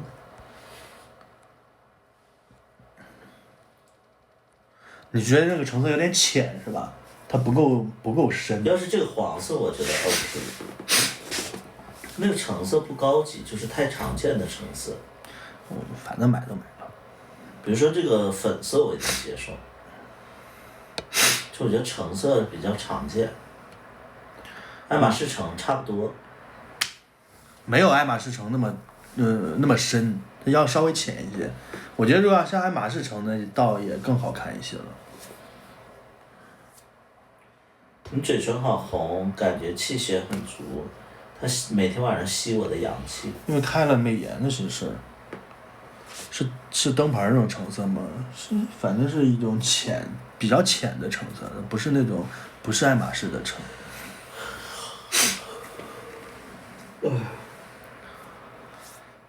要跨夜了，跨夜，今天有什么说法吗？跨夜是啥意思啊？就是要过12点了。哦。刀刀阳气比较足，生活作息规律的人阳气一般都比较足。刀刀没有什么疾病，不像我一生病。绿豆要更新了，绿豆是晚上8点更新的。我们是今天更新11、12集，12集我觉得是，这2集都挺好看的，我觉得。还好吧，我觉得第10集好看。第10集是你觉得好看？第10集我觉得蛮有新意的，特别后半段。第11、12集大家应该挺喜欢看的。对，第11集、第12集就比较撒糖了。不会再有刀了，反正这2集是很甜的。不是更3集吗？更3集我们前2天已经更了1集了。B 站评论区感觉要剧透完了。他们有的。我觉得分析的挺好的。他们有的不一定猜得对。我喜欢甜的，喜欢7集左右。那你这2集你一定很喜欢，这个比第7集还要甜得多。就是怕那个 B 站不给过。不给过我们就要打码了。有大尺度的吻戏。对，大尺度的吻戏就是我们。油管肯定不用打码了。就是尺度大到什么程度的？就是你们可以看到那个可能会实更。会看到实更。对，就是如果你们那个情感阅历不是很丰富的话，可能会对着这个画面，进行那个山东的管儿。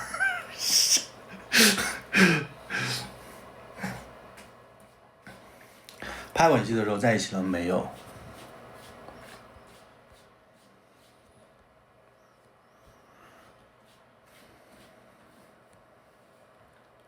是刀刀伸舌头那场吗？我们的吻戏基本上都是伸着舌头亲的。梁宇喜欢接吻厉害的啊。屠刀赤诚啊，妈呀！谢谢他的书。妈呀，这谐音梗弄的。蛮有才华的。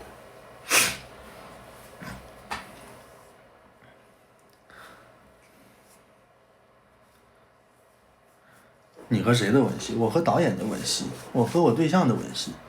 我们处对象之后补拍的那次是我们唯一一次在一起之后拍的吻戏。啊？啥？就是补拍的那次啊。补拍哪次？11月份。11月份咱俩补拍啥了？跟小薇在车上，那不是10月拍的吗？然后还有在天台上，那风很大，我穿的林浩哲的那个啊，那会儿想起来了吧？是。就是你和图图吗？对。他妈还能有谁？3个人一起接啊？有怪我来了，我应该一会儿就会上传 B 站了，就是能不能审核过，其实一会儿就看到了。过的话8点准时放出来，你们就能看。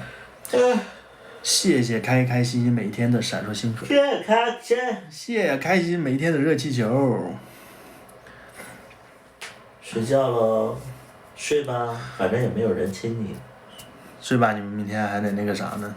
今天就上了吧，今天不是周4了吗？过12点了，周4了。今天晚上8点啊，今天晚上8点大家可以看2集，都是。都特别的甜，就是可能有一些桥段会让你们就是满脸的笑容，就是看的不自觉的笑的那种片段。为什么设置2集都这么甜呢？那没办法，我们开始没有谈恋爱嘛。就行，我觉得这个第12集可以投个礼物。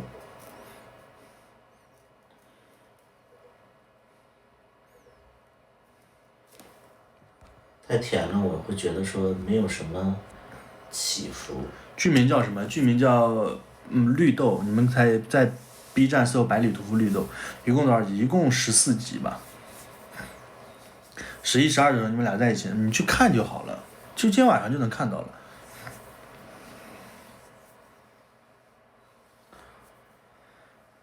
金花路我都不怕，甜的可能观众就喜欢看。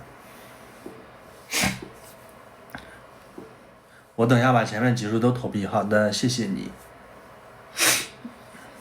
前有芝麻，后有绿豆，现有绿豆有意思，你如果没看的话可以看，我们现在已经更到第10集了。我们今天晚上8点会更第11集和第12集，就是周4的晚上8点。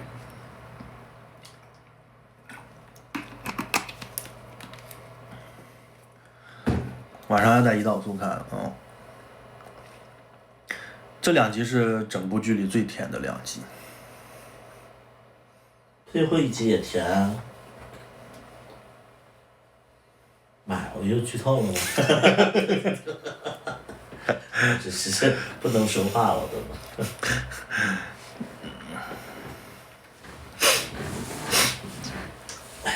完了，剧透了，我不行了，知道答案了。是我不行了，知道答案了。然后最后又让人哭是吧？这次是明白了 H1，不许剧透啊！我的生活已经很甜了，想看点虐剧。那你现在正好是看绿豆的时候。对。现在就是你看绿豆的最佳时机。你去那个 B 站，去哔哩哔哩搜百里屠夫绿豆去看吧。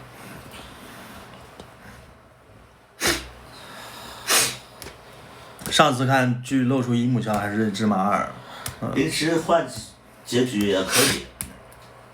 临时换结局，现在改也是顺。哦，那临时换结局的话，可能还好剪了。对。换结局行。我觉得这个姨母笑程度应该要比芝麻二还要狠，就是。这个我觉得比芝麻二甜，就是后这2集。芝麻二没有什么身体接触。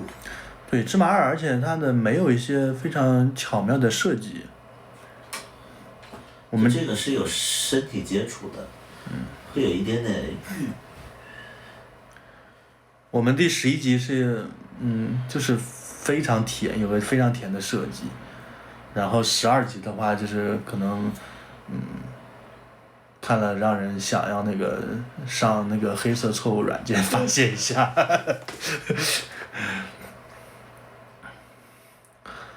别穿越回去，就停在你俩甜下去得了。芝麻二躺床上那点嘴角压不住啊，那个就是算个素菜吧，可能。你们就看吧，反正是今天晚上2集，看了之后不要在那个弹幕上发妈呀就行啊。妈呀，大姐！你们可以发啊啊啊啊，但是不要妈呀妈呀。你们可以发好般配呀，什么磕到了，什么这种。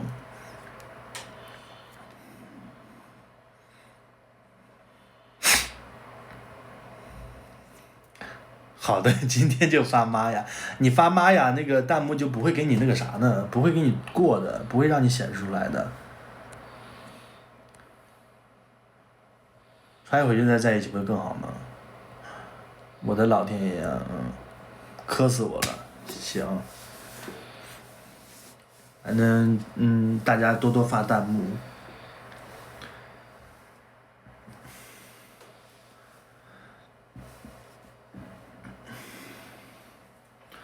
绿豆第几集有吻戏？就是今天晚上8点的这2集。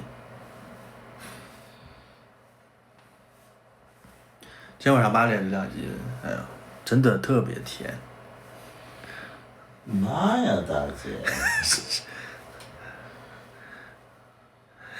真要是跨越时空的爱情，那还挺有意思的，反正看吧。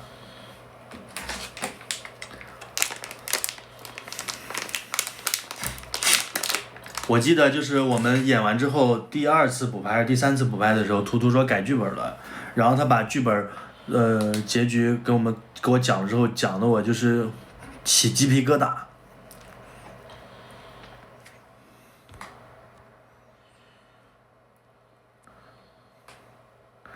早知道我先不看了，看上头了，结果没更新，等的心痒痒的。今天晚上8点就会更新2集的，我们已经剪好了，其实就是等着一会儿下播了我就上传了。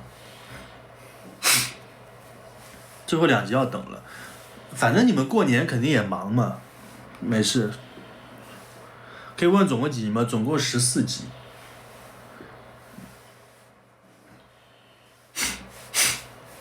所以原本的剧情是不是和小大夫在一起？原本剧情里边没有小大夫，原本剧情里边是没有小大夫的，第1次补拍的时候才有了小大夫的戏。B 站评论区女侦探太多了，大家可以在那个评论区里积极的讨论，然后发表一下自己的那个看法。下周不上13、14了吗？不一定。因为正好下周要过年了嘛，下2周过年了，可能就会比较忙。过年能更完吗？年前更不完，我觉得大概率是更不完。结局会出现那个日本人吗？会。可能就只会露个画面吧，应该没有他的台词了。叨叨喜欢芝麻衣的哪一段？我当时最喜欢第1段，我喜欢的是第3段。芝麻衣的话。啊。说甜。对，过年连播4集，过年可能不会更吧，我觉得，因为过年真的比较忙。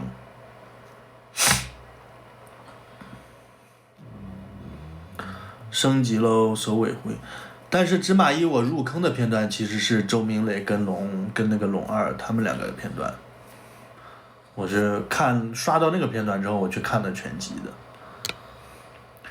我不记得有阿远的画面怎么没了，因为删掉了。戴帽子戴眼镜的太坏了，亨利的那个男的太坏了。不到坏吧。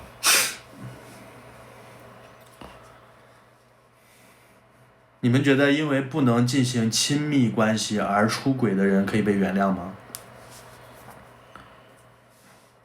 就是如果你在这个一段关系中没有性生活，然后导致的你出轨，可以被原谅吗？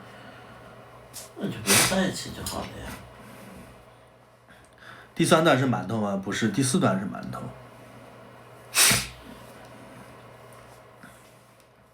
不可以被原谅，好喜欢你们2个，谢谢，谢谢你的喜欢。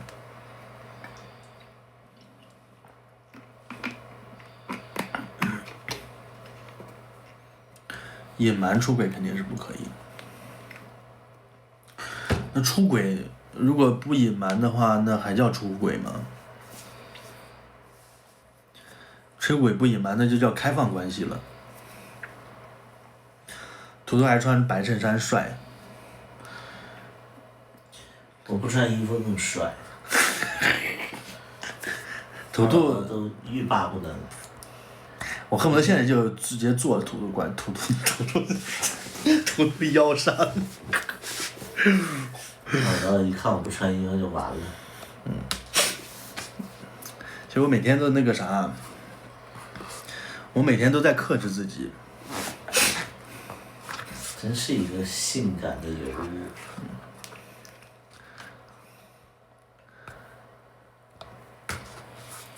他每天他说老公，我想。说实话，你们身材和颜值都长在我审美上。哦，你喜欢那个胖的。喜欢又胖又老。喜欢又胖又老。喜欢 dirty boy。赶紧来就克制啥？我要不克制的话，这图图就每天下不了床，就没死。他就是现在就成一具干尸了，我跟你们说。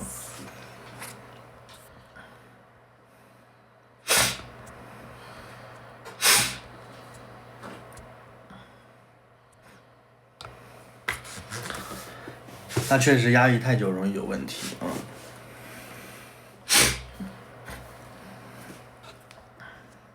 我刚才想说点啥呢？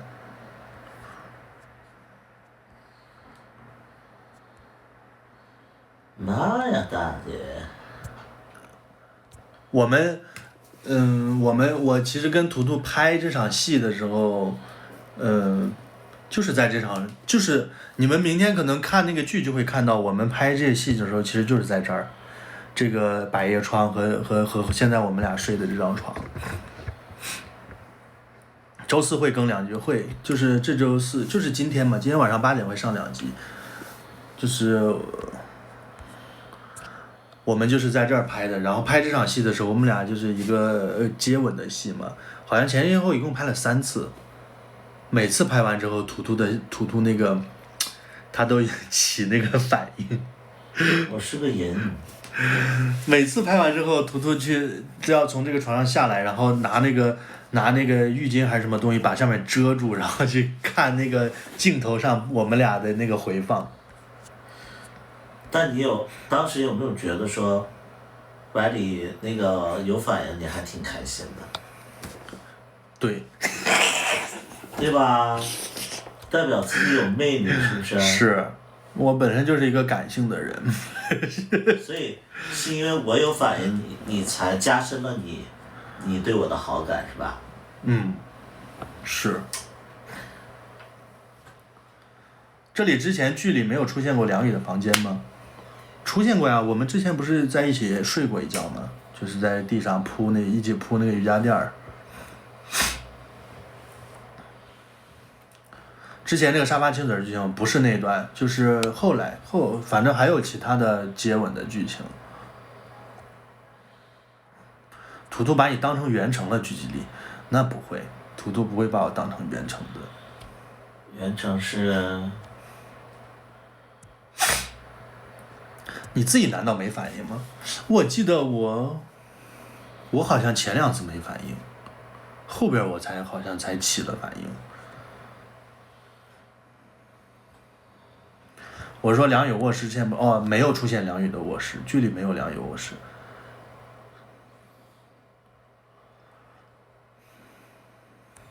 好期待晚上就要更新了，是。大家可以在我们今天晚上更新的记得多发弹幕哦，然后一键3连一下。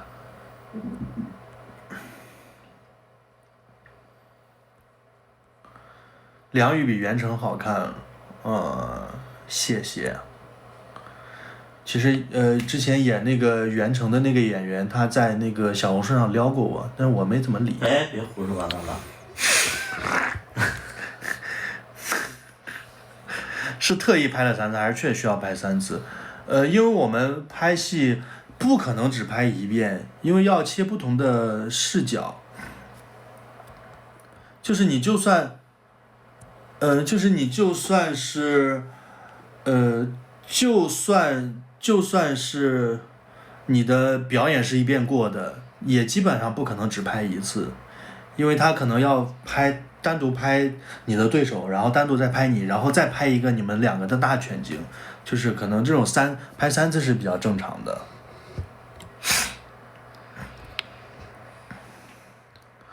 有近景全景啊。我好奇张大年喜欢现实中的2把刀吗？不是说图图啊，是剧中人物，不喜欢。张大年喜欢温柔的、可爱的，他不是在那个剧里说的吗？张大年这个人物其实跟图图本人是比较像的，就跟王家卫一样拍武术条。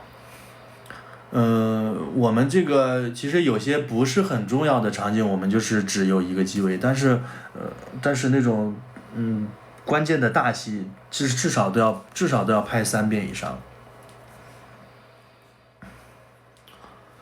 那为什么会跟梁羽在一起？因为梁羽对他有用。张大年是一个那个心思比较重的人，他刚开始勾引梁羽，然后后来发现，哎，梁羽这个人真的对他很好，他就慢慢的就喜欢上梁羽了。因为张大年上一段感情找了一个对自己完全没用的人，所以他这段感情他就想现实一点。这问的我又想起了梁羽到底喜欢张大年啥？喜欢他大。他不总硬吗？对，因为那个张大年不是总那个支小帐篷嘛，然后梁羽就觉得啊，梁羽是一个闷铃。闷一。铃。你在剧里可是个零啊，你忘了？看到大的就不行了。我要把那个图图说自己是零的那句话剪到剧里去。看到大的大馋丫的。刚去看了2把刀，小红书还1万多粉呢，1万2的粉丝。还接广告了呢。对，我接广告接了好几条呢。广告还接了1.5万呢。那不是广告给的，基本上是。那啥给的？那算是我的押金，就是退给我了。1.5万是押金。对，就相当于我是免费做了一下这个。那不就是赚钱了吗？算是吧，就是变相的赚钱吧。最后真的会是甜的吗？你们往后看吧。图图之前不是说了。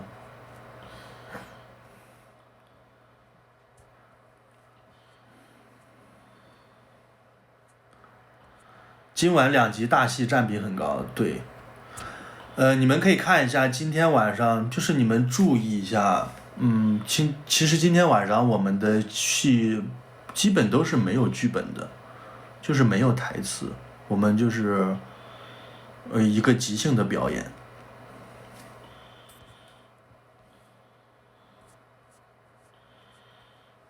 你为什么要说这种话呢？就是让大家看一看。万一人家会说，哎呀，还是得有剧本然后会说啊，你们真不专业。把自己的短板全露出来了。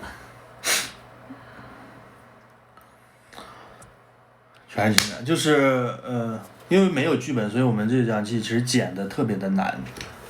2句你可能你觉得这一句讲的就是完全就是1句话，但是其实它是从2句话里边拼出来的一句。这集是剪的很难，这是我唯一剪的一场戏，就是图图他实在不想剪，他说这场戏他妈的太烂了，不想剪。然后图图说那你去剪吧，然后我说行。大家今天可以看到唯一一场我剪的戏，我们能看懂，就是还是挺顺的。第10集有人看不懂了。有人说啊，这拍的什么玩意儿，根本就看不懂，一会儿这一会儿那的，云里雾里的。其实我都想评论他，我说你还是看你的他妈的那个《爱情公寓》去吧，别搁天线宝宝。对，看那个《天线宝宝》是吧？考验你剪辑功力的时候，其实已经剪完了这段。就是因为我们没有台词嘛，就是所以我们两个就是拍他的时候和拍我的时候，我们说的东西，就是大部分就是有一半以上都不一样，就是我们两场戏其实是说的东西是不一样的，所以剪起来就会比较难，你要从这边摘一句能用的塞到这边来。而且就是两个人，如果你从两个版本接的话，就是前后有非常多重复的话。就是我们第一版那个剪辑师给我们的一版，就是有车轱辘话来回说，因为他其实也，就是这个句子很难挑得出来啊。我都不记得。就是那个沙发上那一场。是，我觉得他剪的太烂了。因为那个剪辑师给的版本就是一直重复，然后没认真剪。对，但你剪的很好哎。因为我当时就给剪辑师说了，我说你以那个梁宇的那个机位为主要的那个话来剪。是啊。他之前是以你的机位为那个主要的根据去剪的。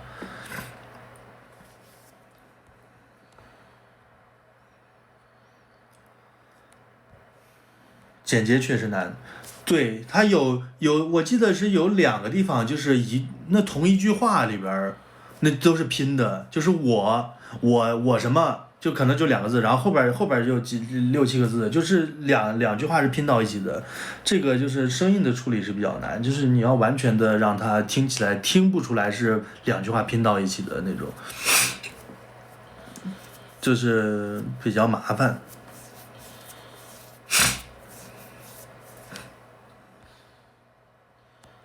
老婆给我转30块钱。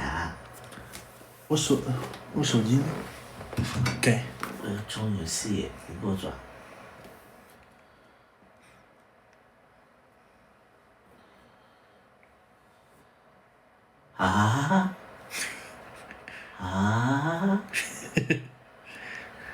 你想充游戏了？不要再拉黑我那一幕。那一幕我觉得其实没有我们这2集表现力强。我们这2集还有道具上的设计呢，那个只是那个台词上的设计。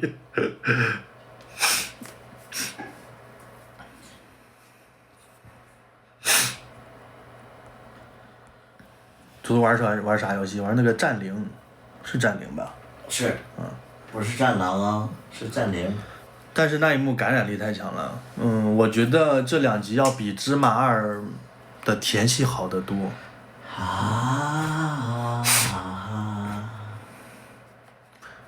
第11集的时候，我们有一场基本上是一镜到底的表演，我觉得演的也还可以。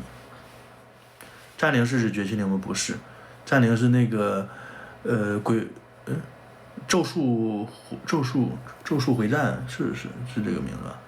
第10集确实把我看哭了。第10集真的是，我剪的时候，其实我也就是眼睛发酸了，就是第一次剪的时候，后边看多了就不会哭了。时间太久了吗？眼睛发酸了？不是。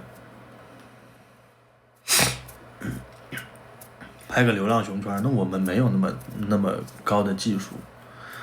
你们看那个第2集的穿越的那场戏，其实我们都是 AI 做的，就是我们AI 做了好几版，然后我再挑了一个，就是图图是想用那种他想要那种比较玄乎的高级的，我说你要这样弄的话，可能观众看不懂，我觉得还是用那种比较通俗的，就是大家能看懂的那种表达。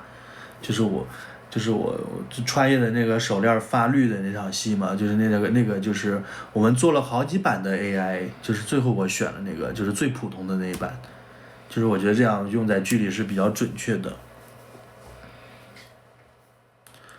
会有第二部的打算吗？不会。其实有好多你们看不懂的地方是导演特意那样做的。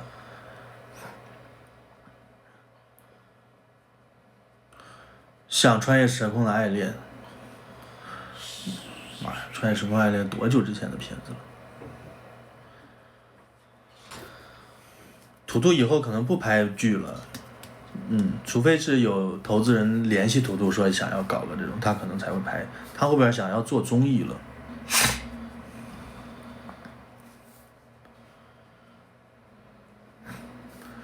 比如什么看不懂？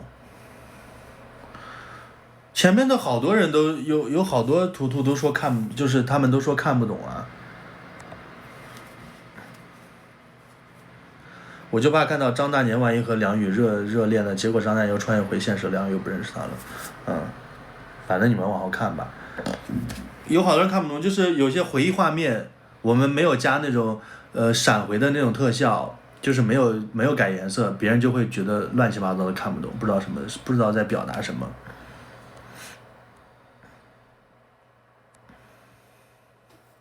买车后面要拍综艺了吗？买车我们可能后面会拍一些旅居的视频，就是我们一起旅游的 vlog， 可能会拍这些。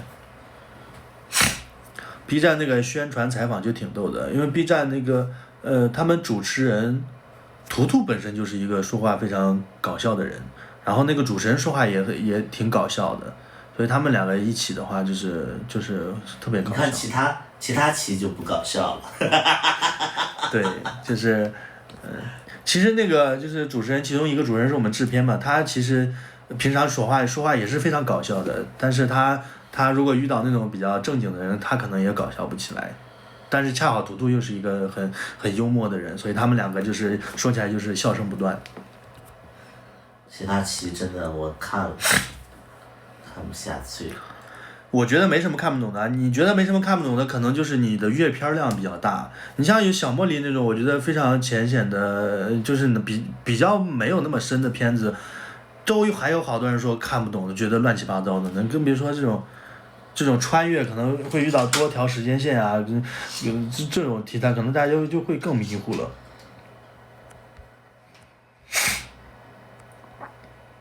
做一个类似临时同居的抓马综艺应该还不错。临时同居？我不抓马，我不愿意做。你要做你做吧。临时同居，你说的是不是那个片子呀？不是。哦。他们同性恋撕逼的一个综艺。哦，就看了你俩的那2期。这种采访节目还是嘉宾你感兴趣你才会去看。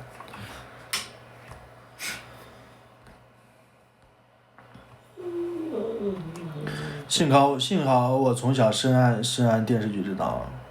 我感觉张大年很纠结，梁越和斌哥选一个穿越回去之后，斌哥活着，但是失去了梁越，留在这个时空的话，斌哥不会复活。还给冷冷打码了。没有给冷冷打码呀。他不打码。哦。你转到哪儿了，宝贝？不是给你发了个红包吗？微信。转到哪儿？微信啊。你说转支付宝是吧？没事，反正也行。也可以做播客，播客现在太多人在做了。啥叫播客？就是采访。谁看那玩意儿？播客是声音的那种。对，就是声音的。谁听的？有人听，但是不多，没有，还是没有视频的这个受众广。鲁豫不是做个播客叫严重话术吗？是可以做，那个有点那啥。严重话术这种播客类型，我觉得图图做不了。我能做，但是我觉得有点没太大意义。播放量会没那么高。两个人都张大年很重要，你说是吧？两个人都很重要，但是一个是生命，一个是爱情。我觉得这俩放到一起的话，还是比较容易能被对比出来哪更重要的。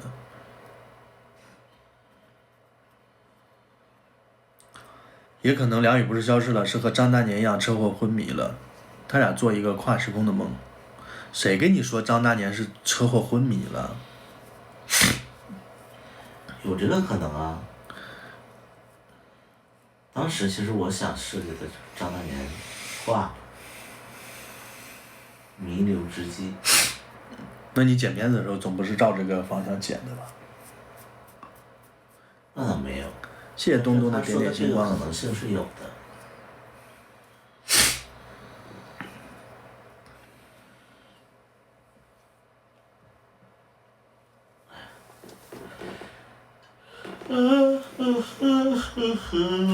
开始有一个镜头是给向车祸，是。梁宇是张大年昏迷中的人物，今天会揭开谜底吗？不会，今天是不能剧透啊。所以张大年到底是魂穿还是神穿，你们往后看就知道了。看到结局就会所有的问题大家都迎刃而解了。如果你还有问题的话，说明你没看懂。啊。所以主播会家暴吗？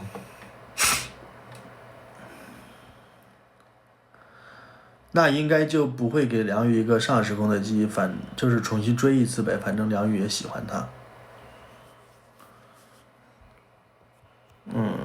反正是结局的问题，你们可以猜啊，但是我不会跟你们讲的。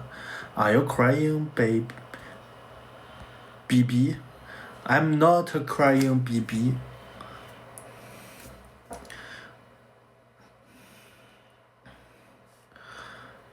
哭的不是我啊，我是那个哭的旁边的那个人。是挤眼泪没哭出来那个。我第一次演是哭出来了的，但是镜头没给到我，全都在怼在你的脸上，然后你第一次演又没有哭出来，我就白哭了那场戏。我看挤了半天。我没挤，我这全程睁着眼的，我是靠那个烟把我的眼睛给熏出来眼泪的。哪有烟啊？有人抽烟呢，在那儿。谁呀？片场有人抽烟呢。谁敢抽烟？抽烟的不多的呢吗？片场。说实话，最开始那个男头啥真的很帅，长得像祁同伟那个。那肯定的呀，我选的呀。这次有家长的镜头就很好，很真实，很感动。我选的呀，也有我选的呀。为啥把小薇杀青那么早？这个就是一个剧本的设计，没有为什么，它就是一个情节的设计，就是导演的一种表达。不是，只是小薇在演戏的时候表达的不是特别好。那杀青这场戏是很早之前拍的，也不是我们就是想把他杀得早。没有啊，那个时候他演的就不好。小薇档期不够了吗？后期反正补拍的时候，小薇一直没有。我们为什么到11月份还在补拍？就是因为小薇太忙了，她没有时间，她就是连一天时间都挤不出来。小薇其实这次表演的也不好，就她可以更好，但她这次她的精力也不在这上面。家长那一幕情绪爆发力真强，是。那个我觉得挺好的。小薇剧里是1还是0？你没看吗？那个剧里是1还是0？都有那么明确的洗的镜头了。身材是更诱人了。第11集的时候，其实我也有露那个11、12集我都有露上半身。不过我打了个小码。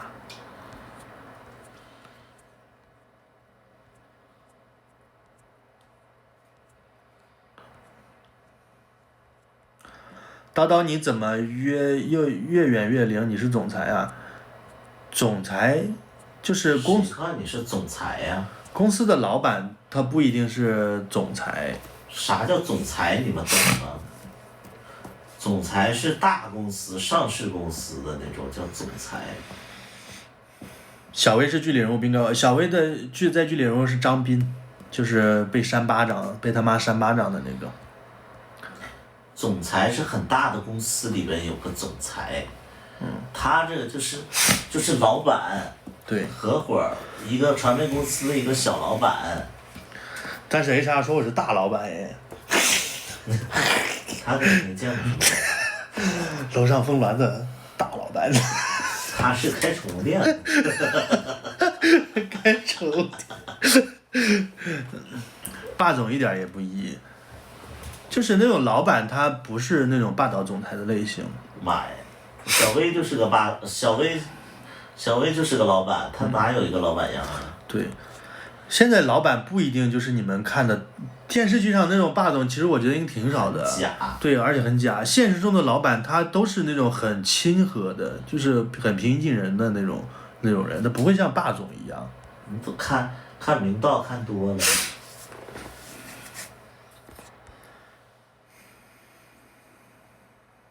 没接触过那个真正的老板。想知道山巴站那场戏拍了几条？拍了好，应该我记得拍了好多条。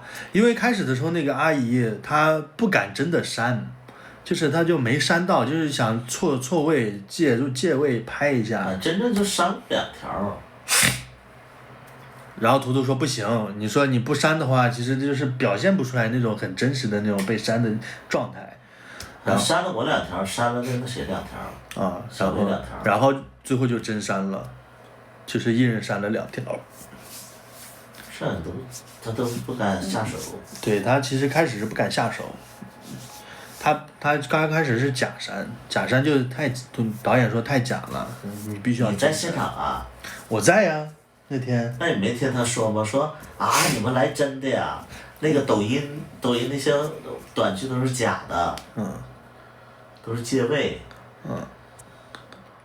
那场戏不是还直播了？我记得。哦。我不知道你在。我在那场戏。那个阿姨是从哪儿请来的？是那个专业演员找的专业演员。那个巴掌印不是装，倒也是装。那还真能扇出巴掌印，那个扇多狠。那个倒是化的妆，但是确实扇也是真扇。拍出来的效果和爆发力真的好。那个阿姨就是，她的情绪转换特别的快，我是觉得。演的好吗？我觉得还就凑合。挺好的，挺自然的，就是该吼的时候就吼，而且这个不是那种。他就典型的那种短剧那种演法啊。阿姨演的确实厉害，怎么刷不到小薇直播？因为她不直播。小薇应该在疗养身体吧。小薇她太忙了，她就我们中秋节那天去找她，她都还在工作，然后客户还盯着她工作，就是客户就在她旁边盯着她工作，然后我们就是买了那个月饼去看她，一直到。咱们买月饼了。对，买了月饼去看她，就中秋节那天。为什么？我们吃完饭，然后路上买了个月饼，直接去找小薇啊，然后一直到快12点了，他都还没下班，然后图图跟我说，你赶紧去把这个月饼给小薇，让她吃掉，因为马上就过了中秋节了。然后是吗？对。为什么？我怎么不玩？然后图图还想买螃蟹，说要买螃蟹，就是叫到这个小薇公司吃，所以小薇就是真的很忙，就是中秋节这种法定假日，他都在公司加班。你别看他是个老板。就跟那个剧里的梁宇一样，忙到没时间谈恋爱，就真的特别特别的忙。你跟他们说这些干嘛？他们又不知道老板的生活，他们生活当中没有老板，他们也上不了老板的床，也涉及不到老板的生活。除了图图，即使短剧研发，这个阿姨也能排到第2了。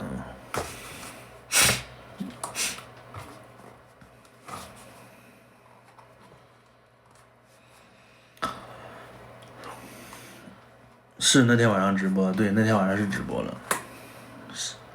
生活中天天骂老板，真是哭了。梁宇和二把刀，我更喜欢二把刀，为什么？梁宇他不帅吗？人家又温柔又帅，然后对那个张大年又好，又主动。他俩有啥区别吗？对呀、我们俩有啥区别吗？除了这个平常穿衣风格不一样。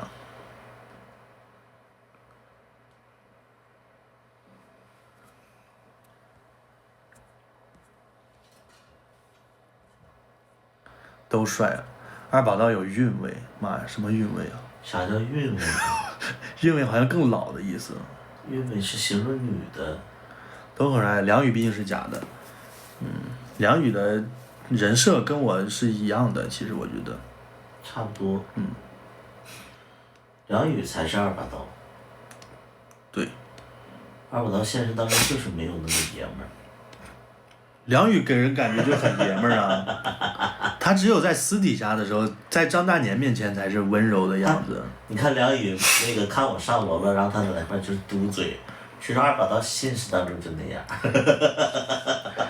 你在哪上楼了？我嘟嘴啊！哦，想起来了。他现实当中就是嘟嘴。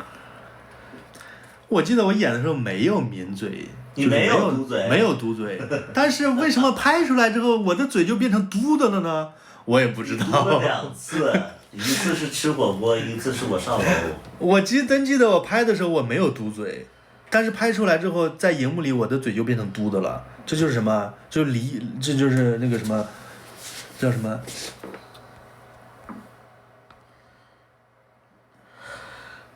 嘟嘴挺好的呀，反差。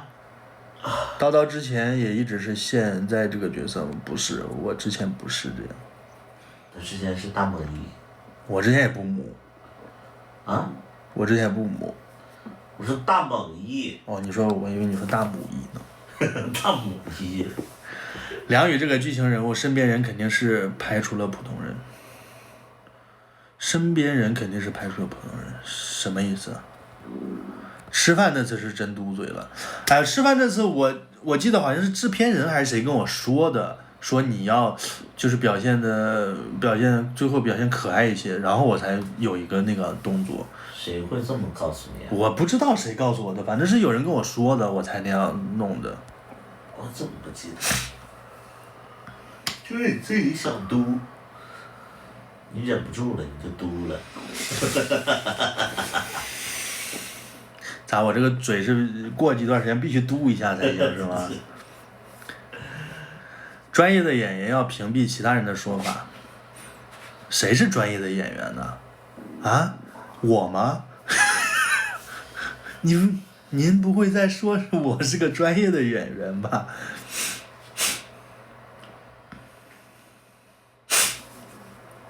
上次有人说没有纯粹的义，这样的人很自私，你怎么看？我没什么看法，跟我没什么关系。没有纯粹的一，纯粹的一很自私，是这个意思啊？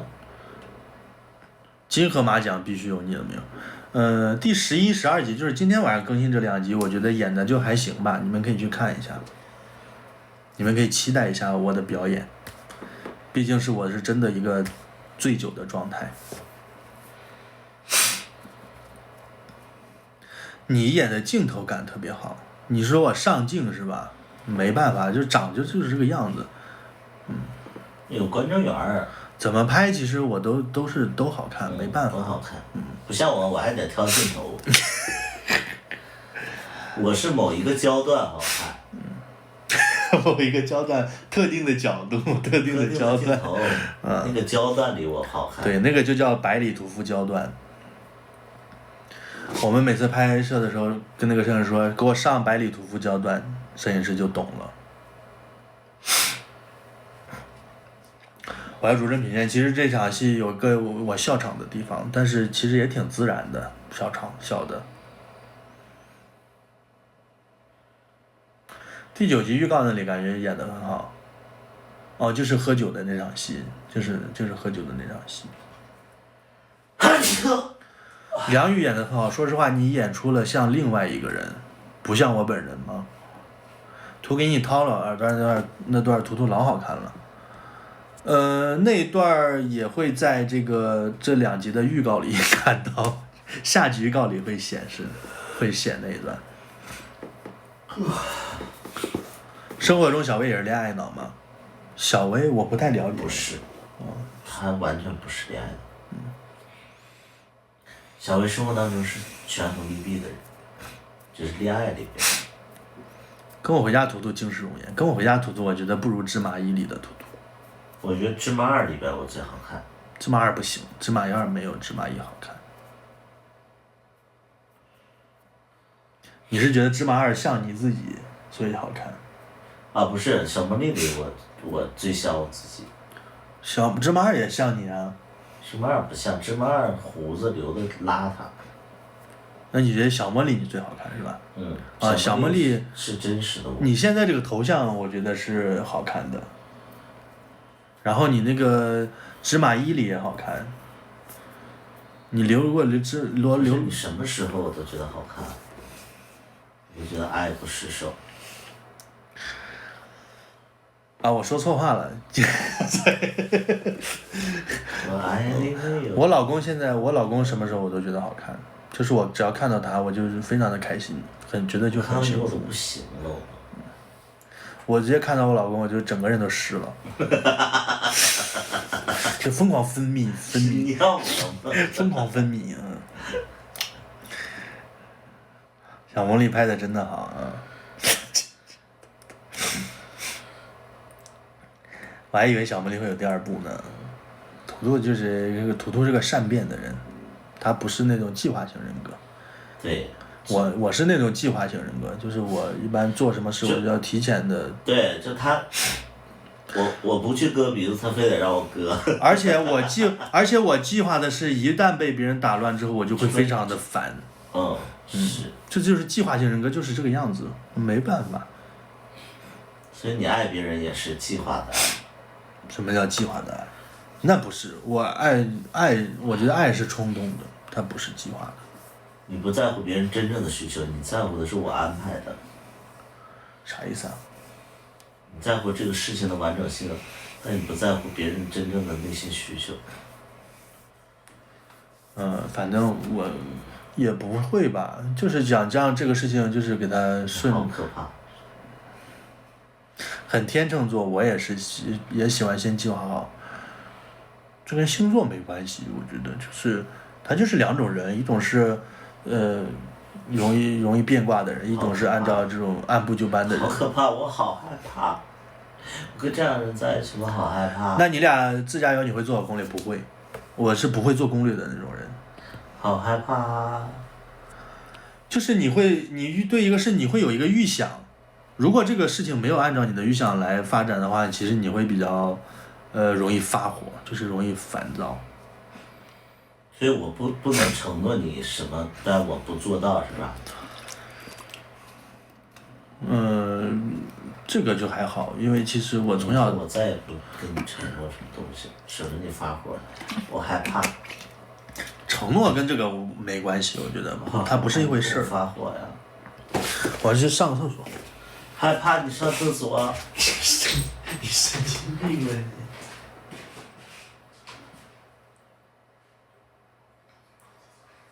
我爱你没有保留。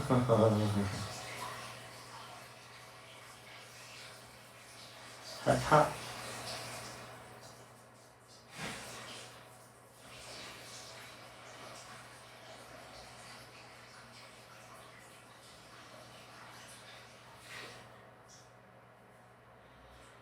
我爱你就到最后，有些人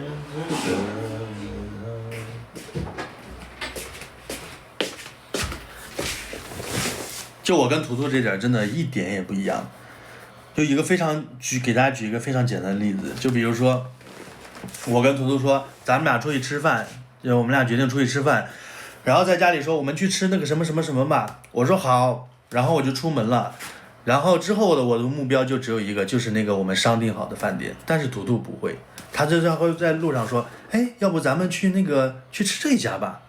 那你会生气吗？又走到一半，然后说啊，哦，我又不想吃这家了，我想去那个，咱们去吃那个日料吧。那你会生气吗？我生气倒不会，但是会就是对，会有一点就是负面的情绪。就是约定了吃哪家，必须得吃哪家。就是尽量。对，就是不喜欢临时变。对对对，是这样。然后没什么，就是反正这就是两种不同的人格，它不是说谁对谁错的问题，这就是两种不同的人格。这是我错了，我给你道歉。没有，这是两种。哎呀，我错了。没有，不是说谁错了。行，今天你别打我好不好？反正一般比较喜欢气话好的，也不能说。别打我好不好？这就是一个气。你神经病！别打我。这就是什么？我记得图图是 ENTP。原谅我吧，求求你。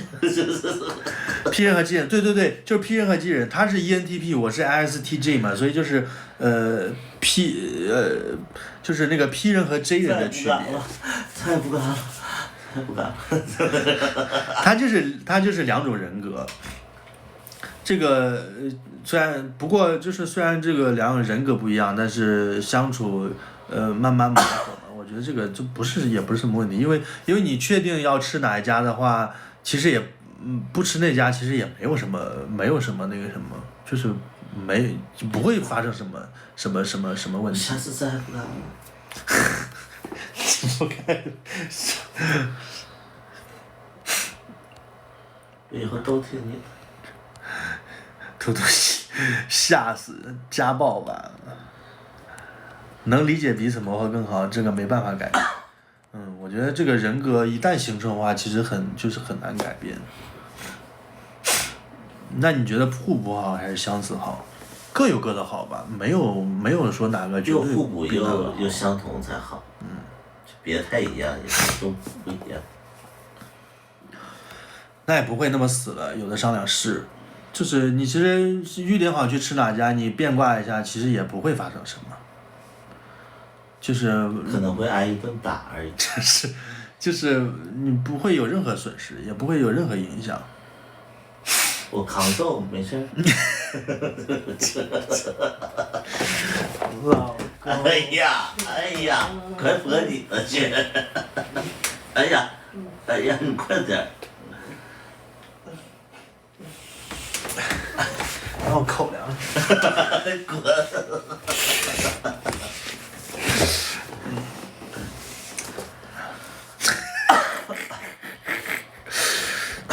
哎，没办法，老公在旁边，我就是老想往他怀里钻。馋。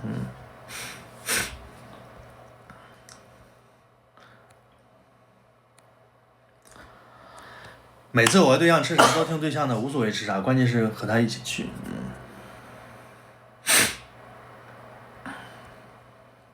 你刚说啥了？忘了，别说了。挺好的，不内耗啊。别提了。就是 J 型的人，比如说拿吃饭举例子，你说啊，我们晚上一起去吃火锅吧，那他可能一下午都在沉浸在吃火锅的这个喜悦中，说啊，我一会儿要吃火锅了，我可能想吃个那个东西，想吃个那个东西，哎，然后结果你去的路上说啊，咱们换一个，不吃火锅吃别的，然后他就会觉得他之前幻想的东西全部都没有了，这就是他心中可能会失落的地方。所以我一会儿想买这个车，一会儿想买那个车，一会儿想在这个城市定居，一会儿想在那个城市定居，你会不会很烦？会有一点。啊。但其实不是我对你有什么意见，就是这个习惯吧，习惯就是这样。就你已经在幻想去那个城市定居。对，是。然后突然又来这个城市了。是，就比如说你刚开始说去惠州定居，其实我不太能接受，但是后来我慢慢接受了，我说住惠州也可以，就是我一直觉得一直说服自己说去惠州也可以，然后我就开始想我们去惠州之后过的是怎么样生活，然后之后你又变卦说要去那儿，然后我就在想啊，那我们去长沙之后我们会过怎样的生活？然后其实现在又改到成都，不是又改到那个重庆，但是还有武汉，但是这几个城市对比起来，其实我觉得惠州是最不好的一个选择。我也觉得。对对对，你们是不是也有这种？就是它是两种不同的人格，就是没有说谁好谁坏，你就慢慢去适应就好了，就是适应对方的这种做事的做事的逻辑，你就会知道他可能不是特意要找茬啊或者怎么样，他就是这样的一种人。搞艺术的都是有一定的跳脱。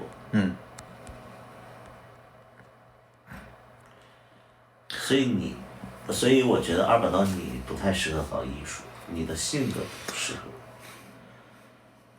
怎么会去惠州有点山可了啊？那个因为图图他对那边比较熟悉，而且我跟图图以前都在深圳生活过嘛，所以就是图图的家人都在惠州，所以他就是刚开始没有，我是会觉得说真的是熟悉且。城市没有什么压力。我觉得咱俩要去一线城市定居的话，还是会被那种生活节奏所带的就有压力。哪怕咱们在那个城市，也不用上班之类的，但是。那你说，生活的节奏的话，其实重庆是很慢的节奏，但武汉我觉得会快，比重庆要快一些。好像重庆也不慢。就川渝那边都是很慢节奏的生活。不是，重庆应该慢。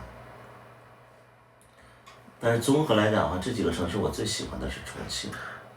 重庆、武汉我觉得其实都不错。武汉我怕吃的东西吃不惯。我一开始很讨厌武汉，因为我觉得那个郑州的发展全被武汉抢去了。所以我很讨厌武汉。郑州和武汉离很近吗？对，就离挨着呀。对。那你们口音一点都不像。那当然不一样，河南的口音也都不，每个市的口音也都不一样。但武汉确实是，我觉得，就可能综合能力算是这里边最高的了。对，所以说我觉得去武汉也是很好的选择，虽然我以前讨厌它。那武汉房价稍微的。以前不懂这个人格，就是长沙、重庆和武汉，我觉得我都能接受这三个城市。长沙。以前不懂这种人格会吵架多次，现在懂了。吵架，我觉得，可能你不理解的话，确实会吵架。但你今天不跟我说，我也不懂你的点。就你慢慢了解到，就是可能是因为人格的不同。你要跟我说呀。你可能就会理解对方，然后你可能就会，你虽然会烦，但你也不会轻易的就去我才不烦呢，是我老婆不抒发私欲，身材又棒，还骚。你又欠做了，我跟你说。云南不好吗？深山老林与世隔绝。图图会觉得云南太边境了。那最后定去哪儿还没有定，图图还在摇摆。他其实给的那几个选择，我觉得都还可以。想选一个房价低一点的，自己压力没那么大。可以去大理，大理应该消费很高吧？旅游城市消费都不低，我觉得。武汉的朝气。武汉是挺好，武汉应该是，就是靠北的城市里边发展，最好的一个城市了。而且武汉的马路我记得挺宽的。惠州是一个非常适合修心养老定居不错的地方，是惠州养老的话是不错的，我觉得。本重庆人表示重庆节奏还可以，我也觉得川渝那边好像都是很慢的生活节奏。重庆房价为什么那么低啊？本地人。对，本地人来回答一下，重庆房价为什么这么低？为什么重庆的那个，而且重庆的那个小区为什么会多梯就是几梯多户啊？为什么会出现这种情况啊？来重庆人。就感觉住宅的那个质感水准其实有一点点就不太好。居住体验可能不太好。欠坐是坐那里吗？那不然呢？不然能坐哪里呢？山里盖房成本太高了。那为什么他的房价那么便宜呢？就因为他居住体验不好嘛，因为他一梯多户，所以他就便宜嘛。我觉得应该跟这个有关系。我就是南京旅行遇到了他一起11年了，我这一塌皮。哦，那你们开始的时候应该也会经常吵架，就是因为这个你这一塌皮的这个问题。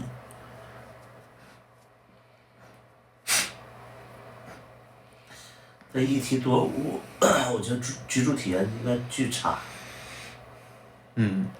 我之前那个回迁房，它是4个电梯，但是里边1、2、3、4，我觉得至少可能有16户，那么多，就是它一个筒子楼，中间是中空的，然后两边全是那种住房，它是那个好像4个梯子16户，每次坐电梯要等巨久时间，而且我们住的楼层高，好像是37楼。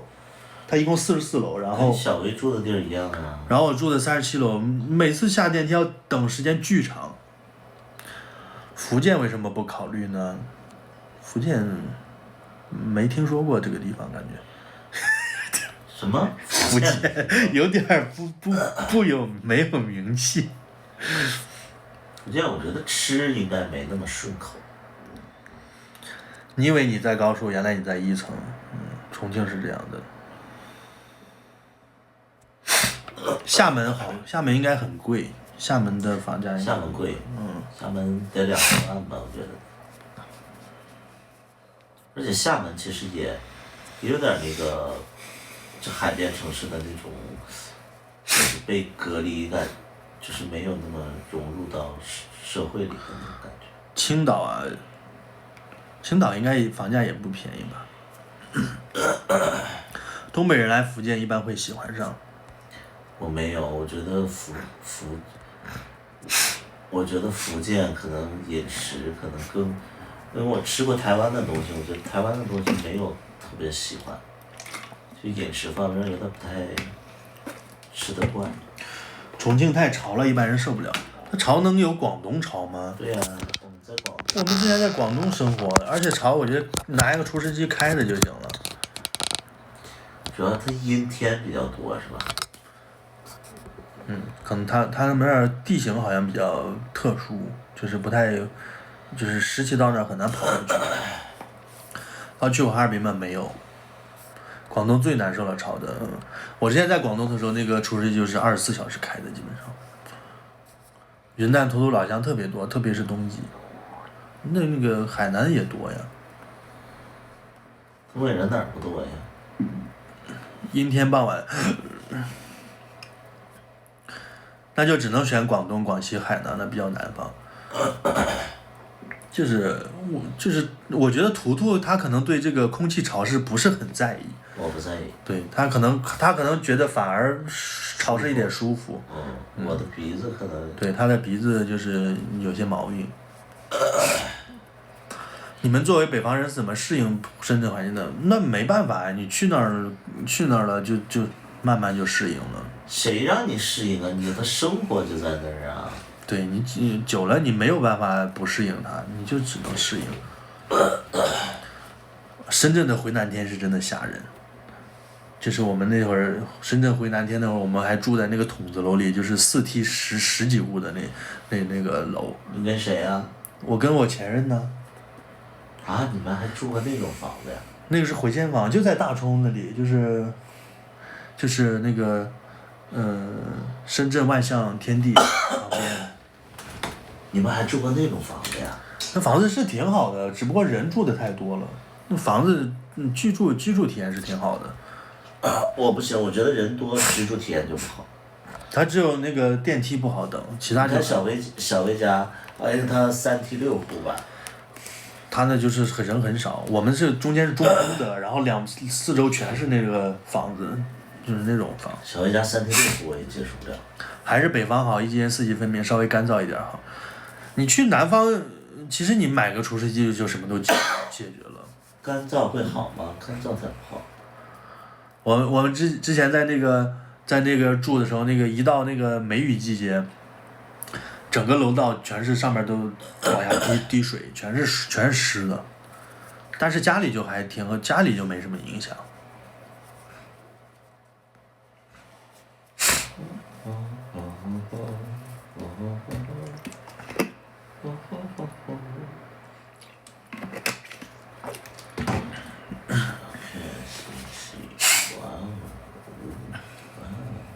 图图撒贝宁给你喊话了，喊什么话？喊那个，喊什么话呀？撒贝宁。撒贝宁是谁？主持人啊，今日说法啊。然后呢？他又不认识我，还哦，你说赛里木湖啊？我们是准备，我是有这个打算去赛里木湖的，然后我们就会发个抖音说没有白活。新疆吗？对。哎，那个花样姐姐好像是，一路繁华好像是那个去那玩的。赛里木湖那边，反正看视频是挺好看的，但是那边好像住宿特别贵。很贵，他那个综艺节目里边看挺贵。欢迎你们来我们大新疆做客，我们有机会的话会去那里的。新疆我还没去。哎，那真的可以去新疆玩哎。我虽然小时候在新疆上幼儿园，但是我只知道我住的那个地方叫库尔勒的一个军风区，但是我现在让我找我都找不到那个地方了。新疆太美了，美食也多。我知道。我以前在新疆住，我记得就是我们住的那个我们有2个地方住的，一个是那个军风区，还有一个好像是个那个类似于门面房的那种地方。我们门面房旁边有个那个火车道，每次火车经过之前都会响那个铃，然后那个铃一响，我就立马从家里冲出去，就跑到那个火车道旁边看那个火车。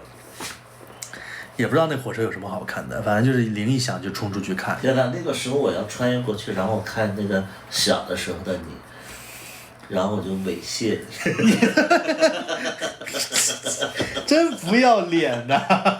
我说来，然后叔叔摸我嘚儿。我说他妈的哪儿来的？我穿越过去。我估计直接就被吓哭了。我天，你都来过库尔勒什么时候？我想一下，我应该是3、4岁，95年左右吧，95年的时候去的库尔勒。现在再过2年上小学，我是在95年，我是从小班好像上到中班，就是上那个，我记得我在新疆上幼儿园的时候，我胆子特别小嘛，我从小胆子就小，就是你要想上厕所，你都不敢跟那个老师打报告。就是这种，我就是这种胆子特别小，然后我记得我在幼儿园上学的时候，每天晚上都会那个尿裤子拉裤子，因为不敢打报告跟那个老师说要去厕所，不敢跟老师讲话。我一直到上小学都是这样，就是我只要我上小学的时候一跟老师讲话就会哭，就特别胆子小。然后那个我上那个幼儿园的时候不敢跟老师打报告上厕所，然后有一次我记得正在那个玩积木呢，然后突然想那个尿，然后我就是给自己做心理建设，我说我数个1、2、3我就打报告，然后我数1、2、3，在心里数1、2、3，然后不敢打，我说那我就数5个数，我这次我一定要打报告，我说1、2、3数，然后数完之后还是不敢，为什么老师很凶吗？就是胆子小。老师其实也不凶，就是你内向，对，内向，就是你跟老师说想去上厕所，老师肯定会让你去的，因为我们班很多同学都会打报告跟老师说想去厕所，但是我就是不敢。你这记忆力太强了，我这是唯一记得的非常清楚的片段，就是我在那个新疆的片段，其实记忆力其实都是一段一段的，就只能记住一小段，但是这一段我记得特别清，那个时候我真的特别小的年纪，可能他真的给我留下非常深的印象。然后我说我要上厕所，然后我就不敢打报告，然后好像前后犹豫了有3、4次。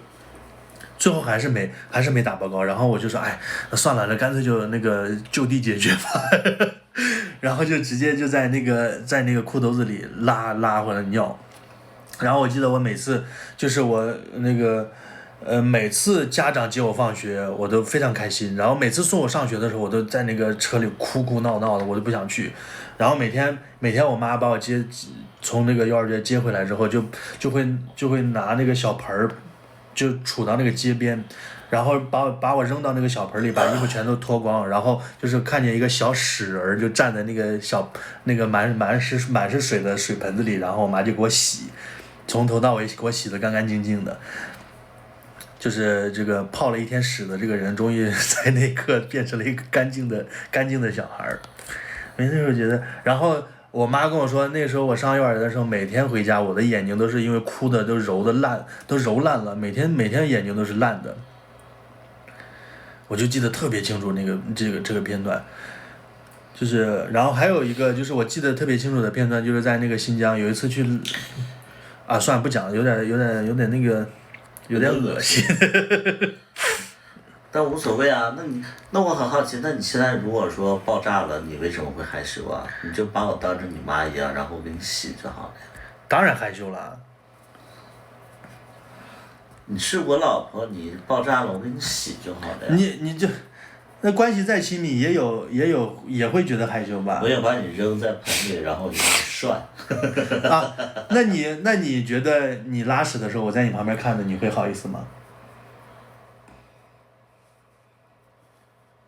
因为我不是你啊，我不拉裤子呀。又回到传视频课，这都聊的啥？就肯定你关系再亲近，你肯定对方就算不介意你自己肯定也会觉得不好意思。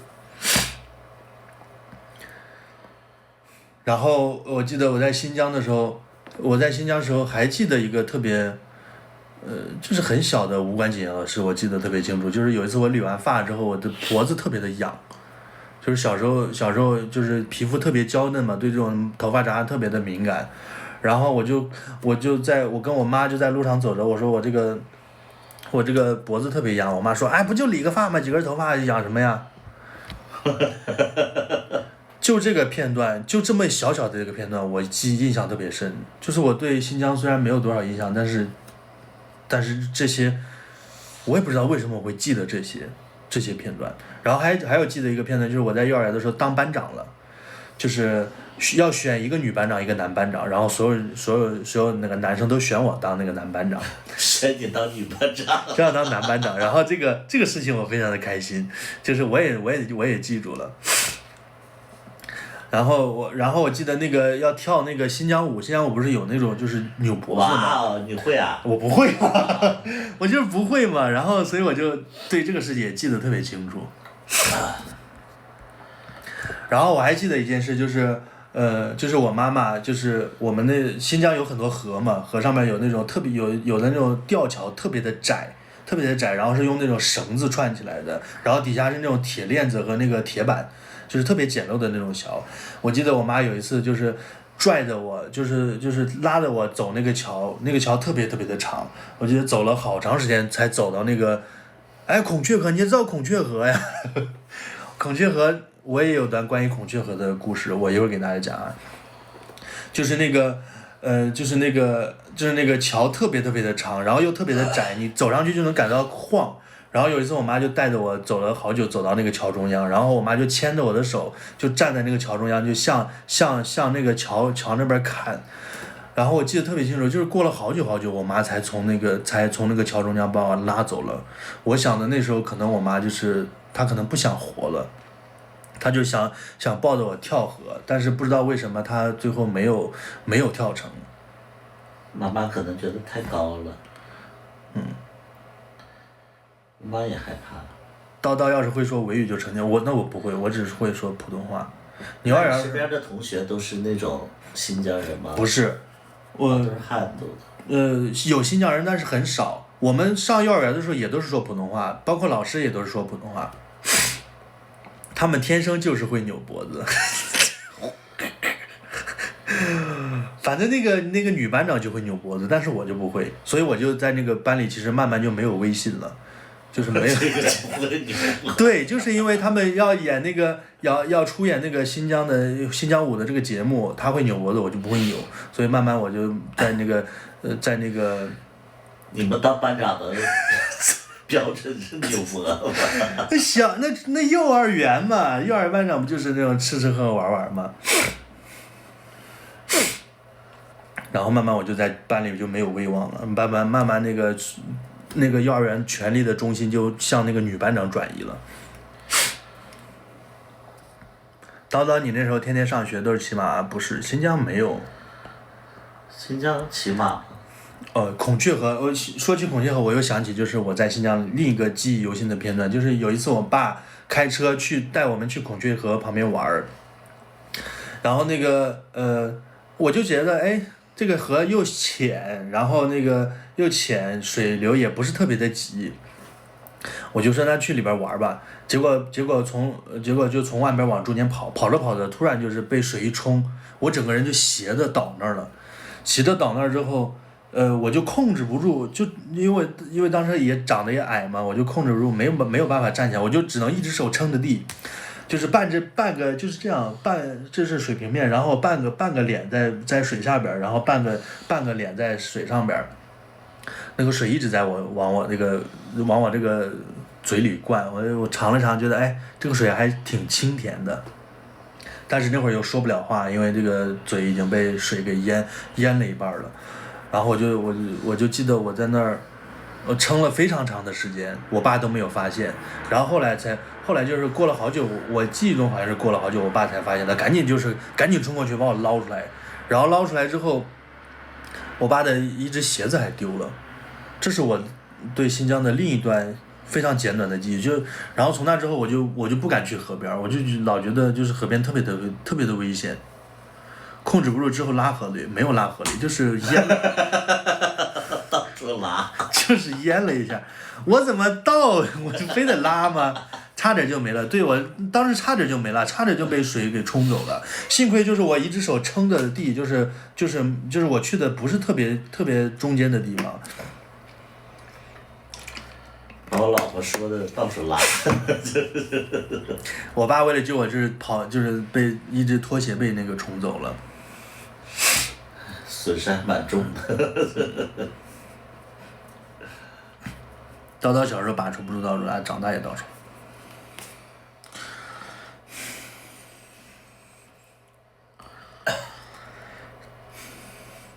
反正因为我们那个幼儿园，你是早上去幼儿园门，然后中午要在幼儿园睡一觉嘛，有午睡，然后下午下学之后那个家长会接。我每次都记得，我记得就是我每天下午我的那个裤子都是湿的，就是每天就是上午去的时候就是好好的干干净净的一个人，下午就变成个小屎人了，就是每次你还得坐在凳子上，你就能感觉下面黏黏糊糊的。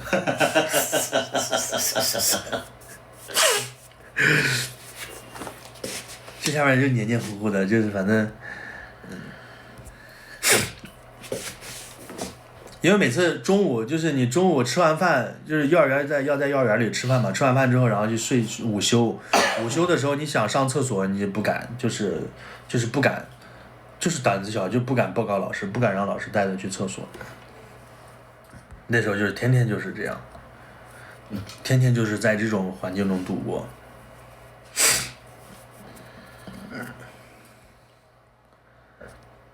也不至于这么开放，要不讲上次的故事。上次的故事，其实就是讲到他就开始，这是图图的那个直播间，还不讲了。天天会不会腌入味了？不会，因为他只泡半天就会被妈妈在路边给你清理干净了。那拉裤子里了，老师闻不到吗？可能是小孩的那个屎不是特别臭吧，我也不知道为什么。老师也不想给你洗，估计是。对，老师肯定不会管的。刀乱或是天生吗？是天生的，没有管过他。旁边同学肯定能闻到啊，所以就是我都是自己玩。我从小就没有朋友，就是从幼儿园开始。因为你是个屎孩子。因为从小就是个屎孩子，所以就没有朋友，从小就养成了这种习惯。你是玩屎的阿拉蕾。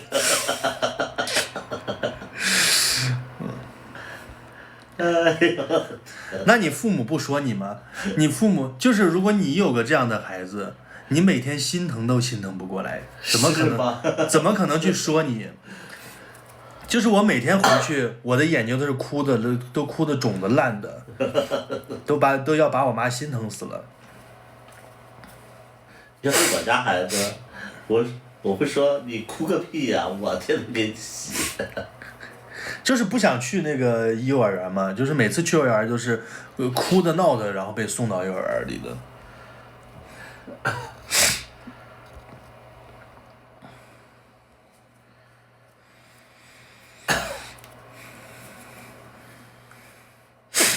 原来你这个角色是这么来的，我哪个角色是这么来的呀？我这个角色跟这个经历也没有什么关系啊。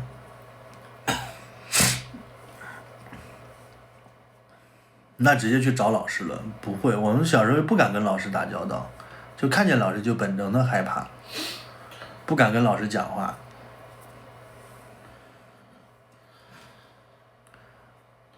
我到小学的时候，老师一跟我讲话我就会哭，我也不知道为什么。哎，我有时候我记得我小时候我哭的时候我就在想我为什么要哭呢？但是你就是控制不住，就是会哭，我也不知道为什么。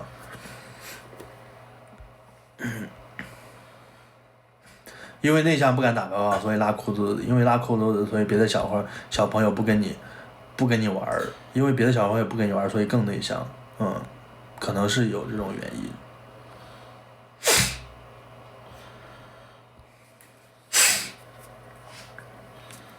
我记得有一次我小学的时候，我记得清清楚楚是那个国庆节，好像是小学2年级，老师留了7篇日记。那会儿是刚接触日记，就2年级的时候刚接触日记，根本不知道日记是个什么东西。因为我开智也很晚嘛，就是我觉得小时候就是感觉像个傻子一样，根本不知道日记是什么东西。然后那个国庆节结束了，老师就那个收作业，我就没写日记，就是我好像是全班唯一一个没写日记的。我就记得清清楚楚，我真的就是被我们语文老师拽着耳朵拽的，滴溜的从那个教室滴溜的整个走廊，把我滴溜到那个学校门口，说你现在回去补。然后我就哭的从那个学校走了，我就哭了一路，然后我也不敢回家，因为没到放学的时候嘛，就是我刚到学校，因为没交作业，然后被老师拎着走了，要补作业，然后我就哭了一路，然后就躲在我家旁边的一个那个就反正就是我家里人看不到我，但是我能看到我家里人的地方，我就在那坐了一上午，在那拿个日记本就是胡乱写。然后我就看到我妈就从那个屋里出来，在门口洗衣服，因为我们小时候就是住的门市房嘛。我们家那会儿是我妈是住跟那个好像跟我爷爷奶奶住在一起，然后我就在那个看着我妈在门口洗衣服，我觉得我妈真是不容易。然后我就说，我这次一定要把这个日记好好的补完。现在还在擦屎。没有。妈妈确实不容易。这老师也不负责任了吧？万一你出什么事情谁负责？我也不知道。我觉得那个老师其实挺负责任的。然后我就在这坐着写日记，补完日记。你笑什么呀？你又看到啥了？没有，我就在想，妈妈太不容易。对呀、你看到自己妈妈就是在门口就拿着搓衣板在洗衣服嘛。然后我就暗自下决心，我说以后要好好写作业。然后我那天就是写完作业了，我也没事儿干，我就在那儿坐着，我就觉得坐了好像好久了。我说啊，这会儿应该放学了吧？结果其实没有多大会儿，然后我就回家了。回家之后，我妈说：“哎，今天怎么回来这么早？”我说：“我忘了当时说了什么，反正就是编了个瞎话。”然后一眼就被我妈给识破了，直接就被我妈打了一顿，然后把我打完之后给我送到学校。给我送到学校之后，我们那个语文老师说补完了没有？我说补完了，然后把这个作业交给他。我现在都记得我们语文老师那个表情，就这样。就这样，老师真的缺德，就是斜楞着眼，然后嘟着嘴，就是这样看你。我现在对他那个表情都印象非常深刻。我小的时候老师不打我，中学的老师打我，我就恶狠狠地瞪过去，老师都害怕。我是那种人，就小的时候被老师宠，然后中学的时候只要老师对我动手，我就是他打我一下，然后我就狠狠地瞪他，然后他就说我，他说怎么的你还想打我怎么样？然后我就看着他，他就不敢动手了。真狠呐！所以我就被老师开除了呀。其实我小时候就是一直都是特别听话的那种孩子，然后就是属于那种班级的小透明，学习也不是很突出，但是也不落后，然后没有什么特长，就是也不积极回答问题，就是我拉个屎！你神经病啊你！我给大家换换空气。你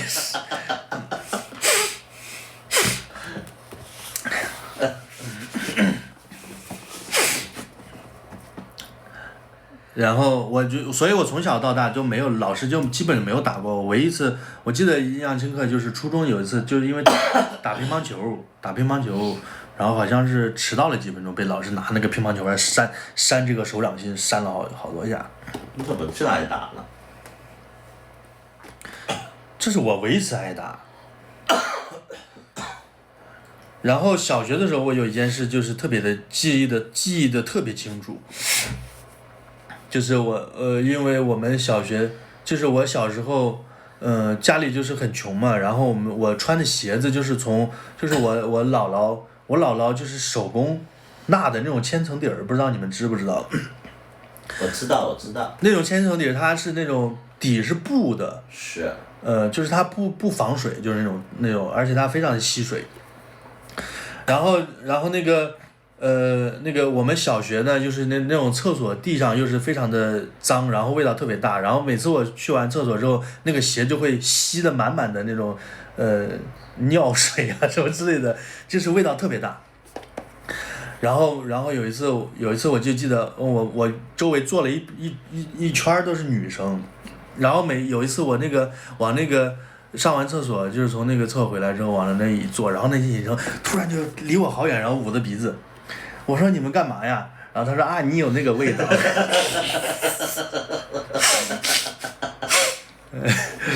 然后那时候我就突然的就觉得，非常的难过。他们才难过。就是感觉啊，那时候好像就是他们难受。特别的没有面子，就是被女同学这么明显的表现出嫌弃，就会觉得特别的没有面子。然后回家之后我就把那个鞋子脱下来，跟我妈说我不穿这种鞋子了。然后就是那种那个千层底，它有那种布底的，它也有那种泡沫底的，就是那种很滑的那种泡沫。从那之后我就穿那种泡沫底的，我就不穿那种布底的那种鞋子了。听着笑的睡不着觉啊！你们为什么会觉得好笑啊？我就觉得如果当时的话，我就会非常心疼当时的我。我现在也很心疼，但是你讲的好好笑。就是其实那个之前还有就是之前那些女生说，就是我往那坐的时候，她们隐隐约约会闻到什么味道，然后她们说哎什么味儿啊？她们不知道是什么味儿。然后可能后来我走了之后，他们就没闻到那个味道了啊，他们就确信这个味道是从我身上发出来的。然后之后我又从厕所回来，然后他们就会突然躲起来，他说啊，我们知道了，那个味道就是从你身上发出来的。他们会这样说吗？会，就是很小时候。会几个人啊？就是三个女生吧，差不多。3个女生，然后会捂着嘴，哈哈哈哈，就是你之类的。她不会笑，就是会躲远点，然后就是捏着鼻子，就是这样。初中、高中、小学的时候。小学。小学他是欠操。小学那小学生都是这种口无遮拦嘛，有什么就说什么的。然后我还记得我。别说了。算了，不说了。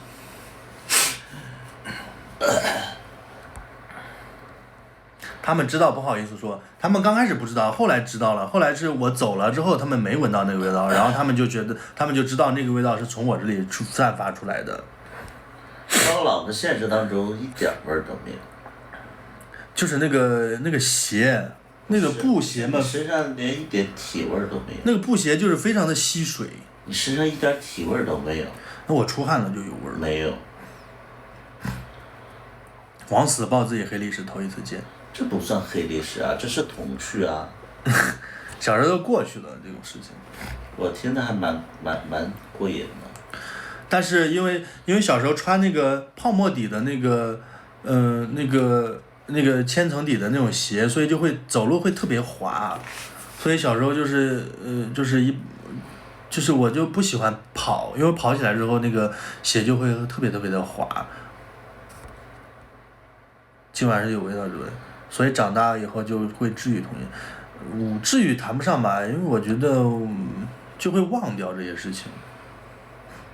那你还能想起这些事儿？其实我现在回忆小的时候的事儿，我就觉得是一场梦，我都不确定它真的假的。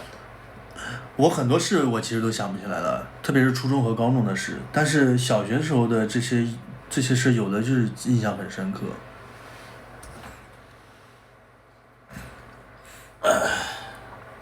叨叨读书时候有什么正面一点的事情吗？哎，你看，大家看我这个手上这道疤了吗？我给大家讲讲我这道疤是怎么来的。上了初中之后，不知道你们现在知不知道有概念叫笔友，就是可能你们如果学那个初中英语，可能就会知道有笔友的这个概念，就是你给写信的这种朋友。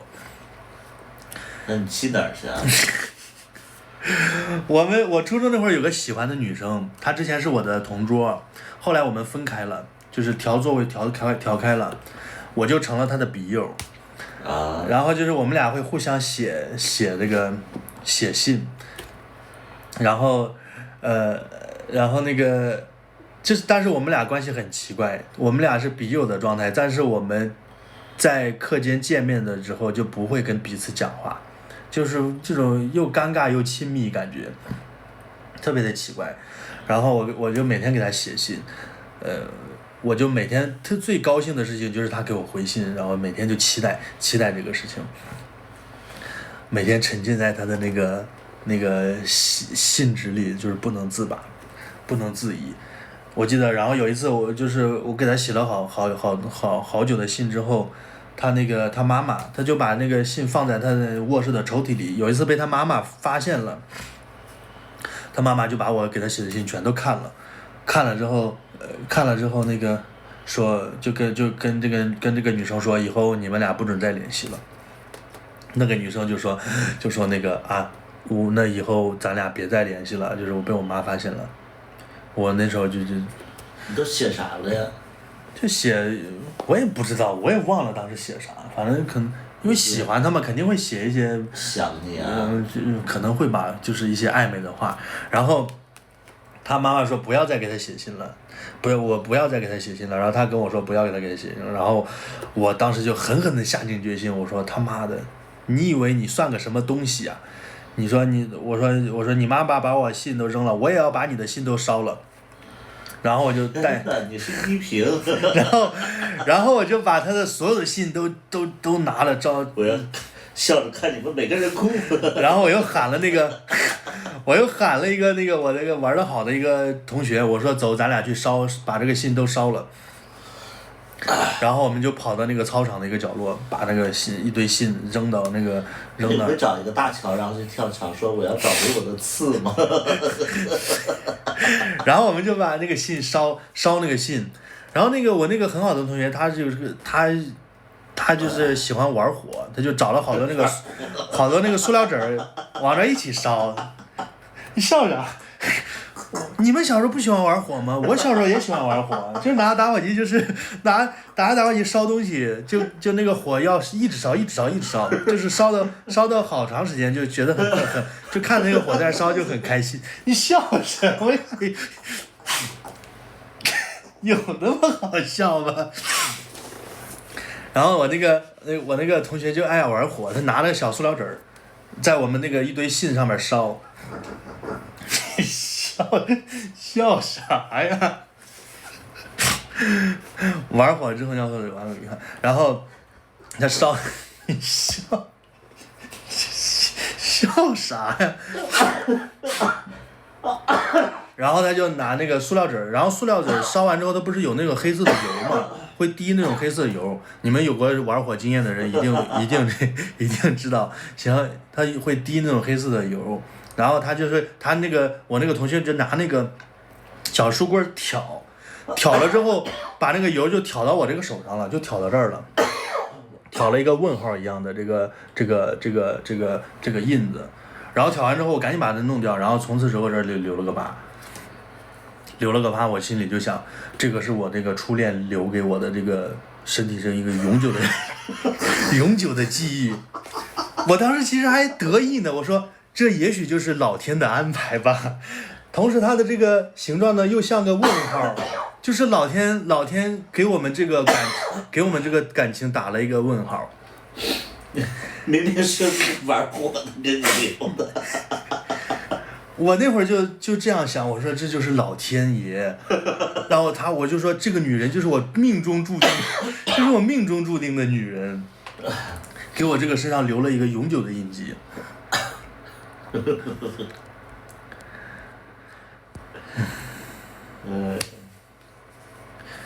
女孩你在玩火啊？我想啥就是啥，因为当时真的觉得就是啊，这个当时就是这么想的，就觉得这个就是老天爷让这个女的给我留下了一个永久的这个记忆，就深深的烙印在你的身上。然后我想起那个陈亦儒的那个陈亦儒的那个电视剧，天哪，看他又在淋雨。我们初中那会儿，我玩的好的4个人，我们还拜把子呢，我们就给自己起的组合叫4人帮。我说我们叫4人帮，然后我们那个拜把。不说，我直播间不能说这种东西。云在期待叨叨故事如果拍出来有多精彩。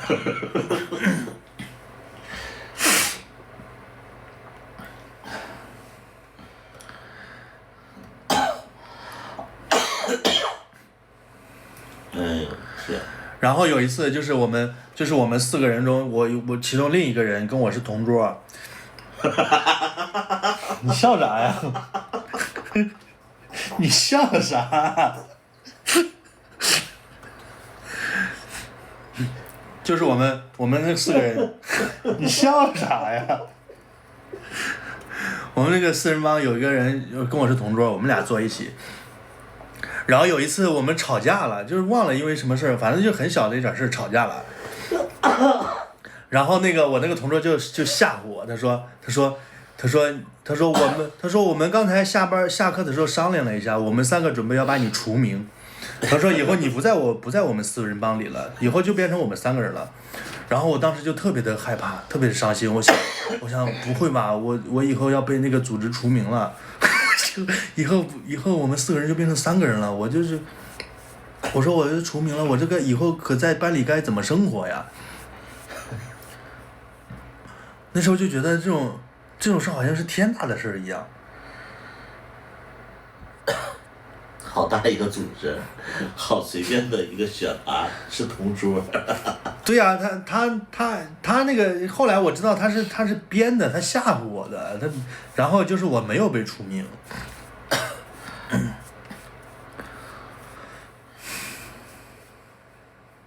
就是跟我一起烧信的那个，其实也是我们四人帮的成员之一。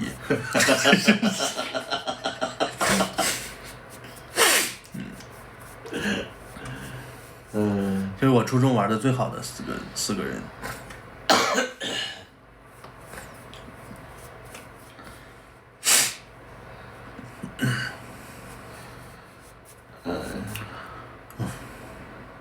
笑的我快。叨叨那么多素材，现在应该没联系了。那会儿好像QQ 都还没有那个普及，就是不是很，就是我们那会儿还没有流行起来。现在都没联系了。现在我高中同学也，高中只有1、2个同学可能他还有联系，初中更是一个都没有。那男人在后边快笑疯了啊！不知道那个女生的信还留着吗？那信不都是烧了吗？那个我给她写的信都被她妈给扔了。人快笑死了。然后我记得，就是我初中的时候给他写信的那个笔友，就是我的那个初恋女友，就是因为她初中的时候身体一直不好，后来我们上了高中之后，一直上大学，其实我一直都没有她的消息了。其实我以为她死了，因为她初中的时候其实身体一直不好嘛，我以为她死了。然后我上大学的时候，我又多方打听，我问我之前的那个初中同学，我说你们有没有他的联系方式？问了几个，有一个人突然说有，然后我们又就是我通过这个同学，我又加上了那个女同学的微信，然后我说你知道我是谁吗？他过了好一会儿说不知道，我说我朋友圈有照片你可以看，他看完之后说还是不知道，我说不认识我，我说我是那个谁谁谁啊。他说哦，知道了。然后我就跟那个女生说，我说我初中的时候喜欢你，你知道吗？她说我知道啊。然后那个女生说，那会儿我也喜欢你。然后我就非常非常开心，开心之后，然后我就说，我说那我现在单身，你呢？给上压力了。见好就收吧你。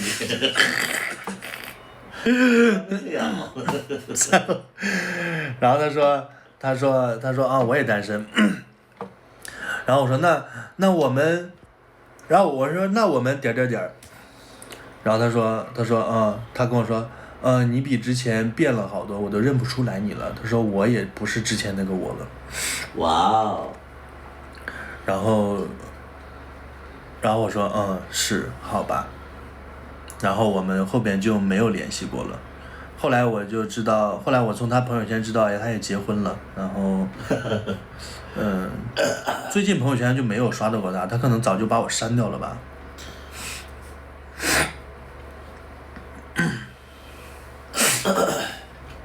说的真好，渣女都这么说。那不是渣女吧？她学习特别好。就是我那个初恋女友，她学习特别好，她是每次考试都是年级前3名。她好像是后来上了河南大学，就上了河大。她知道你喜欢男孩子吗？不知道，我那会儿的时候其实那会儿还不喜欢男孩子呢。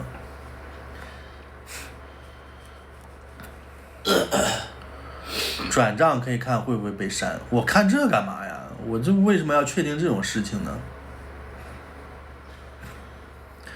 那个淘宝有那种可以买那个看有没有被删的那个东西。什么时候喜欢男孩子？我就是因为上次讲我喜欢男孩子那件事情被封号了，就是跟我那个第一任男朋友的那个第1次的时候。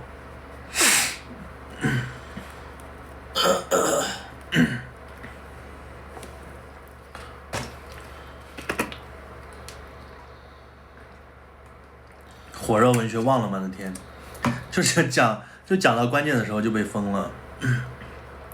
装睡，对，就是那一次。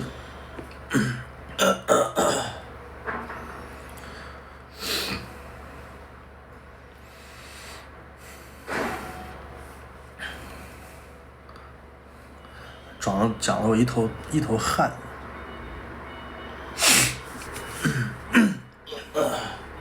说了敏感词汇吧，因为本身就是一个亲密行为的一个描述。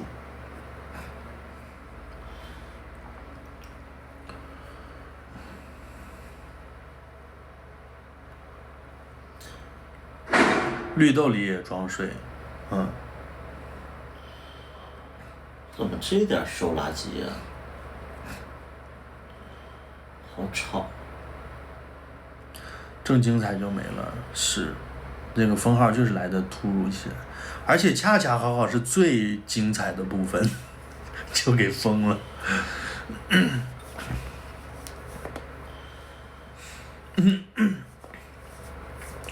我那个第一任胖胖的，长得可爱的，得手了吗？肯定得手了。不得手，我们怎么在一起呢？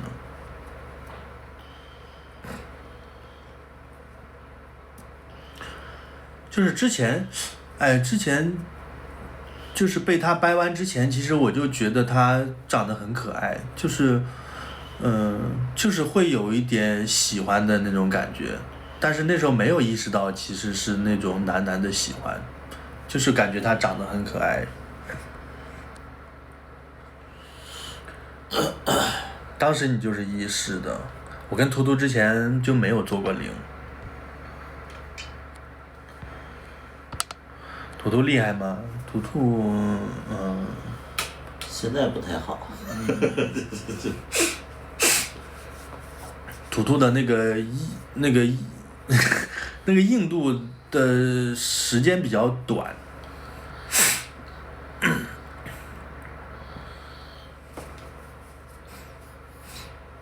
图图总体时间很长。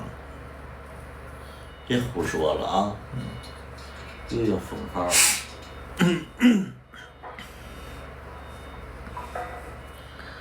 Big and long 是。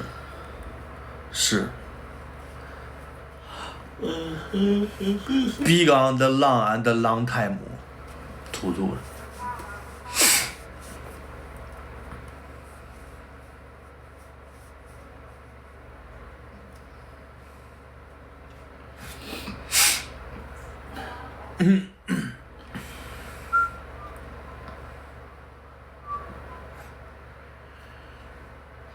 好，我接着给大家讲，就是上次没讲完的事儿啊，就是我就他还要进一步动作，然后我就说我操，我不能再装睡了，然后我就手赶紧就是在这拦了一下，就在我那个就在这边拦了一下，我以为我拦了一下他就会停下来了，但是没有，他做了一个特别离谱的动作，他把我的手扒开。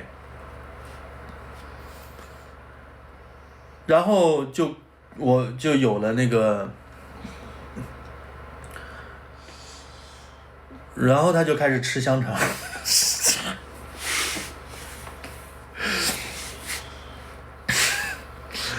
然后那个然后我当时也就是一股脑的，然后我们俩就是亲上了，因为亲的那个太激烈了。还把那个床旁边的那个放东西的那个网给碰到地上了，然后里边还有瓶香水，就砸到地上了，声音特别大。然后，但是我们其实其他室友都没有任何一个人转过身看向我们这边，然后我们就那个香水掉到地上，啪一声，我们就消停了一会儿。消停了一会儿之后，又接着就是两个人就跟蛆一样就跟那拱起来了。这就是这天晚上发生的事情。然后从那之后，我们算是确定关系了。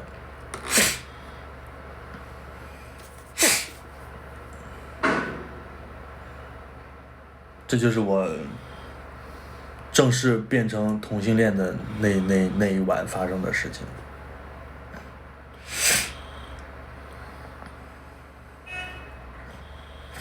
说不定是有在装水，也可能也不知道是不是在装水。你觉得是不是年轻时的感受更激烈？不会吧，我觉得任何时候爱情来的时候，感受都非常的激烈。寝室里面嘛，对，是寝室里面。直男怎么会欣赏？因为骨子里自己就不是个直男的，只不过是以前没觉得。图睡着了吗？没有，他在玩游戏呢。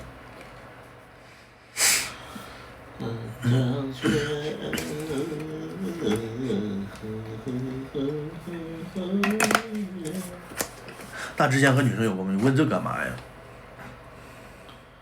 那俩咋分的？因为毕业了，他去韩国读研了，就分了。你给大家说说你惨的事儿，说说快说说。你大学之后还谈过女朋友吗？谈过。你跟大家说说你为什么会分手，来说说。我之前在直播间讲过。之前讲过，还有多少人没听过？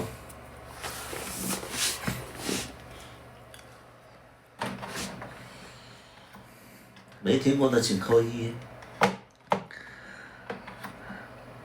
我先睡了啊，没听过。哎，有点太晚了，下次讲吧，要不。说完那个有刷礼物的就说了，把你们的那个痘都清一清，音浪都清一清。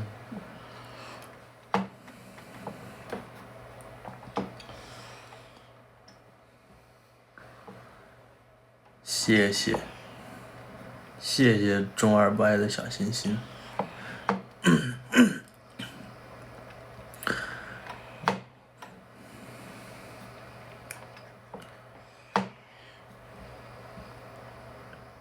时间不早了，2点了。那行，睡觉吧。下次再跟大家讲吧。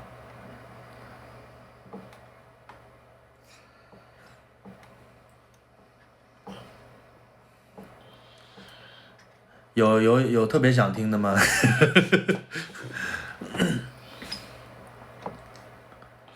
大哥都睡着了。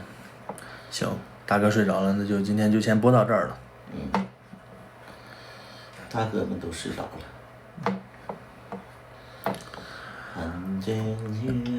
那我们今天就先播到这儿吧。我再说一下，今天晚上8点，我们将更新2期绿豆，大家记得多发弹幕，然后多点赞，点投币。好了，大家再见，拜拜，拜拜。晚上记得看我们的剧哦。